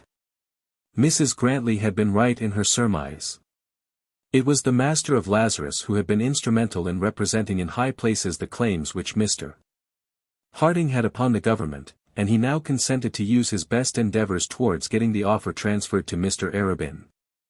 The three of them went on to London together, and there they remained a week, to the great disgust of Mrs. Grantly, and most probably also of Mrs. Gwynne. The minister was out of town in one direction, and his private secretary in another.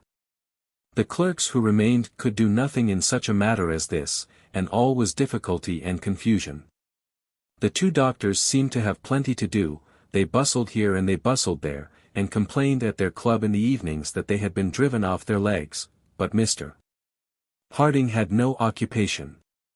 Once or twice he suggested that he might perhaps return to Barchester. His request, however, was peremptorily refused, and he had nothing for it but to while away his time in Westminster Abbey. At length an answer from the great man came.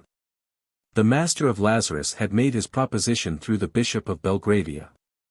Now this bishop, though but newly gifted with his diocesan honours, was a man of much weight in the clerico-political world. He was, if not as pious, at any rate as wise as St. Paul, and had been with so much effect all things to all men that, though he was great among the dons of Oxford, he had been selected for the most favourite seat on the bench by a Whig Prime Minister. To him Dr. Gwynne had made known his wishes and his arguments, and the bishop had made them known to the Marquis of Kensington Gore. The Marquis, who was Lord High Steward of the Pantry Board, and who by most men was supposed to hold the highest office out of the cabinet, trafficked much in affairs of this kind.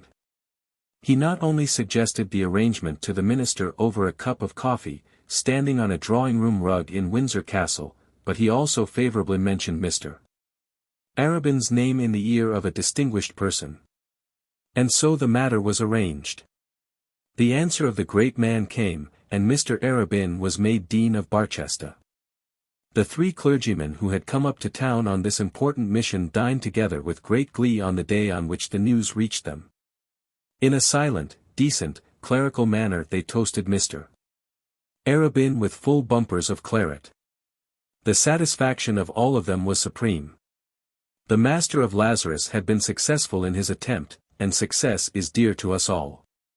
The Archdeacon had trampled upon Mr. Slope, and had lifted to high honours the young clergyman whom he had induced to quit the retirement and comfort of the university.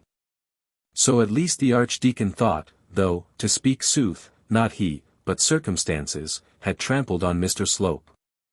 But the satisfaction of Mr. Harding was, of all, perhaps, the most complete. He laid aside his usual melancholy manner and brought forth little quiet jokes from the inmost mirth of his heart. He poked his fun at the Archdeacon about Mr. Slope's marriage, and quizzed him for his improper love for Mrs. Proudie.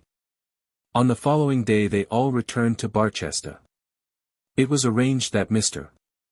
Arabin should know nothing of what had been done till he received the minister's letter from the hands of his embryo father-in-law. In order that no time might be lost, a message had been sent to him by the preceding night's post, begging him to be at the deanery at the hour that the train from London arrived. There was nothing in this which surprised Mr. Arabin. It had somehow got about through all Barchester that Mr. Harding was the new dean, and all Barchester was prepared to welcome him with pealing bells and full hearts. Mr. Slope had certainly had a party. There had certainly been those in Barchester who were prepared to congratulate him on his promotion with assumed sincerity, but even his own party was not broken-hearted by his failure. The inhabitants of the city, even the high-souled, ecstatic young ladies of 35, had begun to comprehend that their welfare, and the welfare of the place, was connected in some mysterious manner with daily chants and bi-weekly anthems. The expenditure of the palace had not added much to the popularity of the bishop's side of the question, and, on the whole, there was a strong reaction. When it became known to all the world that Mr. Harding was to be the new dean, all the world rejoiced heartily. Mr. Arabin, we have said, was not surprised at the summons which called him to the deanery. He had not as yet seen Mr. Harding since Eleanor had accepted him, nor had he seen him since he had learnt his future father-in-law's preferment. There was nothing more natural, more necessary, than that they should meet each other at the earliest possible moment. Mr. Arabin was waiting in the deanery parlour when Mr. Harding and Dr. Grantly were driven up from the station. There was some excitement in the bosoms of them all, as they met and shook hands. By far too much to enable either of them to begin his story and tell it in a proper equable style of narrative. Mr. Harding was some minutes quite dumbfounded, and Mr. Arabin could only talk in short, spasmodic sentences about his love and good fortune. He slipped in, as best he could, some sort of congratulation about the deanship, and then went on with his hopes and fears, hopes that he might be received as a son, and fears that he hardly deserved such good fortune. Then he went back to the dean. It was the most thoroughly satisfactory appointment, he said, of which he had ever heard. But, said Mr. Harding, and then, failing to get any further, he looked imploringly at the Archdeacon. The truth is, Arabin, said the doctor, that, after all, you are not destined to be son-in-law to a dean. Nor am I either, more's the pity. Mr. Arabin looked at him for explanation. Is not Mr. Harding to be the new dean? It appears not, said the Archdeacon. Mr. Arabin's face fell a little, and he looked from one to the other. It was plainly to be seen from them both that there was no cause of unhappiness in the matter, at least not of unhappiness to them. But there was as yet no elucidation of the mystery. Think how old I am, said Mr. Harding imploringly. Fiddlestick, said the Archdeacon. That's all very well, but it won't make a young man of me, said Mr. Harding. And who is to be dean? Asked Mr. Arabin. Yes, that's the question, said the Archdeacon. Come, Mr.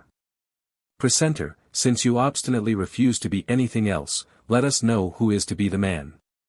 He has got the nomination in his pocket. With eyes brim full of tears, Mr. Harding pulled out the letter and handed it to his future son-in-law. He tried to make a little speech but failed altogether. Having given up the document, he turned round to the wall, feigning to blow his nose, and then sat himself down on the old dean's dingy horsehair sofa. And here we find it necessary to bring our account of the interview to an end. Nor can we pretend to describe the rapture with which Mr. Harding was received by his daughter. She wept with grief and wept with joy, with grief that her father should, in his old age, still be without that rank and worldly position which, according to her ideas, he had so well earned. And with joy in that he, her darling father, should have bestowed on that other dear one the good things of which he himself would not open his hand to take possession. And here Mr. Harding again showed his weakness. In the melee of this exposal of their loves and reciprocal affection, he found himself unable to resist the entreaties of all parties that the lodgings in the High Street should be given up. Eleanor would not live in the deanery, she said, unless her father lived there also. Mr. Arabin would not be dean, unless Mr. Harding would be co-dean with him. The Archdeacon declared that his father-in-law should not have his own way in everything, and Mrs. Grantly carried him off to Plumstead, that he might remain there till Mr. and Mrs. Arabin were in a state to receive him in their own mansion. Pressed by such arguments as these, what could a weak old man do but yield? But there was yet another task which it behoved Mr. Harding to do before he could allow himself to be at rest. Little has been said in these pages of the state of those remaining old men who had lived under his sway at the hospital. But not on this account must it be presumed that he had forgotten them, or that in their state of anarchy and in their want of due government he had omitted to visit them. He visited them constantly, and had latterly given them to understand that they would soon be required to subscribe their adherents to a new master. There were now but 5 of them, one of them having been but quite lately carried to his rest, but 5 of the full number, which had hitherto been 12. And which was now to be raised to 24, including women. Of these, old Bunce, who for many years had been the favourite of the late Warden, was one, and Abel Handy, who had been the humble means of driving that Warden from his home, was another. Mr. Harding now resolved that he himself would introduce the new Warden to the hospital. He felt that many circumstances might conspire to make the men receive Mr. Quiverful with aversion and disrespect. He felt also that Mr. Quiverful might himself feel some qualms of conscience if he entered the hospital with an idea that he did so in hostility to his predecessor. Mr. Harding therefore determined to walk in arm with Mr. Quiverful, and to ask from these men their respectful obedience to their new master. On returning to Barchester, he found that Mr. Quiverful had not yet slept in the hospital house, or entered on his new duties. He accordingly made known to that gentleman his wishes, and his proposition was not rejected. It was a bright, clear morning, though in November, that Mr. Harding and Mr. Quiverful, arm in arm, walked through the hospital gate. It was one trait in our old friend's character that he did nothing with parade. He omitted, even in the more important doings of his life, that sort of parade by which most of us deem it necessary to grace our important doings. We have housewarmings, christenings, and gala days. We keep, if not our own birthdays, those of our children. We are apt to fuss ourselves if called upon to change our residences and have, almost all of us, our little state occasions. Mr. Harding had no state occasions. When he left his old house, he went forth from it with the same quiet composure as though he were merely taking his daily walk. Now that he re-entered it with another Warden under his wing, he did so with the same quiet step and calm demeanour. He was a little less upright than he had been 5 years, nay, it was now nearly 6 years ago. He walked perhaps a little slower, his footfall was perhaps a thought less firm. Otherwise one might have said that he was merely returning with a friend under his arm. This friendliness was everything to Mr. Quiverful. To him, even in his poverty, the thought that he was supplanting a brother clergyman so kind and courteous as Mr. Harding had been very bitter. Under his circumstances it had been impossible for him to refuse the proffered boon.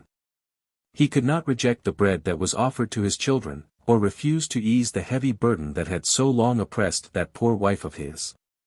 Nevertheless, it had been very grievous to him to think that in going to the hospital he might encounter the ill will of his brethren in the diocese. All this Mr. Harding had fully comprehended. It was for such feelings as these, for the nice comprehension of such motives, that his heart and intellect were peculiarly fitted. In most matters of worldly import the Archdeacon set down his father-in-law as little better than a fool. And perhaps he was right. But in some other matters, equally important if they be rightly judged, Mr. Harding, had he been so minded, might with as much propriety have set down his son-in-law for a fool. Few men, however, are constituted as was Mr. Harding. He had that nice appreciation of the feelings of others which belongs of right exclusively to women. Arm in arm they walked into the inner quadrangle of the building, and there the 5 old men met them. Mr. Harding shook hands with them all, and then Mr. Quiverful did the same. With Bunce Mr. Harding shook hands twice, and Mr. Quiverful was about to repeat the same ceremony, but the old man gave him no encouragement. "I am very glad to know that at last you have a new Warden," said Mr. Harding in a very cheery voice. "We be very old for any change," said one of them, "but we do suppose it be all for the best." "Certainly, certainly it is for the best," said Mr. Harding. "You will again have a clergyman of your own church under the same roof with you, and a very excellent clergyman you will have. It is a great satisfaction to me to know that so good a man is coming to take care of you, and that it is no stranger, but a friend of my own who will allow me from time to time to come in and see you." "We be very thankful to your reverence," said another of them. "I need not tell you, my good friends," said Mr. Quiverful, "how extremely grateful I am to Mr. Harding for his kindness to me, I must say his uncalled for, unexpected kindness." "He be always very kind," said a third. "What I can do to fill the void which he left here I will do. For your sake and my own I will do so, and especially for his sake. But to you who have known him, I can never be the same well-loved friend and father that he has been." "No, sir, no," said old Bunce, who hitherto had held his peace, "no one can be that. Not if the new bishop sent a hangel to us out of heaven. We doesn't doubt you'll do your best, sir, but you'll not be like the old master, not to us old ones." "Fie, Bunce, fie, how dare you talk in that way," said Mr. Harding. But as he scolded the old man he still held him by his arm and pressed it with warm affection. There was no getting up any enthusiasm in the matter. How could 5 old men tottering away to their final resting place be enthusiastic on the reception of a stranger? What could Mr. Quiverful be to them, or they to Mr. Quiverful? Had Mr. Harding indeed come back to them, some last flicker of joyous light might have shone forth on their aged cheeks, but it was in vain to bid them rejoice because Mr. Quiverful was about to move his 14 children from Puddingdale into the hospital house. In reality they did no doubt receive advantage, spiritual as well as corporal, but this they could neither anticipate nor acknowledge. It was a dull affair enough, this introduction of Mr. Quiverful, but still it had its effect. The good which Mr. Harding intended did not fall to the ground. All the Barchester world, including the 5 old bedesmen, treated Mr. Quiverful with the more respect because Mr. Harding had thus walked in arm with him, on his first entrance to his duties. And here in their new abode we will leave Mr. and Mrs. Quiverful and their 14 children. May they enjoy the good things which Providence has at length given to them. Chapter 53. Conclusion. The end of a novel, like the end of a children's dinner party, must be made up of sweetmeats and sugar plums. There is now nothing else to be told but the gala doings of Mr. Arabin's marriage, nothing more to be described than the wedding dresses, no further dialogue to be recorded than that which took place between the Archdeacon, who married them, and Mr. Arabin and Eleanor, who were married. "Wilt thou have this woman to thy wedded wife, and wilt thou have this man to thy wedded husband, to live together according to God's ordinance?" Mr. Arabin and Eleanor each answered, "I will." We have no doubt that they will keep their promises, the more especially as the Signora Neroni had left Barchester before the ceremony was performed. Mrs. Bold had been somewhat more than 2 years a widow before she was married to her second husband.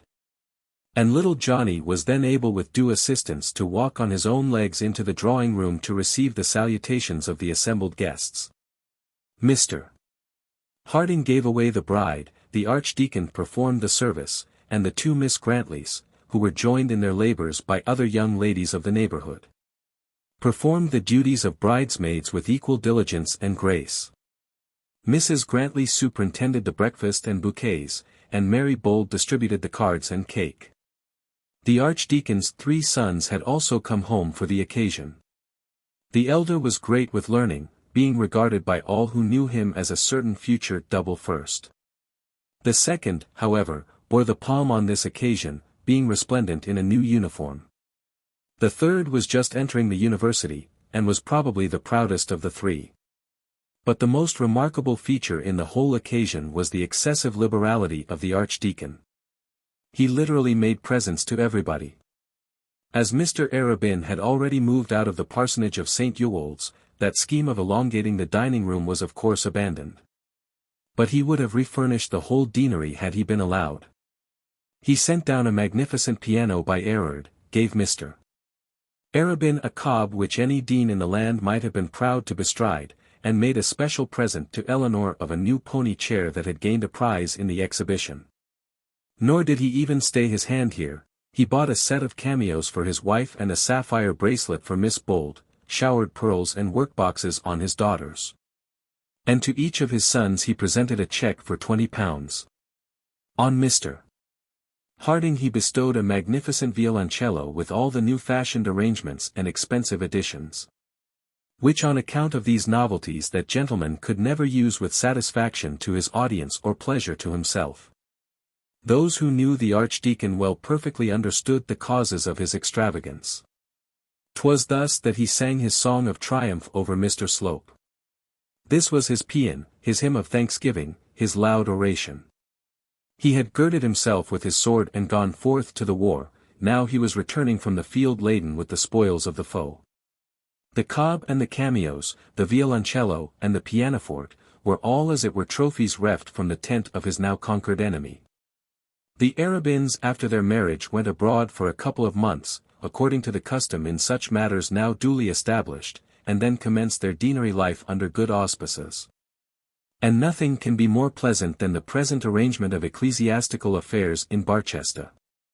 The titular bishop never interfered, and Mrs. Proudie not often.